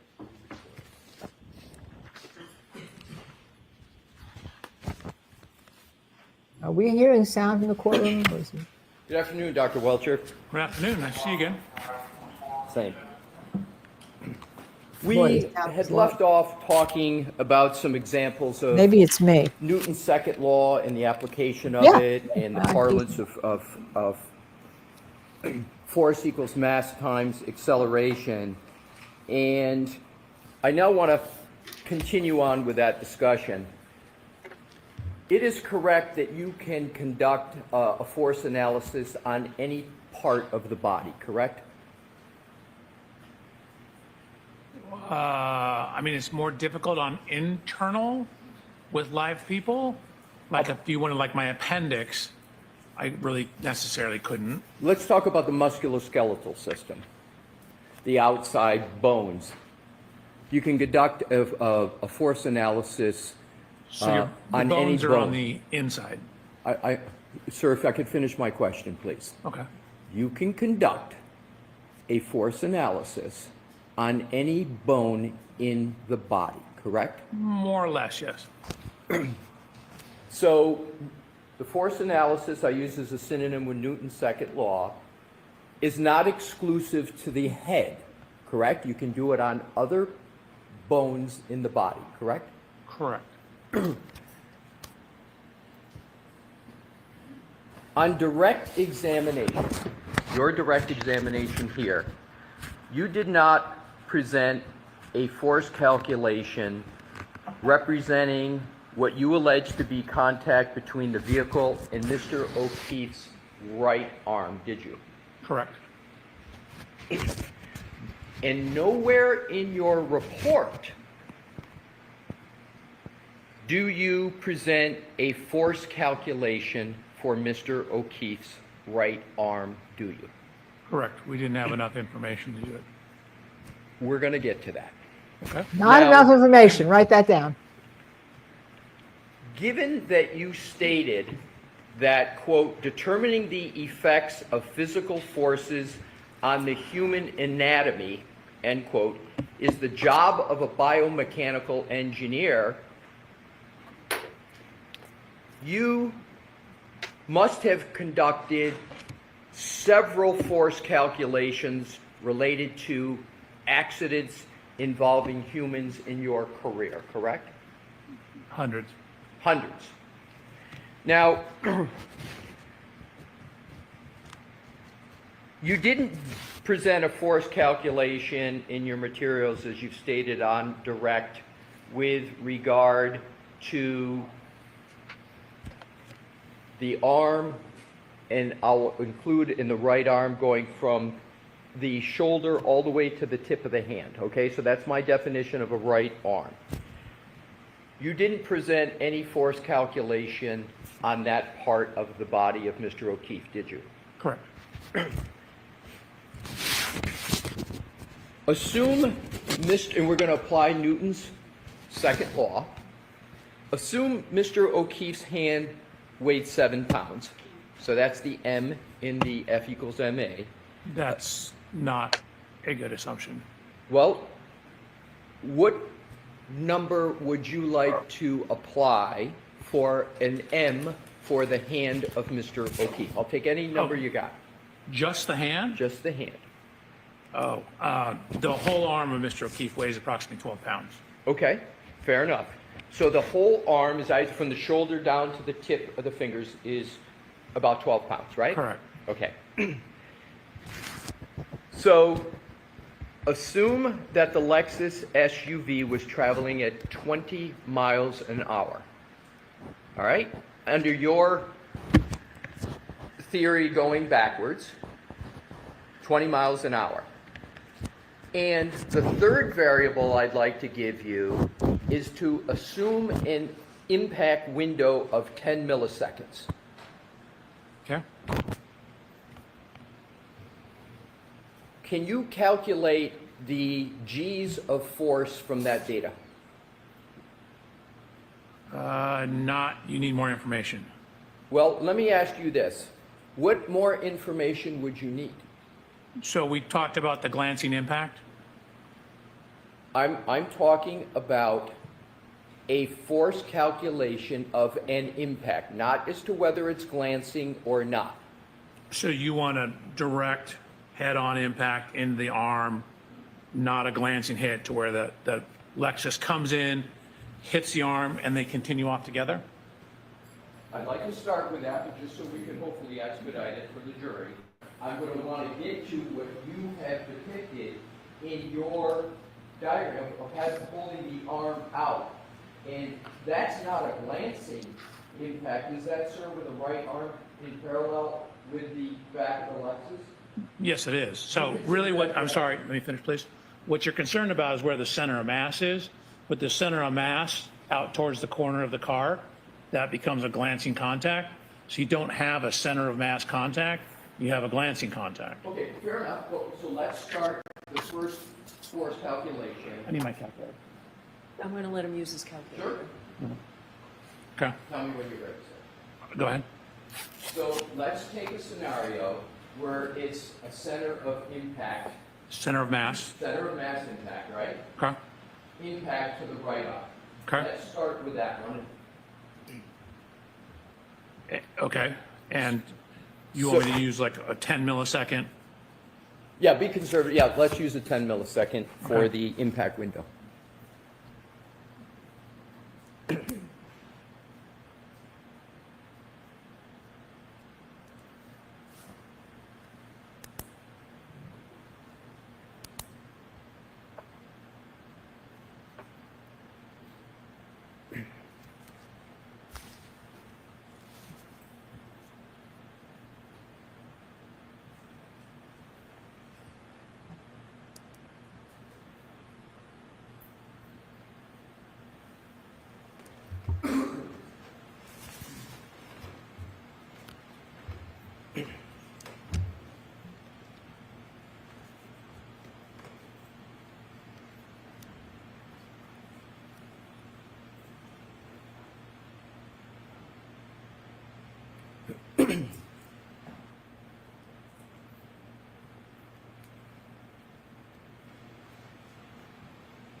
Okay, I'm interrupting his calculations.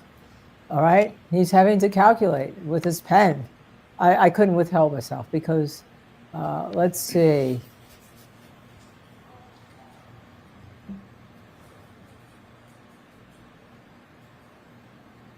You know, Alessi knows the answer to all these questions.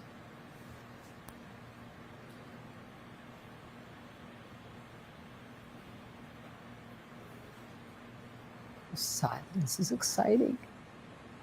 This silence is exciting. I can't wait to what comes next.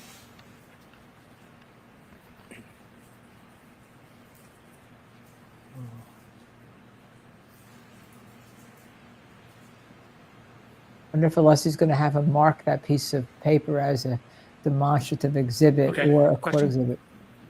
What do you get for F of force in the F equals M times A calculation?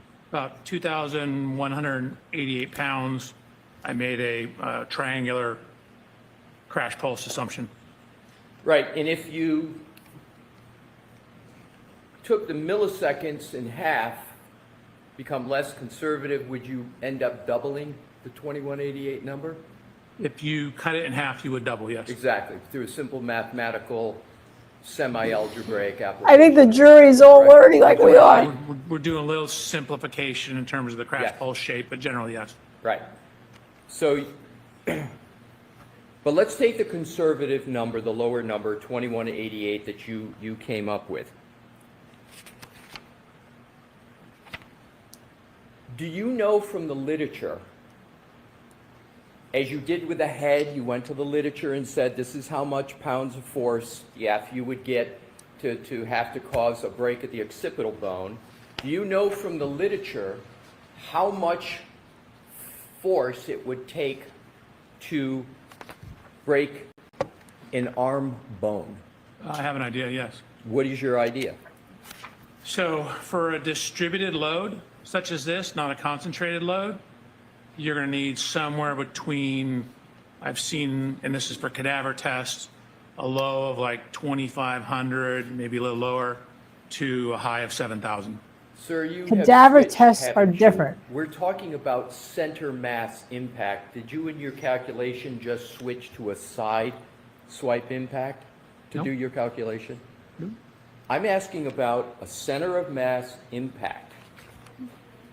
How much force would you need? Let's start with the hand. Maybe it's a simpler one. Do you know how much force it takes to break, any of the hand bones, you know what I'm referring to, the phalangeals, Yes. the metacarpals, and the carpals? Correct. How much pounds of force do you need to break any one of those bones? Actually, I didn't find any distributed loading on the amount of force. I don't know. Well, no, I understand, but I'm asking, do you know from the literature, not a calculation, doesn't the literature tell you, can't you go to the literature like you did with the head, and you say, okay, to break the occipital bone, the literature says you need a minimum amount of force of this. I'm asking you the same question for the hand. If you don't know, it's okay, but do you know what the literature says for how much force is needed to break a bone in the hand? So for a distributed load across the hand, there are distributed load tests that show you need over 300 Gs on the arm to do that. So it would depend on the mass of the hand. What is the range of force that you would need to break a bone in the hand? Do you know from the literature? If you don't, that's okay. I could probably figure it out. How long would it take you to figure it out? Do you know from the literature what that number is? Not off the top of my head, no. Is 300 to 400 pounds of force sound right from the literature that it would take to break a bone in the hand? For a distributed load, Yes. such as the taillight, no. No, not a distributed load. A load from a motor vehicle going backwards. Right, that's a distributed load. Right. So you're saying 300 to 400 pounds of force would not be enough to break any bone in the hand. Is that your answer? So for a flat distributed load, like hitting the taillight, you're gonna need higher. How about another part of the back of the vehicle? I guess if you hit on the very corner and it wasn't a distributed impact, like if you had a more concentrated impact, Yes. that could increase or decrease the amount of force required? How much would it decrease it from the number you gave? Depends on what you're hitting, what it's made out of, The contact Lexus area. SUV, let's assume, I'm sorry. Mr. Les, can you repeat the question, please? Absolutely, thank you. Let's assume we're talking about this Lexus SUV, right? But let me back up. You don't know where exactly, under your theory, that there was a contact. You don't know, if you testify to on direct, you don't know exactly where that point of contact is, do you? Correct, You don't know. except it's on the taillight. Well, you're saying it's on the taillight, but you didn't observe any impact yourself personally, right? Did I see Ms. Reed's Lexus? You didn't see the impact, correct? That is correct. So, and there is no firsthand witness that saw, under your view, that a collision occurred. There's no witness to say where the arm was, correct? There's no person that saw it. Right. And you have chosen a point of contact, okay? You chose that for your analysis, correct? Correct. And you picked that location, but it's also possible that under your theory that a collision occurred, that that arm could have been impacted any part of the back of the vehicle. That's possible, isn't it? That's not probable, no. I'm asking, is it possible? Anything is possible. I don't deal in possibilities, I deal in probabilities. It's not probable. So, but you don't know exactly where the point of impact was, correct? So within the range of the light and the exact angle of the hand, no, I don't. What I do know is at the rear tail light area. So your assumption is that it had, that because there's a tail light that is altered, it must have been by Mr. O'Keefe's arm. That's your conclusion, correct? My conclusion is there are tail light fragments, a broken glass, lacerations to his arm, and his DNA on the back of the vehicle in the area of the taillight. Sir, and Your Honor, I'm going to move to strike the DNA part of that answer for obvious reasons. I'm not going to strike it. Okay, so you're making assumptions. You're taking what you view to be certain data, and you're coming to a conclusion, but that is based upon circumstantial information, correct? Is that fair? Are you calling like pieces of the taillight at the scene around his body circumstantial information? Sir, let me go to the force and go back to the force analysis. Let's go back to the numbers. I want to stay on, if we can, just the calculation. So let's go back to the minimum amount of force. Yeah, it is circumstantial, because we all know Understand from the literature that it takes this to case, break he does any it. bone in the arm from the finger up. Let's start with a hand. What's the minimum amount of force that can be applied to break a bone in the hand? So it depends on the loading. So I don't actually know. In terms of the forearm, I can tell you there's data that shows up to 300 Gs of loading, you will not get fractures. There's one up to 750 Gs showing no fractures for a male of similar height and weight of Mr. O'Keefe. Thank you. he's using, So let's take he was also those using numbers, corpses. Okay, you said 300 and 750. Did I hear it correctly? You did? Okay, that's the numbers you gave that would break a bone, correct? So the 300 actually didn't break any bones, I believe. The 750, the one example, didn't break a bone, but as you got above 350, you started to break bones. So 300. you got above 350. 300. He's got 300. one Above one 300, study yeah, that that's does what I thought something you else, said the one first study time. You got above anything else, 300, now you he start wants to get breaking go. bones, correct? Correct. And so if you take that 300 number and compare it to the 2,188 pounds of force, you have 7 times the amount of force necessary to break the bone, correct, in the force analysis? No. If you take 300 Gs times a 12-pound arm, you get 3,600 pounds.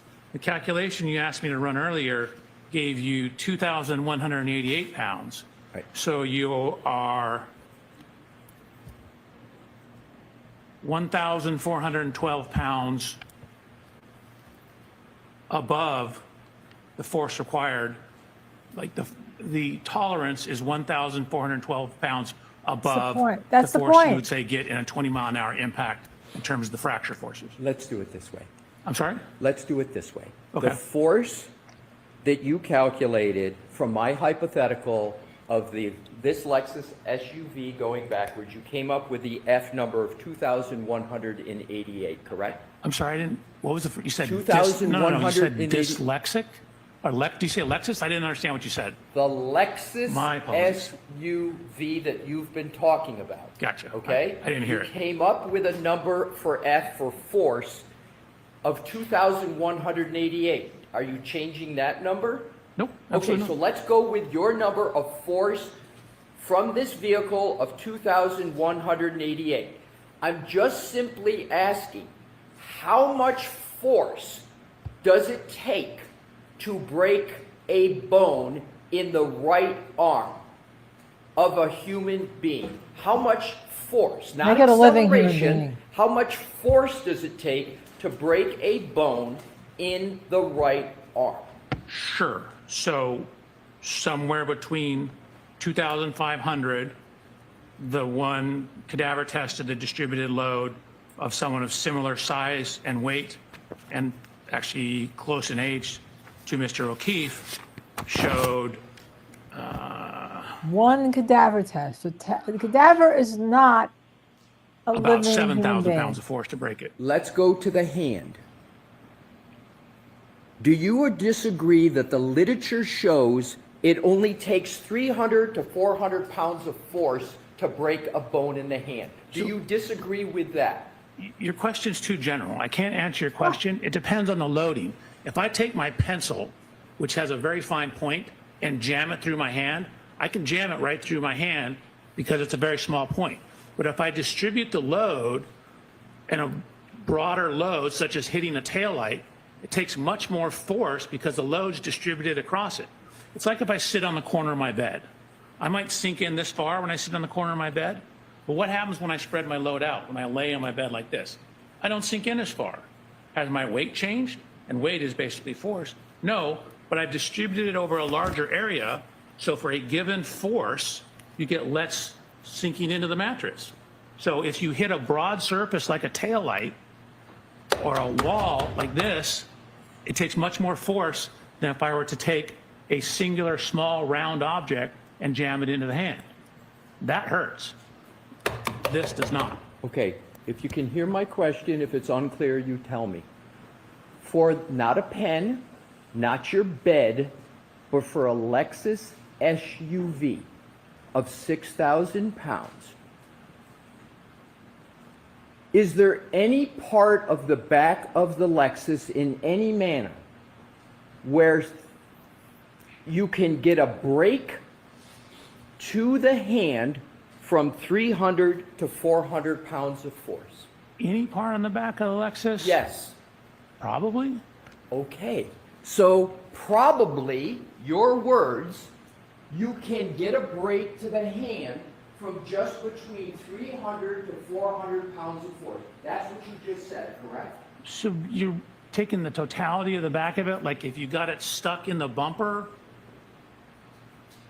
potentially, yeah. But from a taillight or a broad flat surface, no. This is a very simple Any part of question. the back of an SUV, you agree that it is probable that you can get a break of the hand bones from just 300 to 400 pounds of force? Your question is incomplete, right? You said any part of the back, but then you wanted me to not include taillights or not include the rear body panel. If you hit a very narrow part of the car, like say the edge of the tailpipe, that creates much more of a narrow contact. So force divided by area is pressure. So if you have a very tiny area, you have very high contact pressures. And so, but if you distribute the load over a larger area, the number on the bottom of that fraction is much bigger, so your contact pressure drops. So hitting the edge of the exhaust pipe is going to have a much higher likelihood of causing a fracture than hitting flat against the tail light. Okay, what we're going to do to make this more efficient, excuse me, sorry. Mr. Wolk, can you pull up a slide from Mr. Wolk's, or Dr. Welcher's presentation for the back of the Lexus, please? The back hatch, and Your Honor, may we publish that? Sure. Do you know what number though, Mr. Leslie? Mr. Wolk does, and And I then know he'll you tell need it, so us. he'll tell me before I publish, and then we'll give you Okay. the number. Your Honor, may I look here? Yes, I'm going to let Dr. Welcher look at his slide Oh, sure. here Yeah. instead of just up there. The back hatch, yes.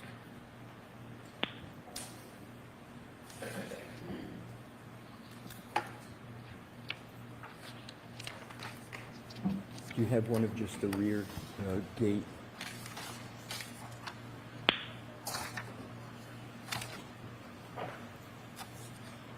The one measuring the height, maybe? There we go. Thank you.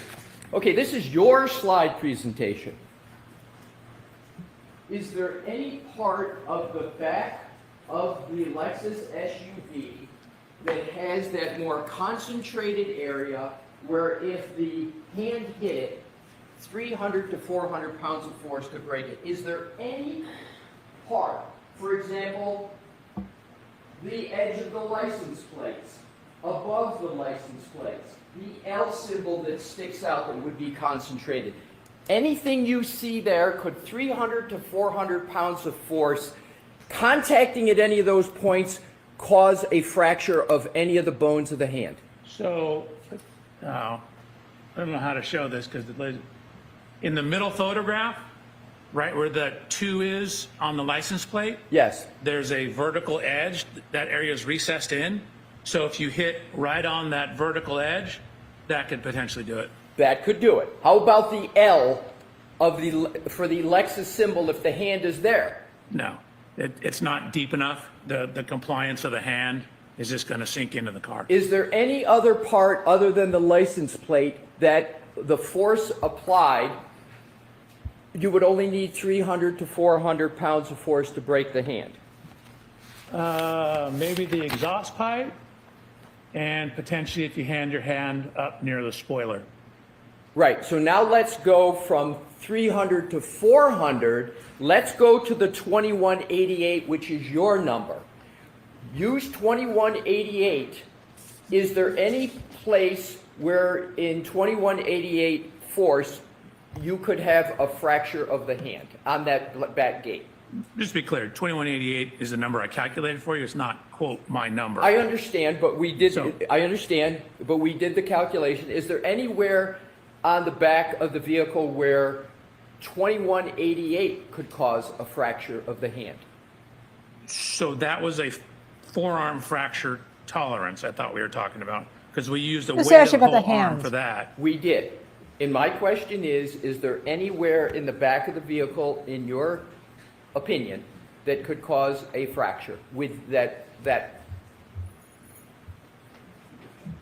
I'm sorry, what, to the hand?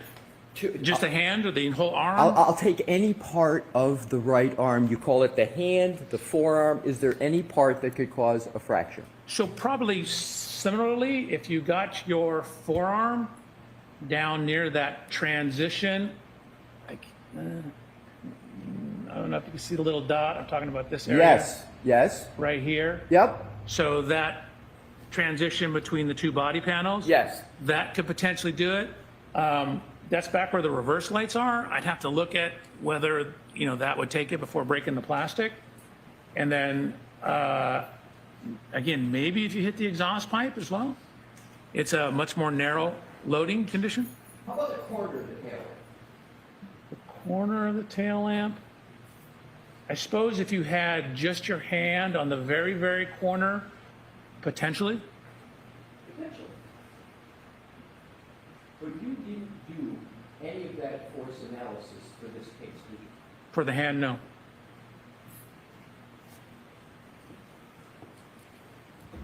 But you did it for the head, correct? Correct. Because that I'm able to quantify. Mr. Leslie, that was slide 108. I just want to I'm keep sorry, track. Your Honor. Yes, Mr. Wolk. Yes, All right, thank you. thank you.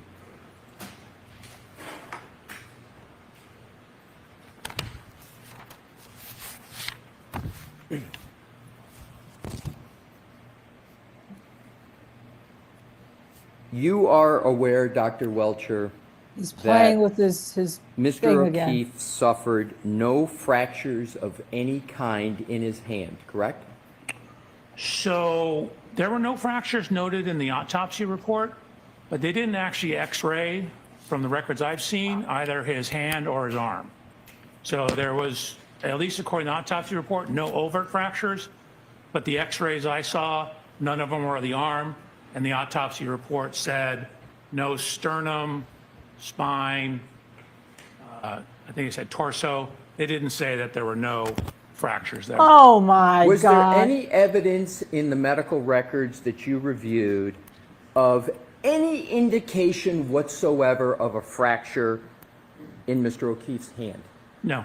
Was there any indication whatsoever in any of the medical records you reviewed that there was a fracture of any bone in the right arm of Mr. O'Keefe? Not that I saw. Again, it wasn't x-rayed. Was there any indication in the medical records, in the autopsy that you say you reviewed, of any fracture of any bone anywhere in the body of Mr. O'Keefe? Yes.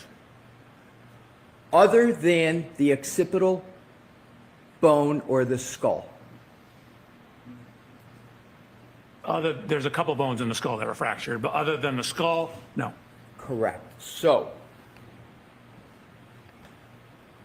are you aware that the medical examiner for the state of Massachusetts, Dr. Shorty Bello, performed an autopsy on Mr. O'Keefe? Are you aware of that? Yes. And you're aware of it because you read the autopsy report, correct? Correct.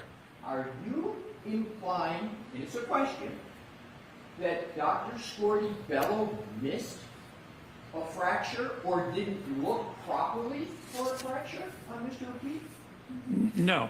I'm simply indicating that, for example, a hairline fracture, I didn't see any evidence that they actually x-rayed the structure, so there would be no overt evidence of that. There were wounds on the right arm of Mr. O'Keefe, correct? Correct. And you are saying that the medical examiner should have x-rayed that to determine whether there was a hairline fracture? Is that your testimony? No, you're asking me about evidence and proof of absence of fracture. So I would look for an x-ray to see if that was the case. I haven't seen any evidence of an x-ray of the arms. So it's your position that on every autopsy, there should be an x-ray of every bone in the body, and that the clinical judgment of the medical examiner should not be accepted, and there should be an x-ray of every bone before a conclusion can be drawn that there's no fracture to a bone in the body of the deceased. Is that your testimony? Absolutely not. Like, I'm an engineer. That was his You're testimony. asking me about That proof. was his testimony. And so proof is somebody looked at it, somebody took an x-ray, somebody palpated it and found a comminuted fracture. So we're talking about proof. Sir, I didn't use proof in my question. Ask me about the opinion of a medical examiner. I'm not a Hold medical. on. Only one person at a time. Mr. Leslie, let him finish, and then you can ask the question. Your Honor, I hadn't finished my question. Okay, then finish your question, Dr. Welcher. Wait for the question. Then let Dr. Welcher respond. It's a nightmare for Madam I Clerk understand, reporting. and I think I've been doing that, but I'll redouble my efforts. Dr. Welcher, I didn't use proof in my question. I'm going to repeat the question. Is there any indication in any medical record, autopsy report of the deceased of any fracture of any bone in the body? That was not your original question, but to answer your question, no. Except for the skull. Except for the skull. Correct.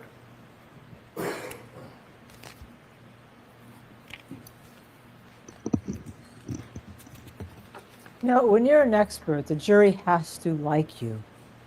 Do you understand whether the absence of any fractures other than the skull of Mr. O'Keefe was of significance to the medical examiner, Dr. Scorti-Bello, in the conclusion she reached in the autopsy report that you read? System. Did you read the conclusions of Dr. Scorti-Bello in the autopsy? I believe so. Are you aware of whether Dr. Scorti-Bello has analyzed whether the injuries to Mr. O'Keefe are inconsistent or consistent with a motor vehicle impact? Are you aware of any analysis to that effect? So I'm going to see you on this one. Okay. All right. Let me just tell you what's going on. It's tough to ask the opinion of one expert based on the opinion of another expert unless the expert on the stand has used the other expert to arrive at their conclusions. Let me say it again. If Welcher, for instance, had used the opinions of Dr. Scorti-Bello in his report to arrive at his conclusion, you normally can ask, but usually you cannot ask questions about this expert's opinion of another expert. Although what he is saying, he's saying, well, you know, there has to be a fracture. I mean, obviously he now knows that with the force, there would have to be a fracture if they're saying that John O'Keefe's arm, hands, whatever, impacted the SUV. That's become quite clear with the force here, which is what we've all talked about. But then, okay, I'm sorry, somebody just made me laugh. I have to just interrupt this to put this in this analysis. Donnie, not Wilbur. Don't make me have weird faces. I just got my Botox. I'm sorry. Sometimes a little humor in the middle of all this is great, okay? But what's happening here is down here, he's saying that he didn't see any issue of fracture, but he doesn't think that the medical examiner, look, of course they may palpate, they may not need to take an x-ray, they may palpate all sorts of stuff and feel the arms and all and the fingers and then not need to spend the money on an x-ray when it's clear that there, especially if there was no bruising or bleeding under the skin at all, that would indicate that there could be a fracture. All right. So what he's saying is because he doesn't see an x-ray, he's not ruling out the fact that there could be a fracture, which was to support his analysis. But we're getting into the issue of technically under the rules of evidence, what you can do. Now, we did pull up, this did found in the Court of Appeal in the state of California, Second Division, Olson versus Rice, that was discussed, that they discussed Welcher's testimony with regard to another accident reconstruction where he didn't produce photographs coming to his opinion. And in defiance, it appears, it looks like, these photographs of other vehicles not produced at deposition to illustrate his point. There was no significance to the damage to plaintiff's vehicle in the present case, even though a witness had testified that much of the damage to plaintiff's vehicle was underneath and not easily visible to the observer. So now we know why he went underneath Karen Reed's car. The next misstatement in respondent's brief appears at 9 when it's unequivocally said that Mr. Singh evaluated the same photograph as later examined by Dr. Welcher. This is false. Mr. Singh relied on no photographs of the accident vehicles, but Dr. Welcher referred to photographs of other vehicles which he had failed to produce at deposition and that he needed, which he needed to produce his conclusion. So basically, what happened here is that in this motion, the bottom line is the defense broke the rules laid down in criminal law and related decisions and was allowed to get away with because the trial judge refused to sustain proper objections to the use of evidence. And that would be the use of Dr. Welcher. The use of evidence which should have been excluded, well, could have probably did influence the jury, thereby producing an error and effect. Under the circumstances, plaintiff is entitled to a new trial, which should be proceed with admissible evidence. So there you go with regard to it. It's not really talking about his opinions, but it's talking about an issue in a case that Dr. Welcher had testified in California. I'm sure there's a lot more. I'm sure the defense has every case that has an opinion that he's ever testified in to see whether they could use it. But I'm just saying to you that this is ridiculous. He won't give under objection. And now, the jury's got to be sitting there What? Okay, so we don't think Dr. Squirty-Bella did a good job, but he won't say that because I didn't see any evidence that she took an x-ray. Not that she had to take an x-ray to come to her conclusions. I don't know about you, but I find it ridiculous. Now, I don't know what Judge Beverly Cannone is doing at sidebar, probably limiting the defense, here and saying that they should move on or something. But there is a technically legal issue that you normally can't ask about others people's opinions, except that he brought it up. He opened the door, in my opinion. He said when asked about, and then he refused to answer the question, medical examiner's autopsy, you read it. Are you implying she missed something, a broken bone, because she didn't look? He said, no, I'm just saying that there's no indication of an x-ray on every bone in the body. Therefore, what is he saying? Therefore, there is?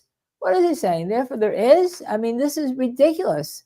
Do you understand that the absence of the fracture, this is what calls the sidebar, is significant? He tried to get in with an answer beforehand. There was an objection. Let him finish. But then what happened was that our lessinator said he hadn't finished his question. Then he starts to ask the same question, and there is an objection again. And then that's when the court said, "I'll see you both at sidebar." So that the absence of fractures is significant, and what he's implying is that, well, maybe there was a fracture because he now knows that the force is so great that indeed, if John O'Keefe had hit that car had hit him. That it would indicate there would have to be some type of fracture in the forearm. And he keeps talking about fractures in corpses. Let me just tell you that a fracture in a corpse is a lot different.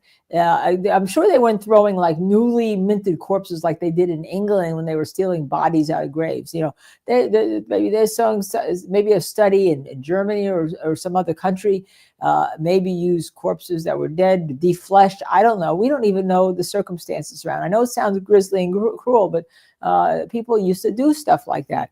But a dried bone, like, you've seen animal bones maybe out in your yard, if an animal brings a bone, or you've seen, the skulls of animals left in the desert. They're brittle, they're dry. There's a different type of force that has to be applied on them to obviously break them apart. But I'm finding this whole thing, quite frankly, he's kind of insufferable. Now, the only question I have is that is the lessinator going too far trying to keep up with him in terms of his accident reconstruction? Because remember, I told you it's hard to keep up with them. They try to do something. But I think what's happened is, unless he's been schooled very clearly on the specific questions and specific areas, and he has that down right now, and he doesn't want to let Welcher move around that either, because Welcher, when he tries to, will try to show that unless he doesn't know what he's talking about or something like that. And Welcher said that a couple of times. Do you mean this? Do you mean that? Because it's very clear what he means. It's a very simple question. There's with the 2,500, what was it, 2,188 pounds of force you have, prove a fracture. All right, what calls a fracture? Simple as that. Very simple. Very simple. Okay. All right. Very, very simple. All right. Let's go back into court. Let's listen. Thank you.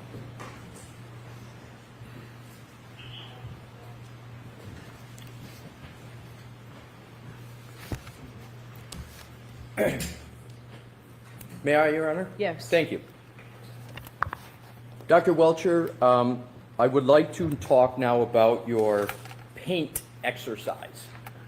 I think what happened there is the judge told him to move on and not that he can't answer questions about some other expert. You did not present, as you have stated, a force calculation with regard to the arm.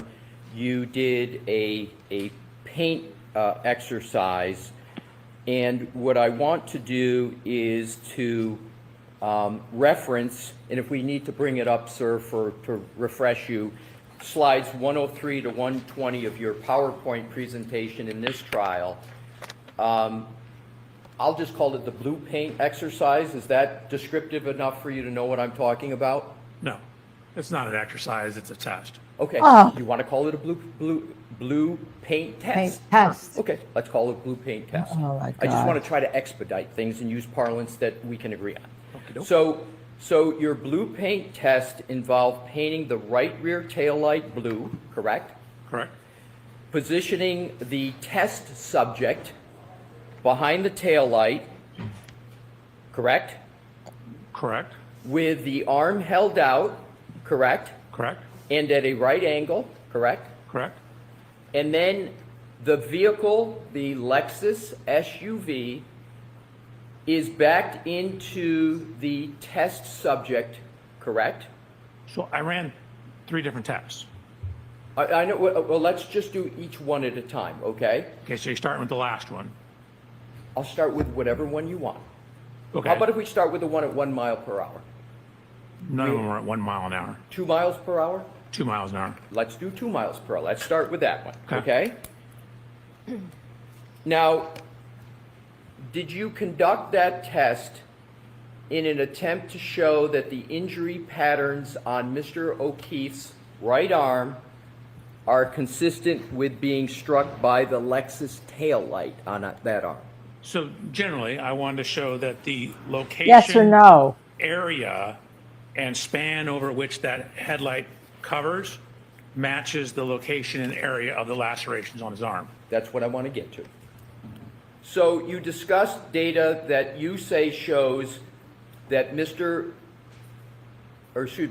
you say shows the Lexus SUV was traveling above 20 miles per hour during the period that you allege the SUV made contact with Mr. O'Keefe. Is that correct?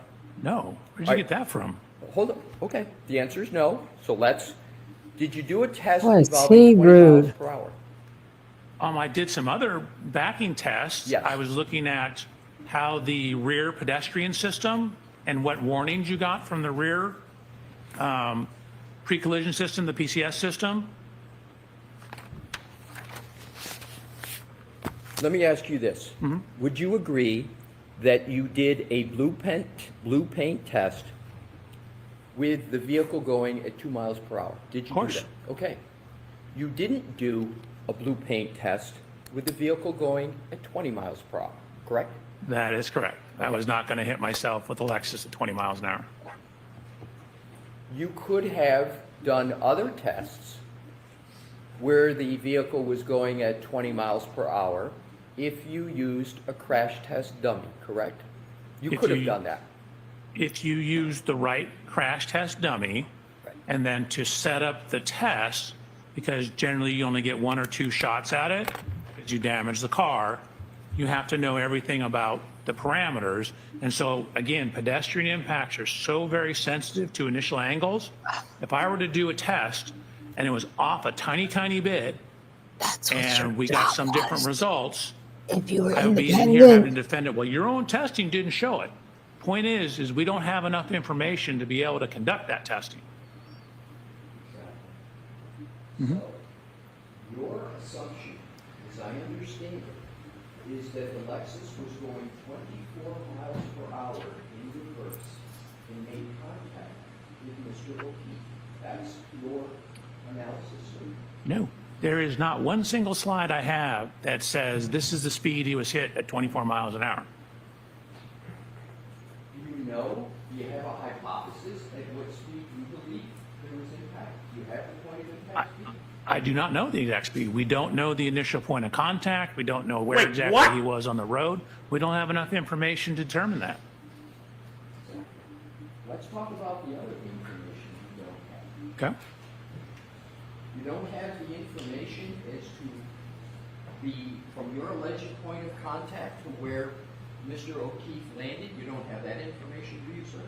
I'm sorry, where is my alleged point of contact? You allege that there was a point of contact between the Lexus, the back of the Lexus, and Correct. Mr. O'Keefe, correct? Right, but I don't know where that is on the road. Correct. You don't know that. I want to go through the information that you don't have. Okey doke. So you don't have that. You don't have the point of impact. You don't have where in the road there was impact under your allegation. Those are the same thing. Right. You don't have where under your view, body of Mr. O'Keefe landed precisely? You don't have that information, do you? What do you mean by precisely? We know it's 7 feet off the road. We know it's near the flagpole. We don't know where it started. The problem isn't where it landed. The problem is where it started. Right, and you don't have that information. I don't have where it started.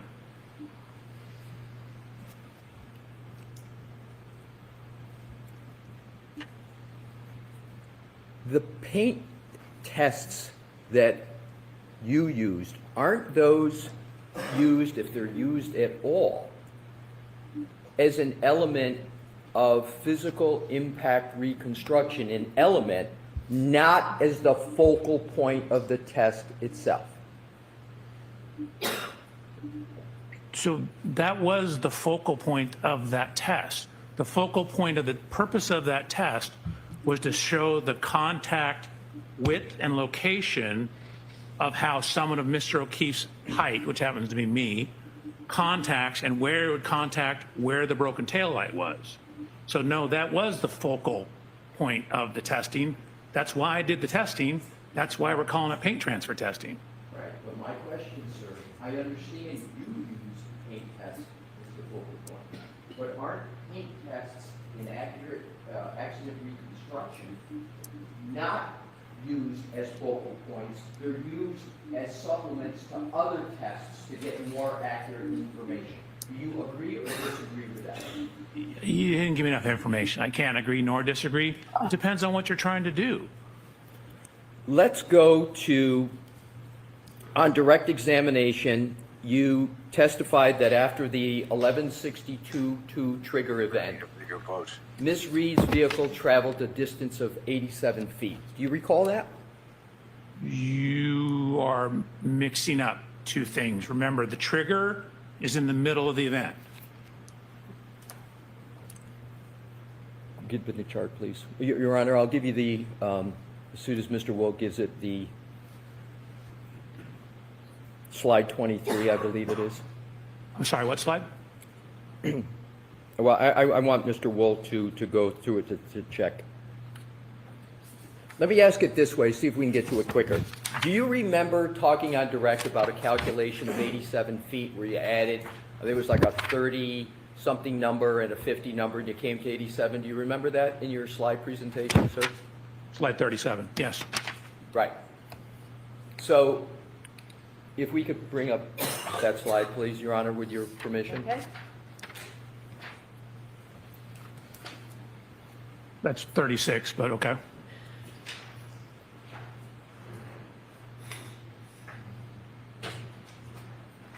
Are you on 33, sir?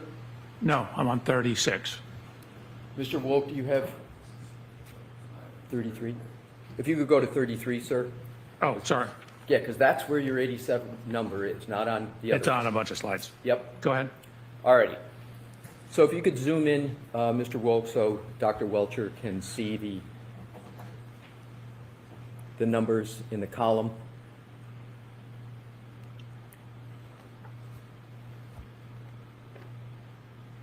You're going the wrong way. Yep. To the farther to the right. Oh, I'm not the only one that has problems.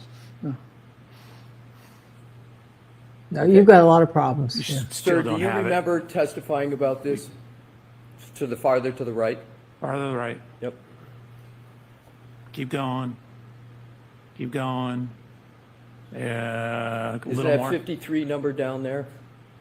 That column? Right. So Can if you we take- can we scroll up a tad so you can see the headers? There you go. Okay. No, okay, go ahead. So am I in the right column relative to start? Is that the column? So there's two columns. Like Z is relative to where it started, and then positive is forward, and then as you back up, once you go past 0, it becomes negative. Right. So what I want to do is have you direct us to the column where you calculated 87 feet. It's in two spots. It's at the end of column Y. Right. We go all the way down. Is that in the yellow there? Is that 87, sir? It is. Okay. Is that the 87 number you were Hold referring on a to? second. You asked me to identify. So then it's see where the one next to it says minus 53? Yes. 0.429. If you go up, So it's not a little bit down, a little bit, and add, see where it's changing directions at 34.157? Yes. You add those two together, that gives you the same result. So it went 34 feet forward and then 50 something feet backwards. Right.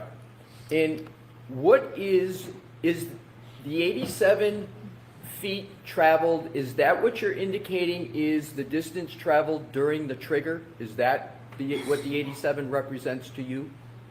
That is so 87 represents the total rearward distance traveled during the trigger. Okay. So you believe 87 represents the total rearward distance. Did I hear you correctly? Correct. Now, can you Just please- hold on, to be clear. So it starts, it pulls forward. Oh, boy. Then it backs up, passes where it initially started, and goes 53 feet further back. That's what I want to get to. How many feet did you say on direct, and did you just say now that it went 87 feet in reverse? Correct. Okay. From its furthest point forward. Well, that's what I want to get to because I want to have this point clear. How many feet do you believe the Lexus went in reverse based upon your PowerPoint presentation? Not when it went forward and then came backwards. How many feet do you believe that vehicle went in reverse? Your question doesn't make any sense because when it went forward, then it went in reverse.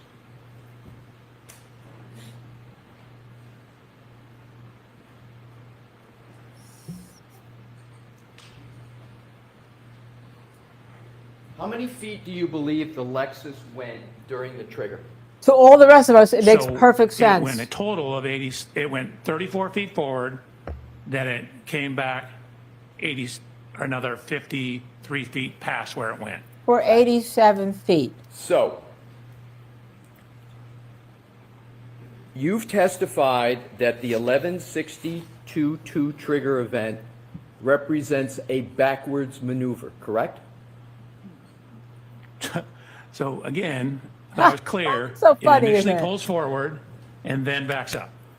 I would like 87 you to feet. define, so it's clear to the jury, do you consider the event of 1162-2 just backward movement, or do you consider the trigger to be forward movement and adding to it backward movement? Which one? So can we pull the slide up? Sure.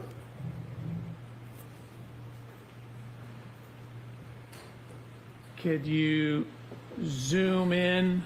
There you go. No, go back to the left. So that T in the third column for data ID represents the trigger.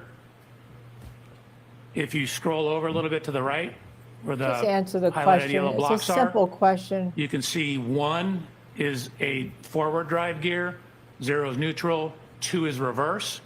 So that's where it's switched from forward to reverse. Do you mentioned consider the the brake. event, So you have Backward, it on the forward, brakes coming backward. in, slowing, or do you stopping, consider going into forward, reverse, backward? It's and a then very backing up. simple question, Welcher. So you conclude that the vehicle for this trigger went 34 feet forward, is that correct? correct.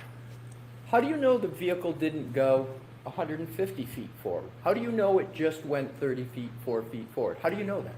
So the only data we have is this 10-second window. And so we have the velocity when it's going forward. We know how much time it took to do that.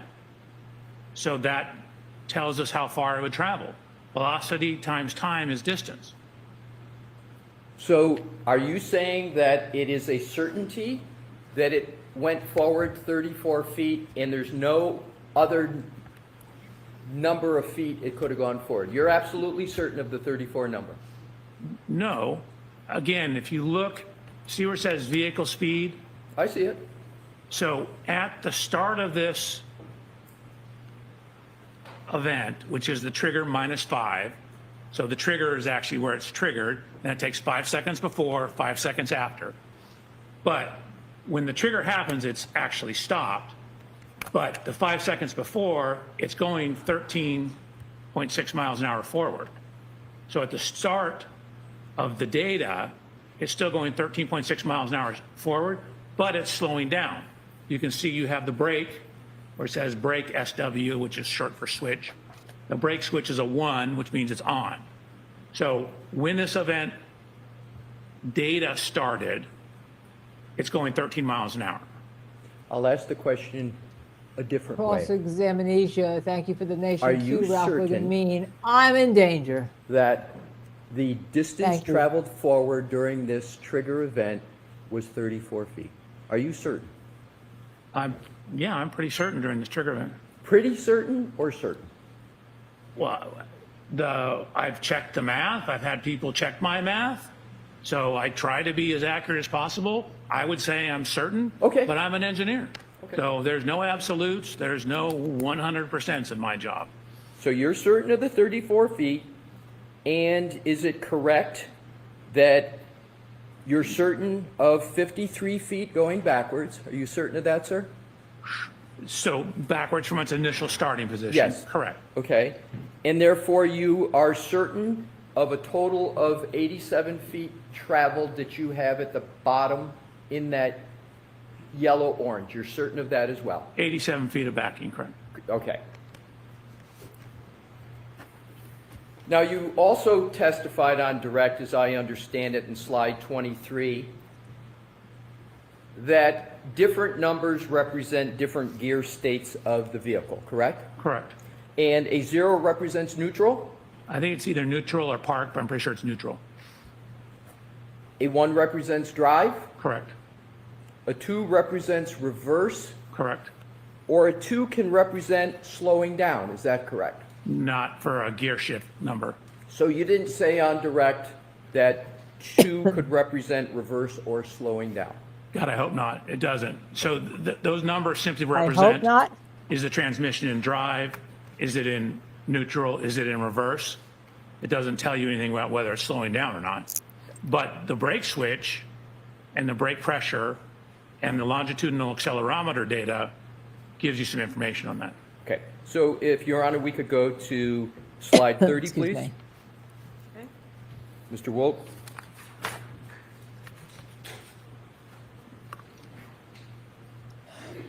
Excuse me. And I want to do it generally. There's not a need to read any specific number. I just want it clarified. Mr. Lessie, so is this 30 or 31?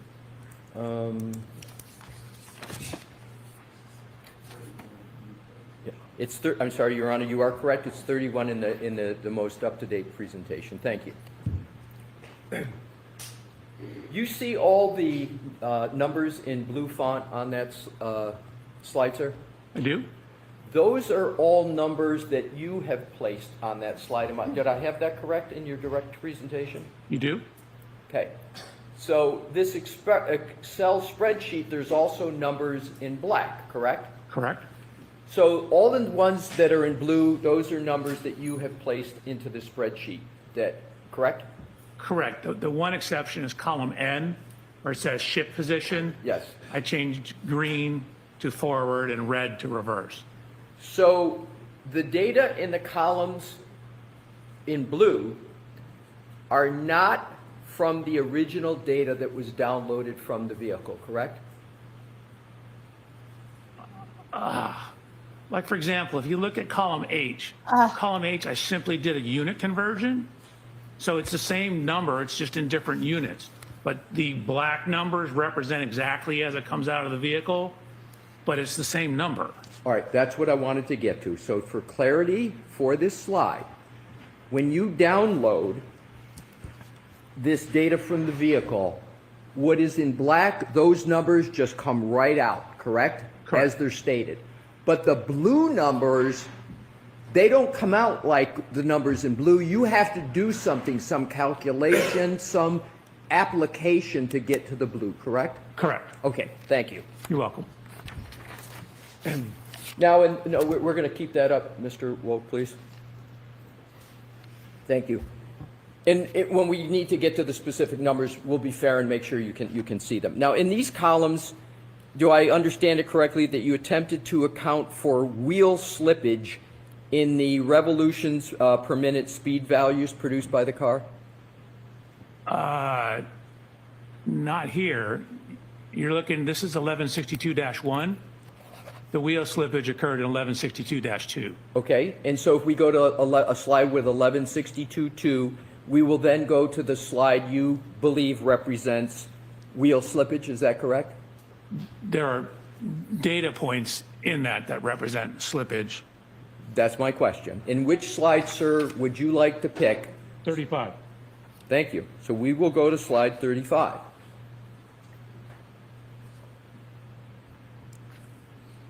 So I've highlighted the slippage. exactly. So you agree that there is data that shows that there is wheel slippage with the Lexus SUV during trigger event. Let's enlarge it for this one here. The trigger event, the number 1162.2, correct? Correct. And as I understand it, you testified that this trigger event was caused by a depression of the accelerator pedal at more than the 30%. Is that correct? It's a transition into reverse and then a quick acceleration exceeding 30% So let's in reverse. Okay, got it. So the accelerator pedal being depressed to this degree, more than 30%, can be the result of wheel slippage, correct? I mean, it doesn't necessarily work that way. I mean, you can have wheel slippage at any acceleration, technically, depending on the roadway. It's just what is in the data that shows that it's slipping. It isn't necessarily because of the accelerator. Normally, that's what causes slippage. But it's the data. When you look at the data, you're like, well, that doesn't make sense. It's increasing in speed, but yet the longitudinal acceleration is dropping. My question, again, doctor, is you can have an accelerator pedal depress greater than 30% and it be caused by wheel slippage. That can occur, correct? The wheel slippage does not cause the accelerator pedal. I'm not saying a cause and effect. I'm just saying a correlation. You understand what I mean by a correlation? Let me, if I may, try and straighten this out. So, applying heavy acceleration can cause the wheels to spin. Is that what you're asking me? Yes. Yes. Okay, that's all I wanted to get at. Alrighty. So in your review of the materials that are related to January 29, 2022, did you become aware of whether there were, and you said you extensively reviewed documents, did you become aware whether there were people at 34 Fairview? Yes. And approximately how many people, without regard to names, just number, how many people did you become aware were at 34 Fairview on January 29th, 2022, the early morning hours? How many people approximately did you become aware were present? It depends on which time, but there could be as many as 16. As many as 16. And let's talk about the time period from midnight to 1 a.m. Do you have an understanding of how many people could have been present at 34 Fairview at that time period? So I'm going to see you at sidebar on this. Oh, so, because he just said that there's 16 people. So he's been given a lot more information. Remember, he was given information about changing his slide. He's been giving a lot more information. He is supposed to prove, from what I'm reading the internet, apparently he had his computer up there and he was actually using Google to look up some of the answers, like probably force or whatever, pounds per force or whatever. I don't know that for a fact. That's what I'm seeing on some Twitter reports and all. But now we're going into, are you aware of how many people? And Hank Brennan has now objected to when we get to the 12 to 1 a.m. But clearly he's been told all this. And that goes to, what he told was in his lane of the report. And it also goes to his bias. Now, recall, somebody, this pointed out that there has been on the internet a report that their contract was never reported by the Norfolk County in their budget. I can tell you why that was. Contracts been hired for somebody who's giving legal representation or giving legal advice. If they submit an invoice and that invoice is itemized, may not be reported because the itemization can reveal attorney client or work product or client work product. And a lot of times those invoices are withheld and they're not given over until after a trial, by the way, just so you know. So I don't find something as nefarious in there unless they reported in the past all of their invoices in their budget payments for a trial. But I can tell you that's probably why it was done legally. Remember we told you here at Justice Serve TV, we're going to give you sometimes maybe not the answer you want to hear, but that's the real answer. Having been on boards where we've had closed sessions for the payment of bills dealing with legal cases, those sessions would be closed because the actual bill, the invoice, would show, spoke to Linda Kenney Baden about X, Y, and Z, and it reveals a work product with the client, and therefore that doesn't usually get released early. That's stuff. But I am telling you, I don't know how the jury is feeling in that courtroom. I know they were very attentive to begin with. They were taking notes because they want to do their best job. But I'm here, I am rocking in my chair. I mean, well, maybe because I'm rocking because I want to go at this guy and cross-examine him too.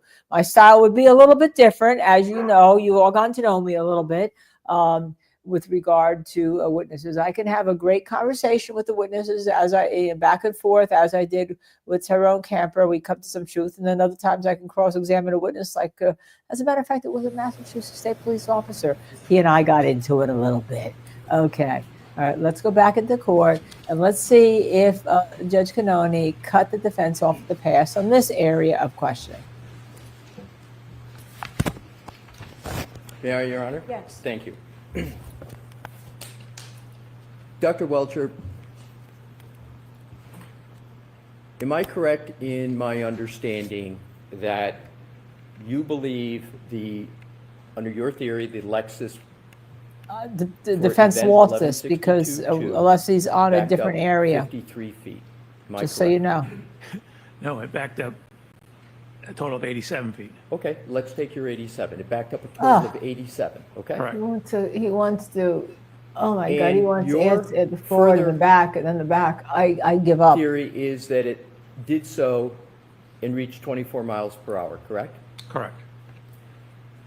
And you stated you have an understanding of a certain number of people, and I don't want to talk about the inside of the house, but just that were at 34 Fairview. So the judge, this is saying the objection. He's not roughly letting, 12 she's and not 1 letting a.m. the Do you have an inside of the understanding of that, house sir? number come out. I believe I do. And what is that number? Do you want people that were there for that entire window of time or just? Yes, 12 to 1. Oh. So Mr. Leslie just moved to the last question. Right, sure. So, sir, did you? She's limited to assume this that there question. were cars parked out front of 34 Fairview at that 12 to 1 o'clock window? Did you assume any cars parked out front? The entire time? No, I'm just talking 12 to, any time between 12 and 1. Did you make any assumptions whether there were cars parked out front on the roadway at 34 Fairview? Did you make any assumptions with regard to that? At a point in time, there was a vehicle behind it. I'm sorry? There was a vehicle behind it. Just one? That is my understanding. In terms of on the street, is On your the question. street, exactly. And do you remember the type of vehicle? Yes. What kind of vehicle was it? An F-150 pickup.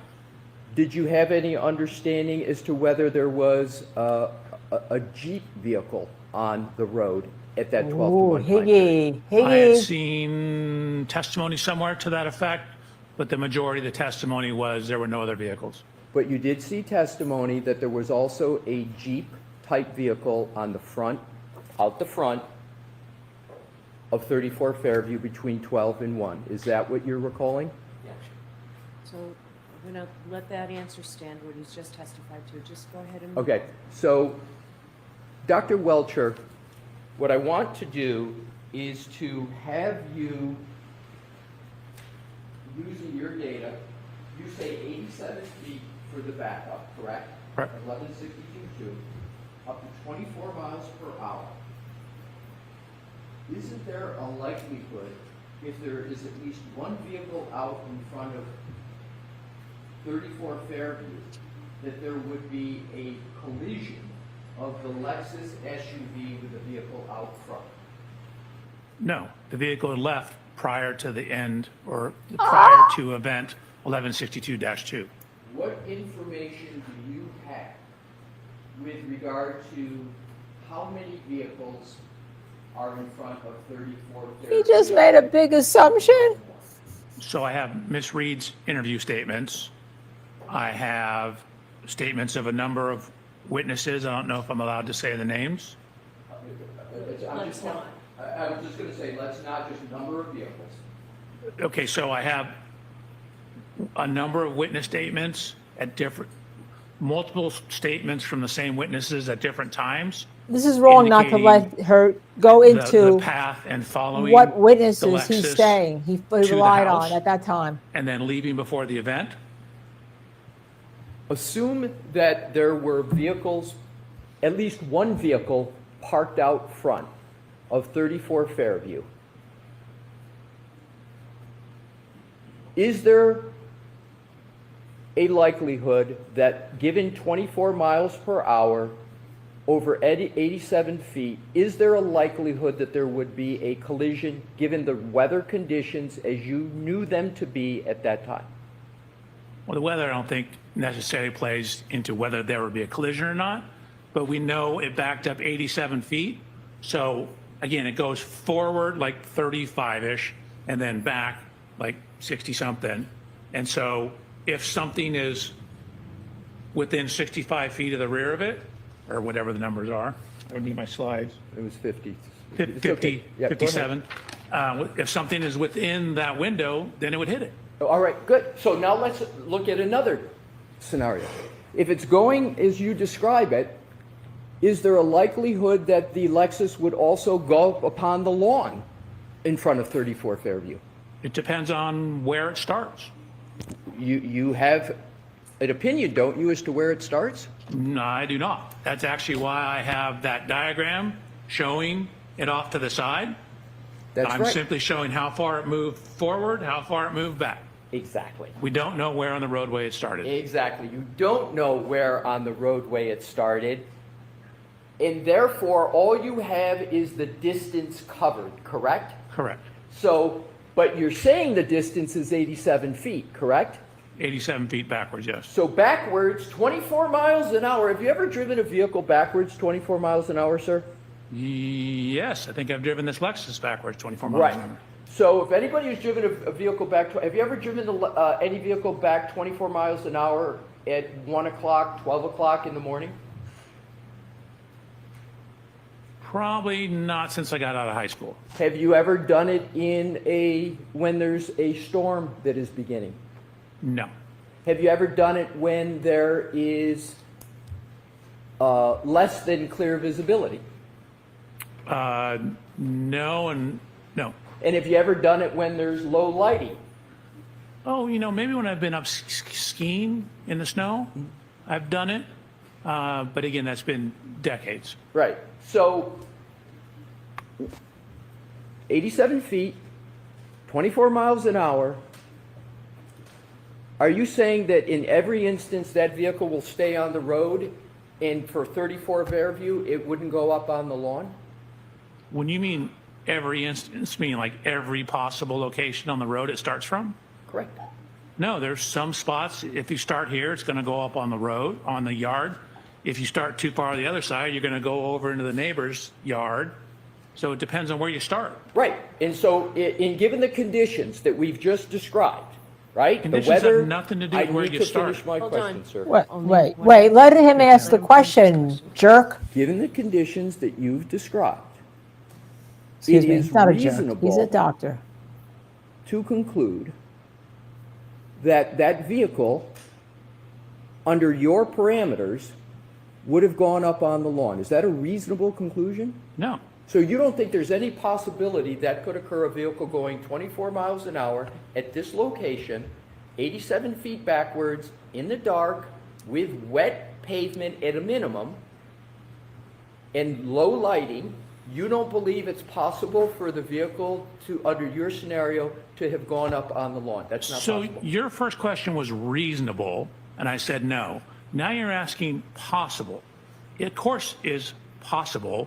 Whether it's reasonable or not, I'd have to know the starting position. Right. If it's very close to the side, then it could be reasonable.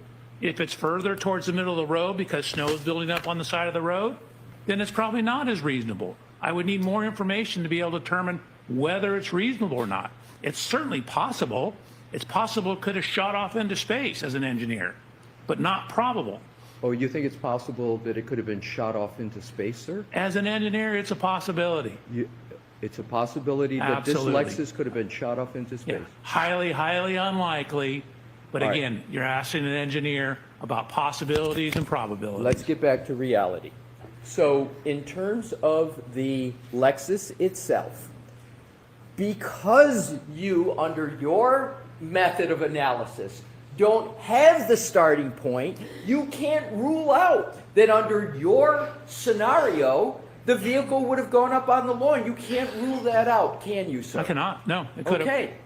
Now let's go to the next topic.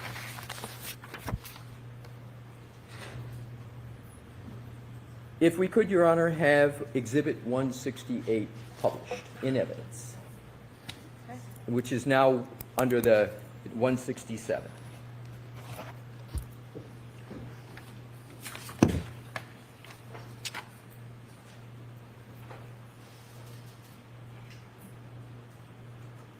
Now, as I understand your testimony, Dr. Welcher, you believe that it's possible that the Lexus taillight could have caused these wounds to Mr. O'Keefe's right arm. Is that correct? Correct. And more specifically, it's your belief that the lacerations would have been caused by the vehicle scratching Mr. O'Keefe's arm as it drives past him. Is that correct? I don't know, I'd characterize it that way. What happens is, you know, this 6,000-pound vehicle is coming and he's standing on a, you know, icy, snowy roadway area, and it's going to contact him and move his whole body and induce rotation. Right. So it's going to contact him and, under your theory, induce rotation. So We're back to a pirouette. wouldn't such a movement of the car relative to his right arm result in horizontal injuries to Mr. O'Keefe's arm, as can be seen on his bicep above the elbow? So could we pull up one of my slides to address this issue?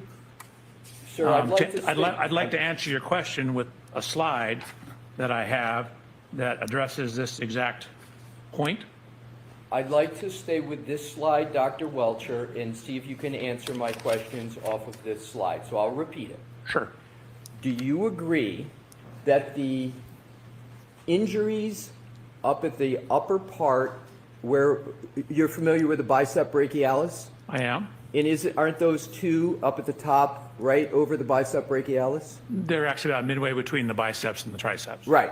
So you know which two I'm talking about, the two up there. Can you just use your laser pointer just so we're talking about the same two? Do you have one? I'll give it a try, but the upper ones, I know it's not your fault, but on the sometimes it image, doesn't the show. upper left, I mean, Yes. technically the ones right to the right of that are also on the biceps and triceps. Right, but the I'm talking biceps goes all the way to the elbow, so do the triceps. Right, so I'm talking about the two that are the farthest up. Correct. All right, would you agree that those are in a horizontal orientation? Generally, yes, which is what you'd expect with your arm like this. Oh, we and the got tail light an coming answer. across like this, which is what I showed in my slides. My questions are trying to keep this moving.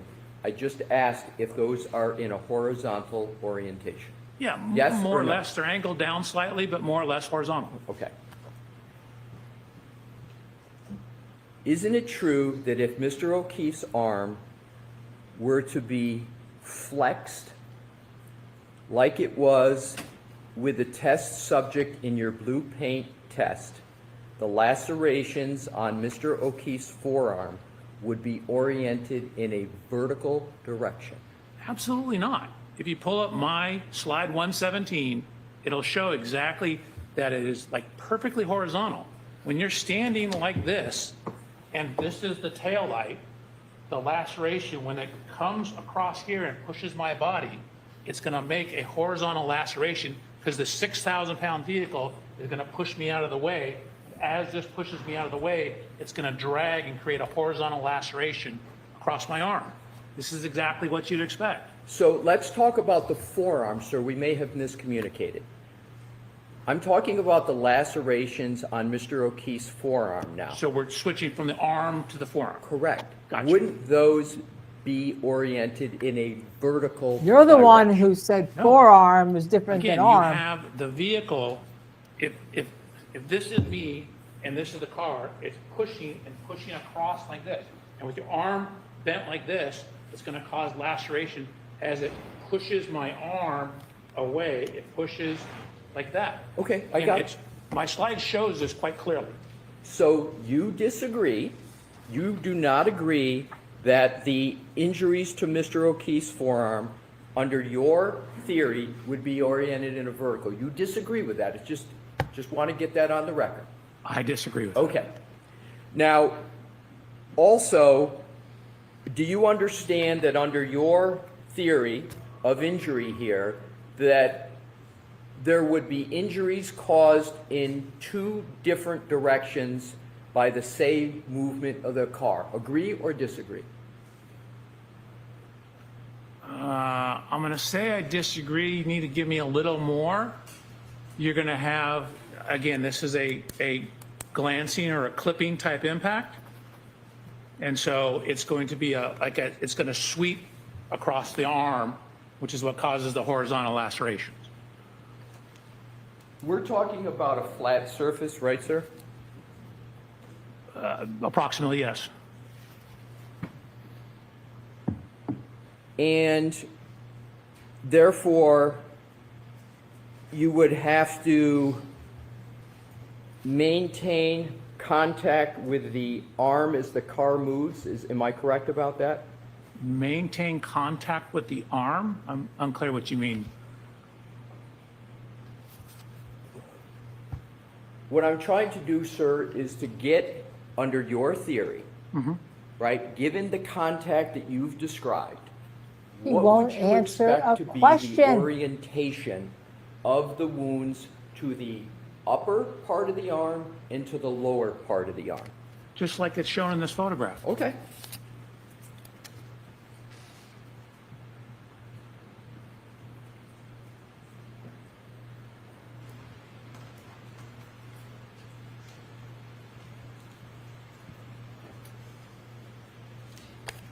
Isn't it the case with your theory that the tail light would have to break, and after the break, the arm would have to maintain contact with the arm as the car moves? So that is what happens in pedestrian contacts. There is a contact duration. For example, you asked me earlier in that calculation you had me ran, you said 0.01 seconds. That was the contact duration. So when you have things like this, and that's why you have to allow, if you do testing, the body to move, because the car is going to hit the body, it's going to cause it to move, the body's going to rotate away, and the car is going to continue on in that clipping type impact. So the arm is definitely in contact with the rear of the car for some time. That's what I wanted to get to, is simply that under your theory, the tail light would break, and also the arm would need to maintain contact with the tail light area as the car moves. Is that your supposition? So at a point in time, it'll stop contact, but the 6,000-pound vehicle is going to want to continue moving on. It's going to push, it's going to initially contact the arm and then push the arm away as it rotates the body. So yes, it's going to maintain contact until the clipping is over and the vehicle continues on. So What my about the next breakage of question the is tail light? simply, how long do you believe the arm needs to maintain contact with the taillight after, under your theory, it breaks to produce those types of wounds that you say came from a taillight? We don't have enough information to determine that. Right. You don't have enough information to make that determination, do you, sir? Correct. And- But we know because of the laws of physics that it has to be some amount of time. It doesn't occur instantaneously. So now we do apply the laws of physics to the right arm that weren't applied before because you applied a paint experiment. Is that correct? You're now applying the laws of physics to the injury to the right arm. But you No. didn't do that in your report. Nope, always applied the laws of physics. The paint experiment, as you're referring to it, was to look at basically the orientation of the scratches that matched this.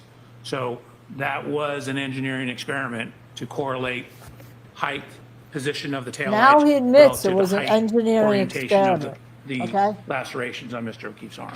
You just said, sir, if I heard you correctly, you, to answer my previous question, applied the laws of physics. That's what you just said, correct? So the laws of physics cover more than Newton's second law. There's a whole law of physics. The whole field of physics is a broad subject. So a simple measurement of height is a How many physical times did you do the measurement. experiment, sir? Especially have since you your wouldn't do it with entire somebody with a car going Report backwards? in my hand, right here. Where in the report do you apply the law of physics to the right arm of Mr. O'Keefe? Where? So in the paint experiment we did, the laws of physics about gravity, orientation, things like that, I didn't apply Newton's second law as we already went through.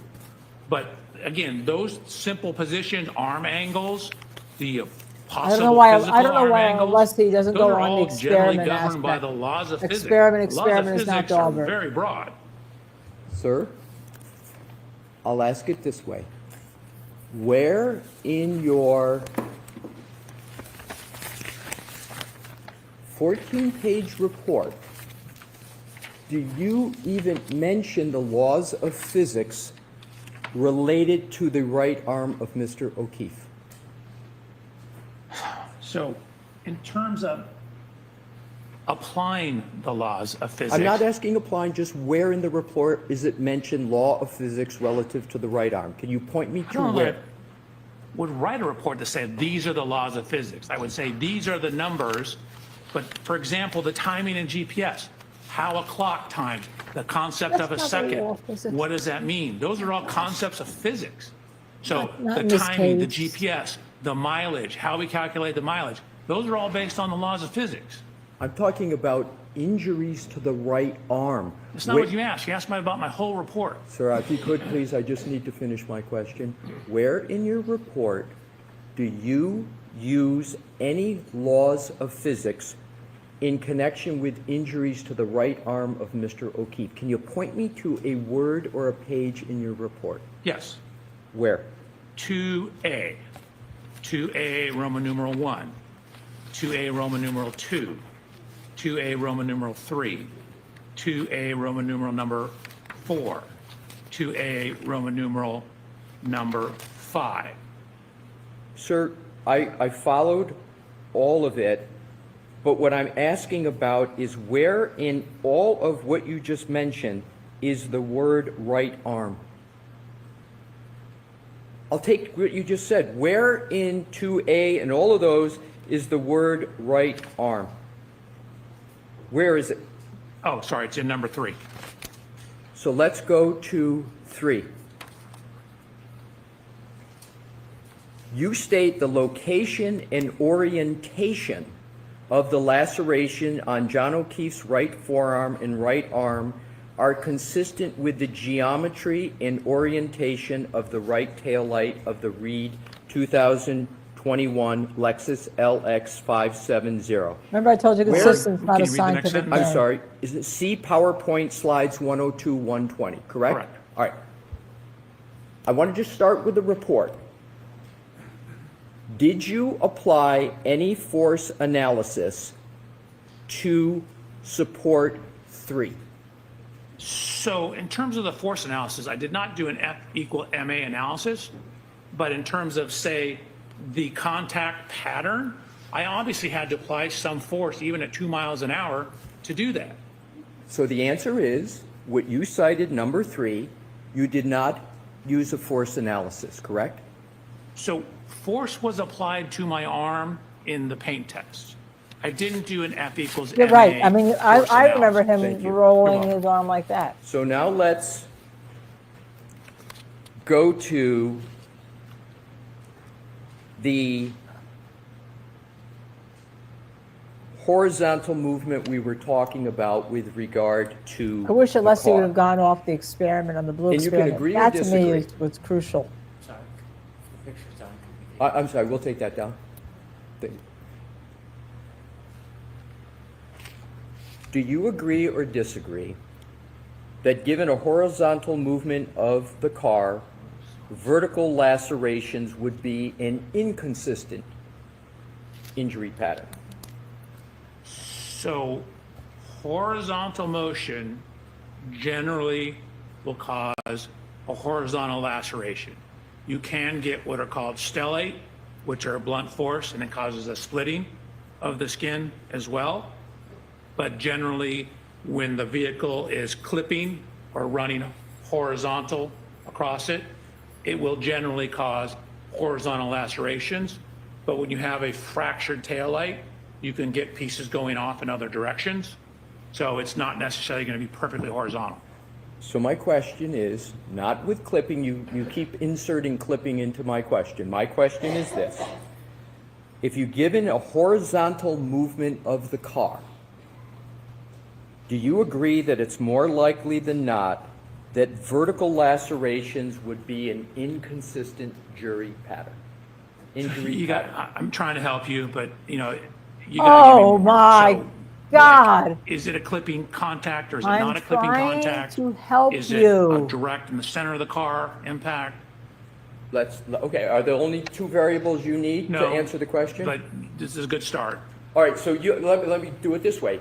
You can't answer the question on a general basis of whether there's horizontal movement of a car, whether vertical lacerations would be an inconsistent injury pattern. You can't answer that question without more information. Is that your answer? So generally, again, horizontal motion should cause horizontal lacerations.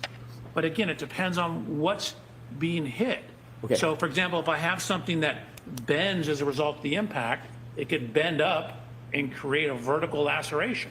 So you would agree, based upon what you said, that generally horizontal movement of a car would be expected to cause horizontal lacerations. Is that- Generally, Okay. yes. Now, during your blue paint test, the blue paint was featured more predominantly on your upper arm than your forearm. Is that correct? I think it depends on the tests. Do you want, we bring up a slide? Will that I'd help love to you? bring up a slide. We're going to be running the thing, so we'll just bring one up and you tell me whether this slide works for you, sir. Do you want me to tell you the slide I want? If we could take a shot at it first, and then we may ask you for it, but I think we've got a slide for you. And what number? 111 is on the screen, sir.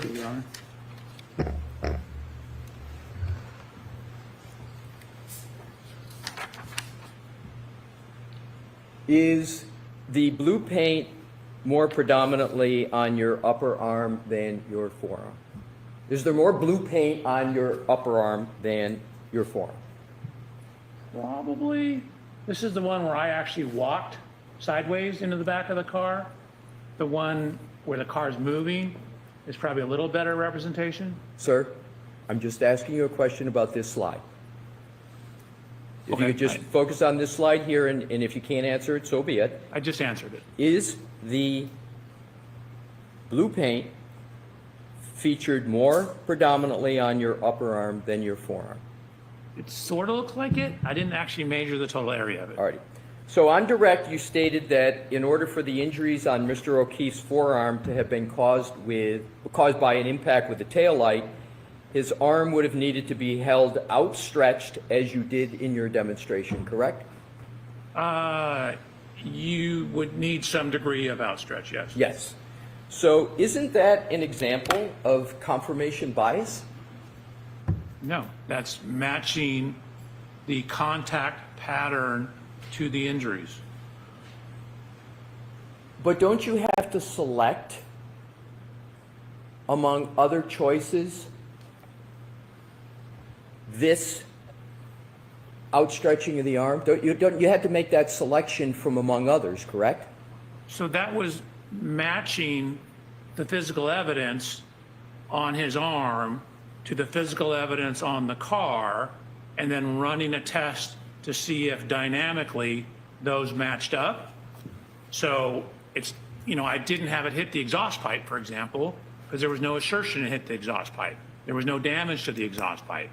So it was based upon the evidence, and the testing was done to test, to use your vernacular, the hypothesis that that's where it came from. Sir, have I ever asked you anything about a tailpipe in any of my questions today? Yes. I have not. I've never asked. Yes, you have. You asked me about the totality of the rear of the Lexus, which includes the tailpipe. All right. I am not going to be asking any questions that involve the taillight in any fashion. So what I'd like to do is to go back to the question that I'm asking, which is, did you consider, as part of the scientific method, in terms of more than one hypothesis, did you consider in your analysis any other orientation of Mr. O'Keefe other than the one you selected for your paint test? Yes. And where is that consideration of other hypotheses stated in any report? It's not. I was just looking at the damage that was up on the sheet metal. Okay.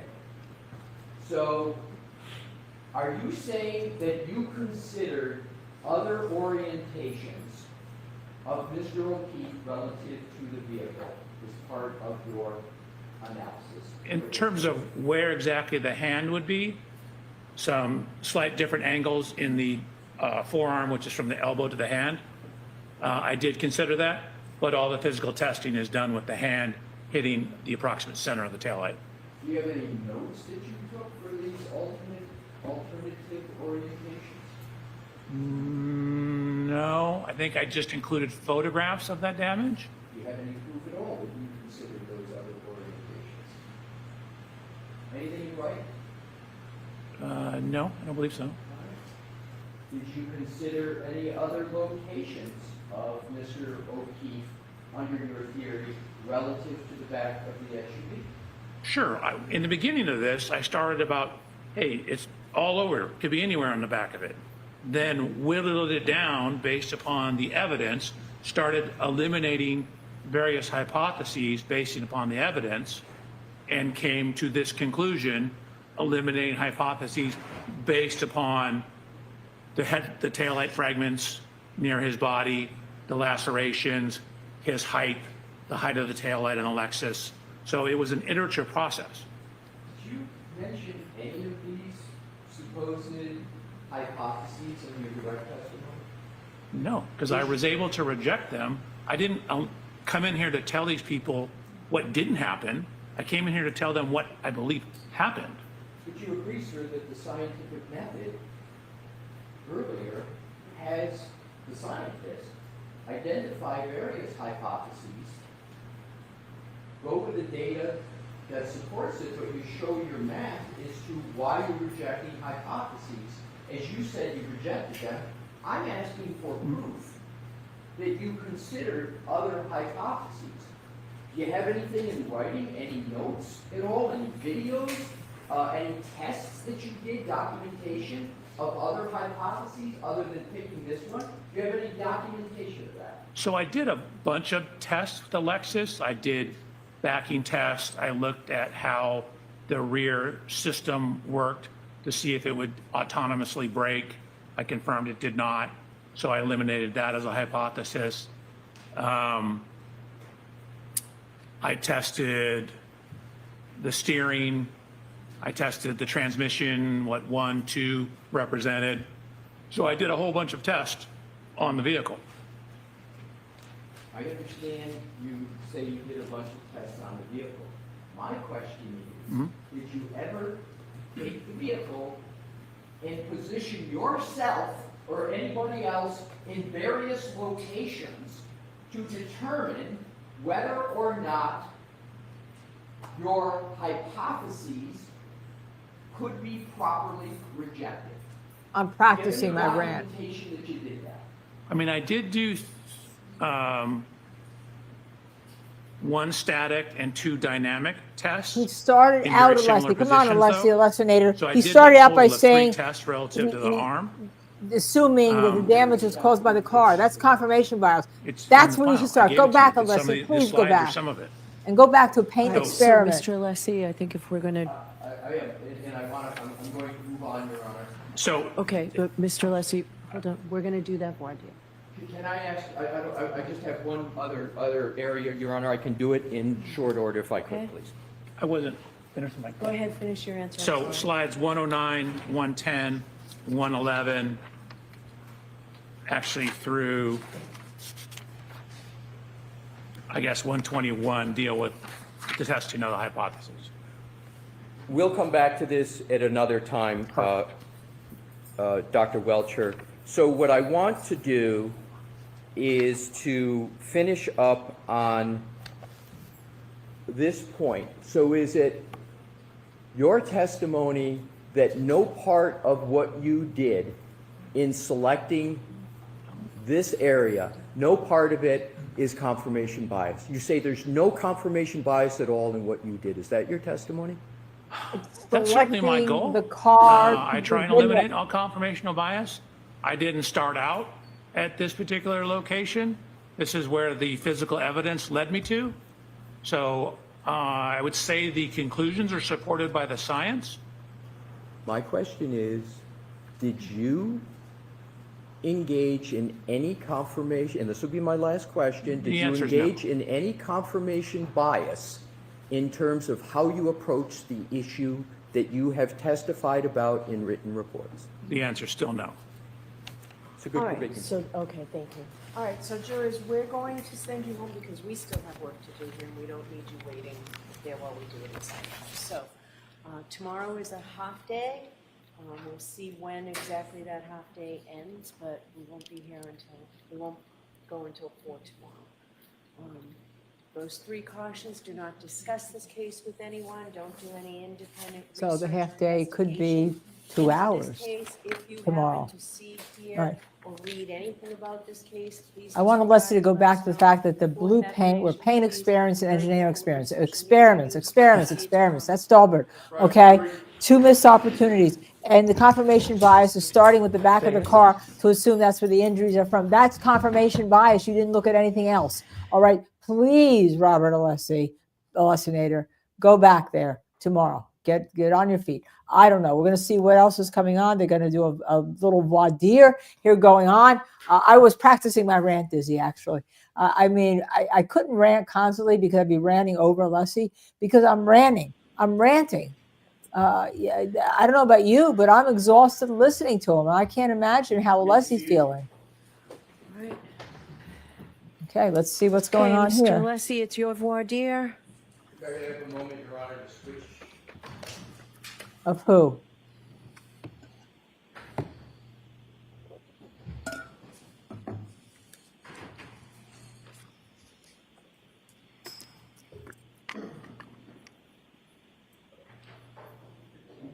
Your Honor, Yes. can I have a load of my slides? Yeah. Is that of While him? you're sitting here answering questions, yes.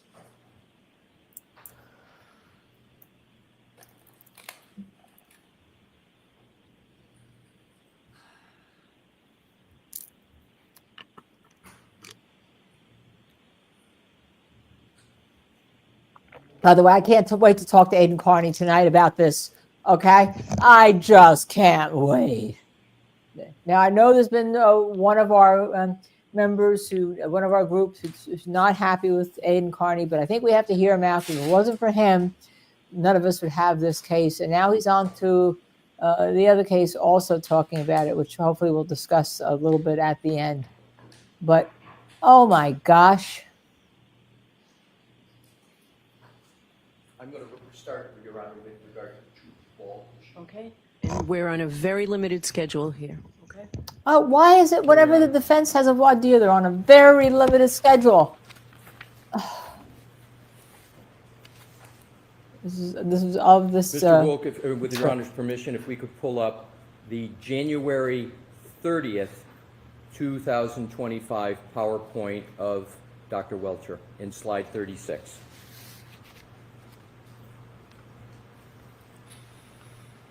You see that, Dr. Welcher? Do you recall that from your January 30th, 2025 PowerPoint? I thought I had replaced the video on the left-hand side by the time I produced Sir, it. I got to don't go through recall this that. quickly. That image is a drone image on the left, correct? Oh, correct. And you had that in your original report, but you removed it in subsequent reports, correct? Correct. Where did you get that drone image from? It was in the file. Wasn't it in the CARS report of Trooper Paul? I believe it was. So you took that drone image from the CARS report of Trooper Paul, correct? Correct. Let's, if we could, Mr. Woke, go to diagram 1. Do we have that electronically of Trooper Paul's? I just got a notice of a rip current. I think the rip current is up in that courtroom.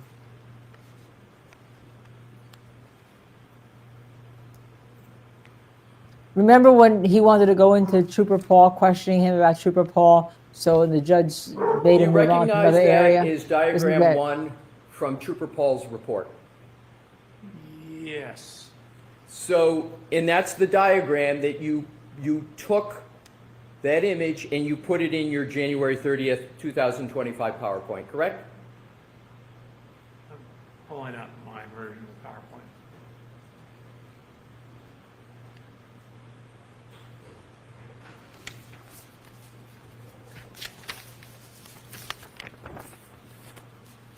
Yes, that's correct. Okay, if we could take that down, I'm going to go to the next example. If we could go to Dr. Welcher. I'm sorry, actually, can we go back to that? Yes. With, Your Honor, why do we? Well, I have limited. Go ahead. so that particular diagram I did not use. If you notice, the diagram I use has different cars and doesn't have all the writing about the position of things on it. I am going to now, Your Honor, have to take the time to go to Trooper Paul's report. Can we have the hard copy of Trooper Paul's? Could you turn the lights on, please?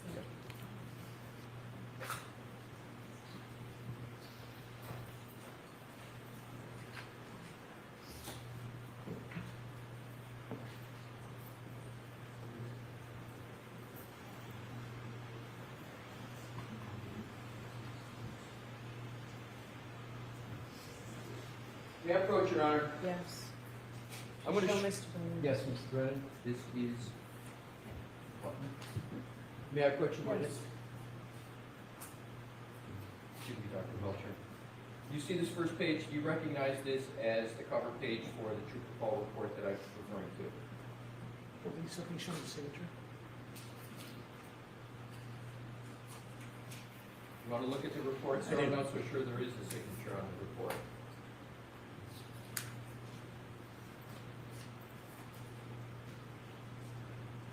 Signature block right here. Yeah. Trooper Paul, page 16. I have that. Yes. Okay. You're welcome. Now, what I want to do is to go to diagram 1, and if I could, Your Honor,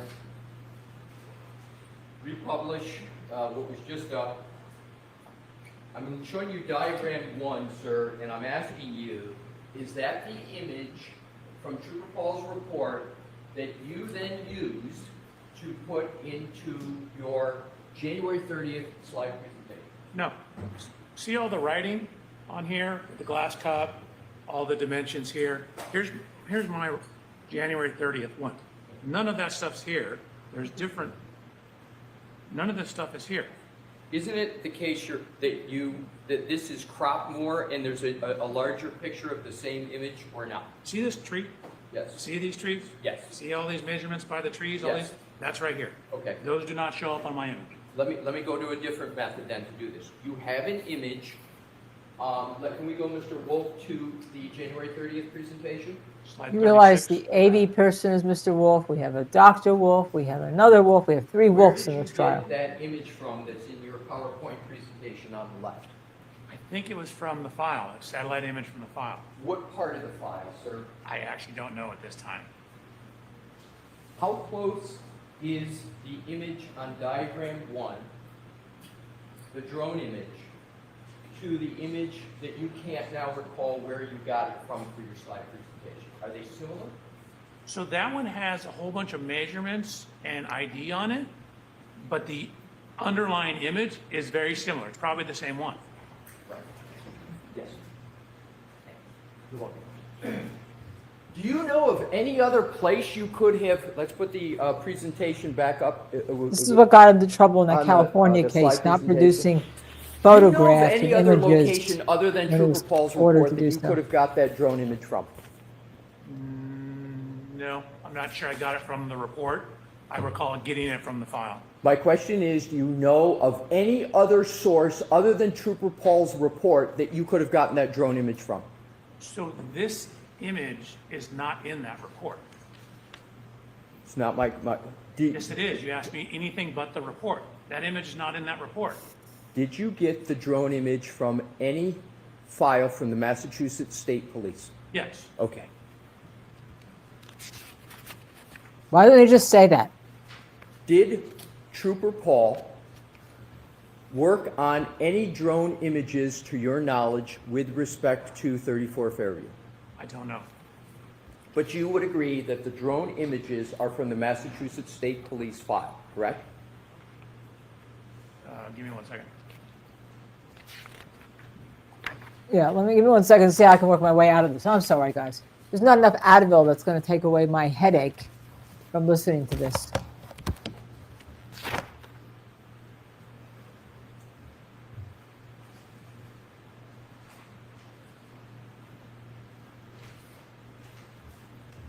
Sir, let me know you've had a fair opportunity to answer that question.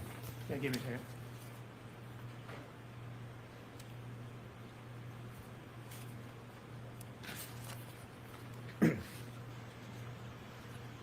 Yes, it came in a file called cars-trp.jopal. There we go. Okay. So That's it came what- and that's the report. That's from what he Trooper asked Paul, for correct? hours ago. These are drone images that are not in the report.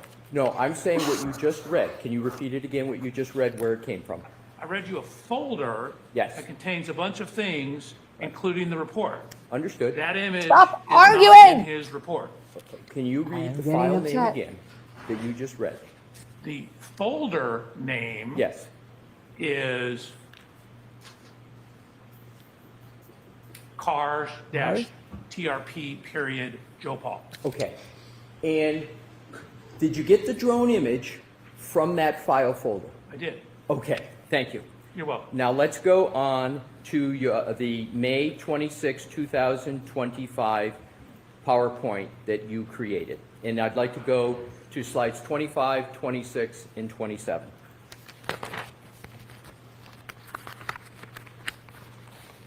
I don't mean to be yelling at all of you, but I you think discussed with I'm anybody displaying what you're all feeling. Today at all, the source of what is depicted up on this slide?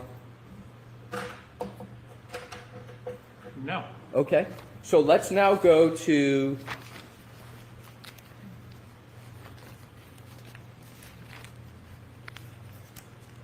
where did you get the You see the larger chart to the left there in the, looks like mostly a rectangle. Do you see that, sir? What slide are you on? What slide is that? 25, I 25, believe. okay. Okay, and then if we could click to 26, because it looks like it's the same. If we can go to 26 and 27, looks like it's the same one. You tell me. Similar, Similar, okay. yeah, In 27, correct. see the same or similar one there. Okay. These are all from Google Maps. Well, my question is,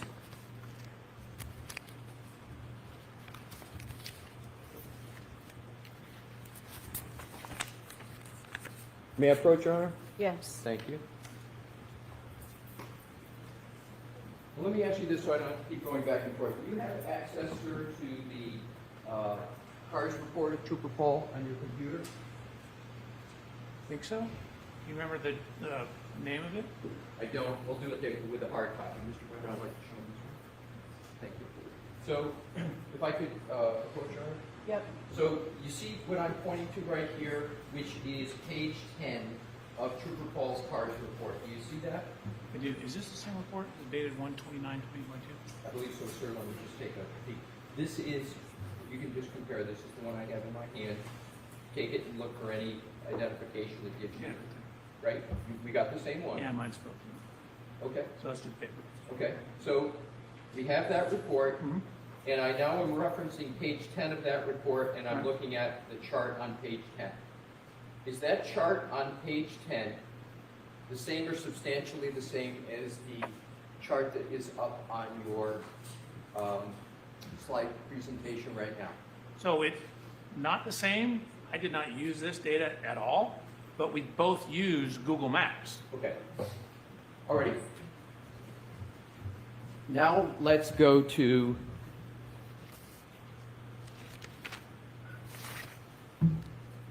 your, continuing on the same slide. If Mr. Woke, we could go to slides 22 and 23. Okay, and this will be the last on this, Mr. Lessie. If you want to get to the autopsy photo, we're wrapping this all up at 4:10. Okay, Your Honor.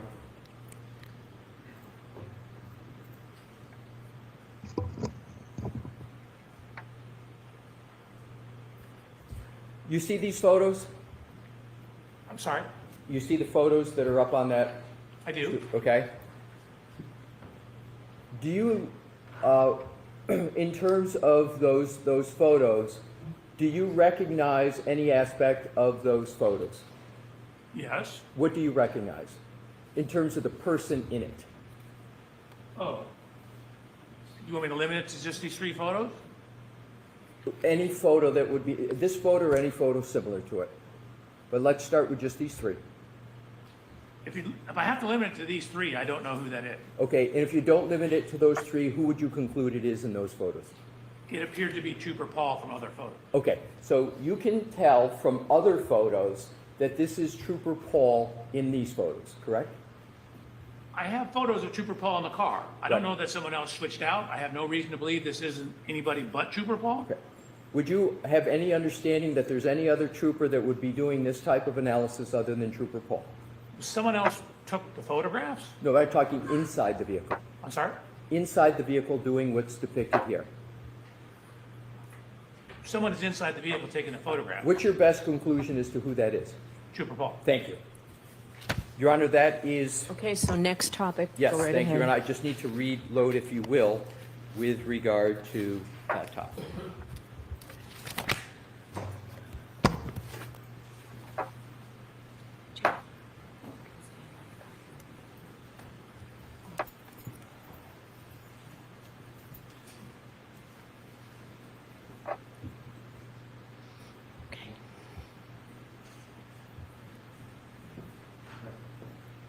If you could, Your Honor, you can go to slide, and I think I can do this fairly quickly. Okay. If you can go, Mr. Woke, to slide 131 of Dr. Welcher's PowerPoint presentation.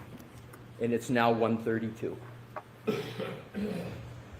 I don't believe that's the right one. It's the, One before that. yeah, I think you're, yeah, okay. So this is slide 131 from your slide presentation, correct, sir?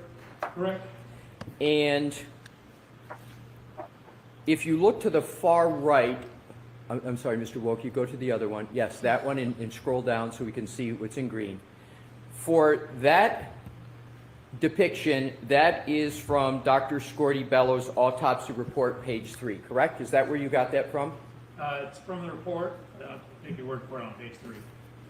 So, but it is from Dr. Scorti-Bello's autopsy report, correct? Correct. Now, if you could go to, if we could zoom back out and go to the multicolored image in the center, up at the top. Just go straight to, yeah, just go straight right there. Yep, I got it. Yep, thank you.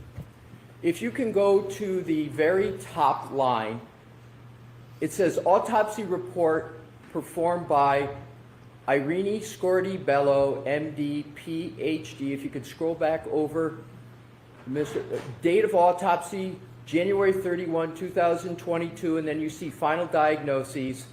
That is all directly from the autopsy report, is it not, sir? Yes. And that is in your slide presentation, correct, sir? This is page 131 of your slide presentation, correct? Correct. That's all I have, Your Honor. Okay, you are all set, Doctor? Thank you, ma'am. All right. Oh, did you have any questions, Mr. Brennan? If it'd be helpful to the court, I have a couple quickly. Okay. Can I keep under 2 minutes?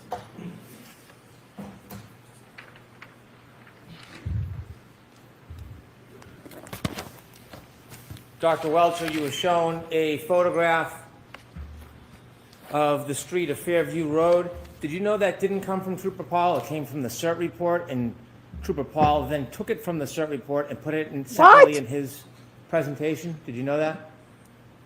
I had no idea. I just was given it as a folder. And the photo you were using, it didn't have the markings that Trooper Paul put on his report, did it? It did not. When Trooper Paul, when you used that photo, was it because you were borrowing, relying on, or using any of Trooper Paul's reports for your conclusions or any of your decisions or analysis in this case? I did not use his report at all. It was simply limited to the use of the photo to show a different demonstrative issue. Correct. And then when you saw diagram 1, again, that was different than what was used in Trooper Paul's report because it had absent in it all the writing. Isn't that fair to say? That's fair to say. Did you rely on Trooper Paul's analysis or conclusions in this case for your conclusions and your analysis? Now remember, what Hank is doing is preventing the jury from hearing that Trooper Paul had a different analysis and there in the previous trial, hiding it. Regarding Dr. Scorti-Bello, did you ever consider her conclusions? I'm talking regarding over manner Hank of cause Brennan of because death I as a know basis you for all your don't analysis care and about conclusions? that. Yes. And when you consider her analysis, did you consider the conclusion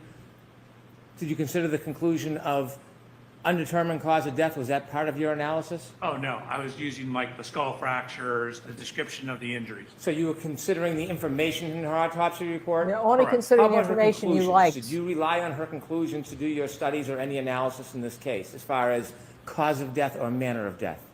Only I thought I said blunt force trauma and hypothermia. Okay.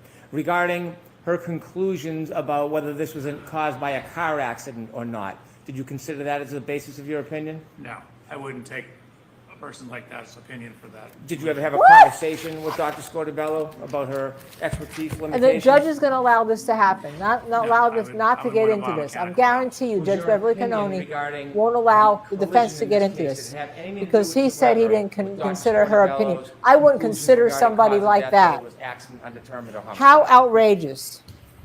Thank you. Yeah, Your Honor. All right, one question. Can we just wrap it up? I'd like to hear you argue, but we don't have time, so I'm just going to... I have Decision. two questions, Your Honor. You put in your slide Oh, look at that presentation Murphy smile. information from the autopsy report of Dr. Scorti-Bello for a reason, correct, sir? And that reason is because you considered the autopsy report as part of your analysis, correct? So I considered portions, which are the portions I included. Yeah, it's confirmation bias. I considered for the portions. autopsy report. And part of those considerations were the final diagnoses. We can put that back up, Mr. Woke. He should be allowed to But you recall cross-examine based on the slide that rejecting you what had he has the rejected. final diagnoses of Dr. Scorti-Bello, and you put that in your slide presentation because you considered that as part of your analysis, else it wouldn't be in there, correct? So the final diagnosis is in there. There's a line, then it says cause of death, and then manner of death. Right.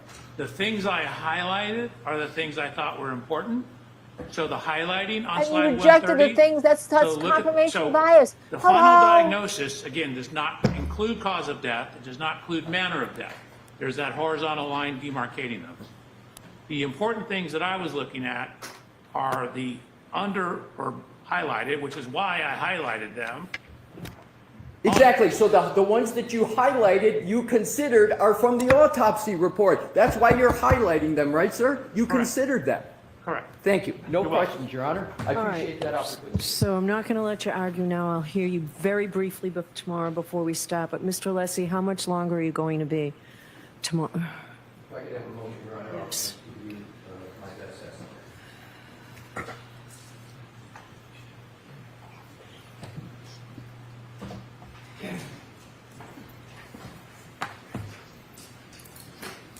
I'm about halfway through, Your Honor. I think it will take up a little more tomorrow. If we can get some things quicker, I would like to do that, but given today, that's my best estimate.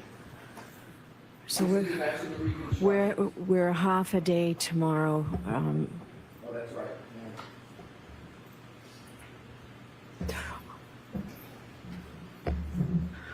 So it may be that we have a 20-minute break tomorrow, and we finish up by 1:30 by going straight through.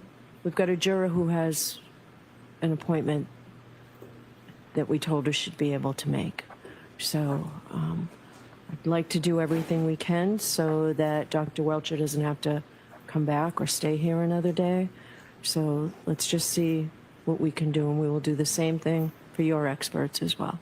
No, I understand, Your Honor, and I respect everything that Your Honor is saying. I must say, Your Honor, to state the obvious, this is the key aspect of the case, and we've got to be able to proceed through with the question. He covered a lot on his direct and we properly. And I'm not asking you to curb it. I'm just hoping that we can do it. So I will ask you tomorrow at a certain time to see whether we're able to do it with the 20-minute break and finish. Fair enough, Your Honor. Okay. I'll give you my answer at that particular point. Okay. All right. Thank you. All rise for the court, please. Thank you, Dr. Welcher. Thank you, Your Honor. May I step down? I have no words because I'm composing a tweet right now that I think it's outrageous the court was rushing the defense, and also in my opinion, she's going to a limit.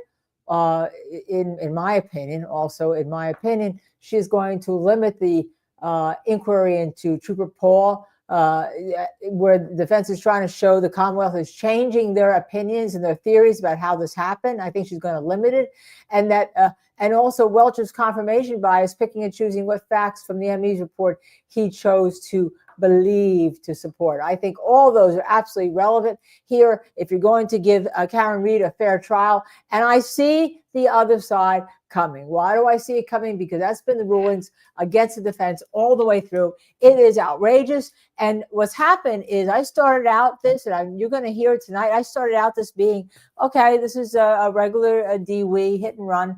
Let's see what happens. But the rulings are kind of outrageous. And unless he is confronted with a witness who is like pulling teeth, he doesn't want to give anything. He's constantly objecting. He's constantly answering questions wrongly. He's constantly being recalcitrant. All right. Now, it may very well be that this works in the defense favor, because I don't know. If the jury's having the same reaction I'm having today, and I can jump out of my seat, I can argue, I can yell, I can be pissed off, just like all of you who are at home, but that jury can't, all right? So I'd love to know if they stopped writing, if they're not listening, what the reactions are to this witness. But I think this is, he is an outrage. And I'm really, I know that he's friends with our accident reconstructionist who says he's basically a good guy.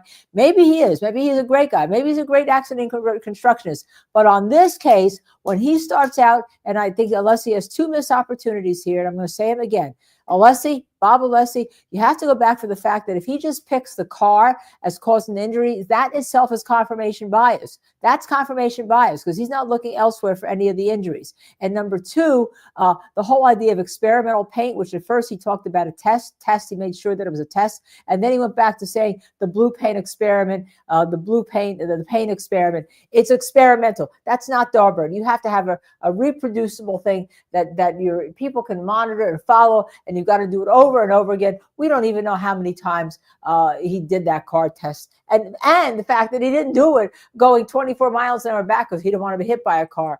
But all of a sudden, we're not talking about corpses and crash dummies, which he said couldn't give you the result because they don't act like a human. It's outrageous. It's ridiculous. It is not science. And ladies and gentlemen, you are seeing why people get wrongfully convicted in the United States of America. All right? That is my rant to end today. I will see you all at 6 p.m. tonight. I know we're going to portal, but before we portal, I have to ask you to hit that like button, please. Hit that subscribe button, please. It doesn't cost you anything. Hit the share button, and of course, hit the notify button for tonight. And we should have a fast, lively show. We're looking forward. I believe Aiden did confirm again at 6 o'clock and all. That's what we are dealing with here. But by the way, Michael Bryant will be on tonight with us. But I'm going to have a little bit of a rant. I'm sure Aiden will be much more calmer than I am because right now I am annoyed for the justice system in the United States of America. All right. And I hope you share that annoyance. So let's keep watching this and let's hope that the state must be held to proving their case beyond a reasonable doubt, no matter what you think, who you believe to start with. But right now, that's where I'm coming from. They have it. And in my mind, I'm going to keep an open mind, but they won't be able to do it. All right. I'm Linda Kenney Baden. I will see you back here 6 p.m. tonight. Can't wait.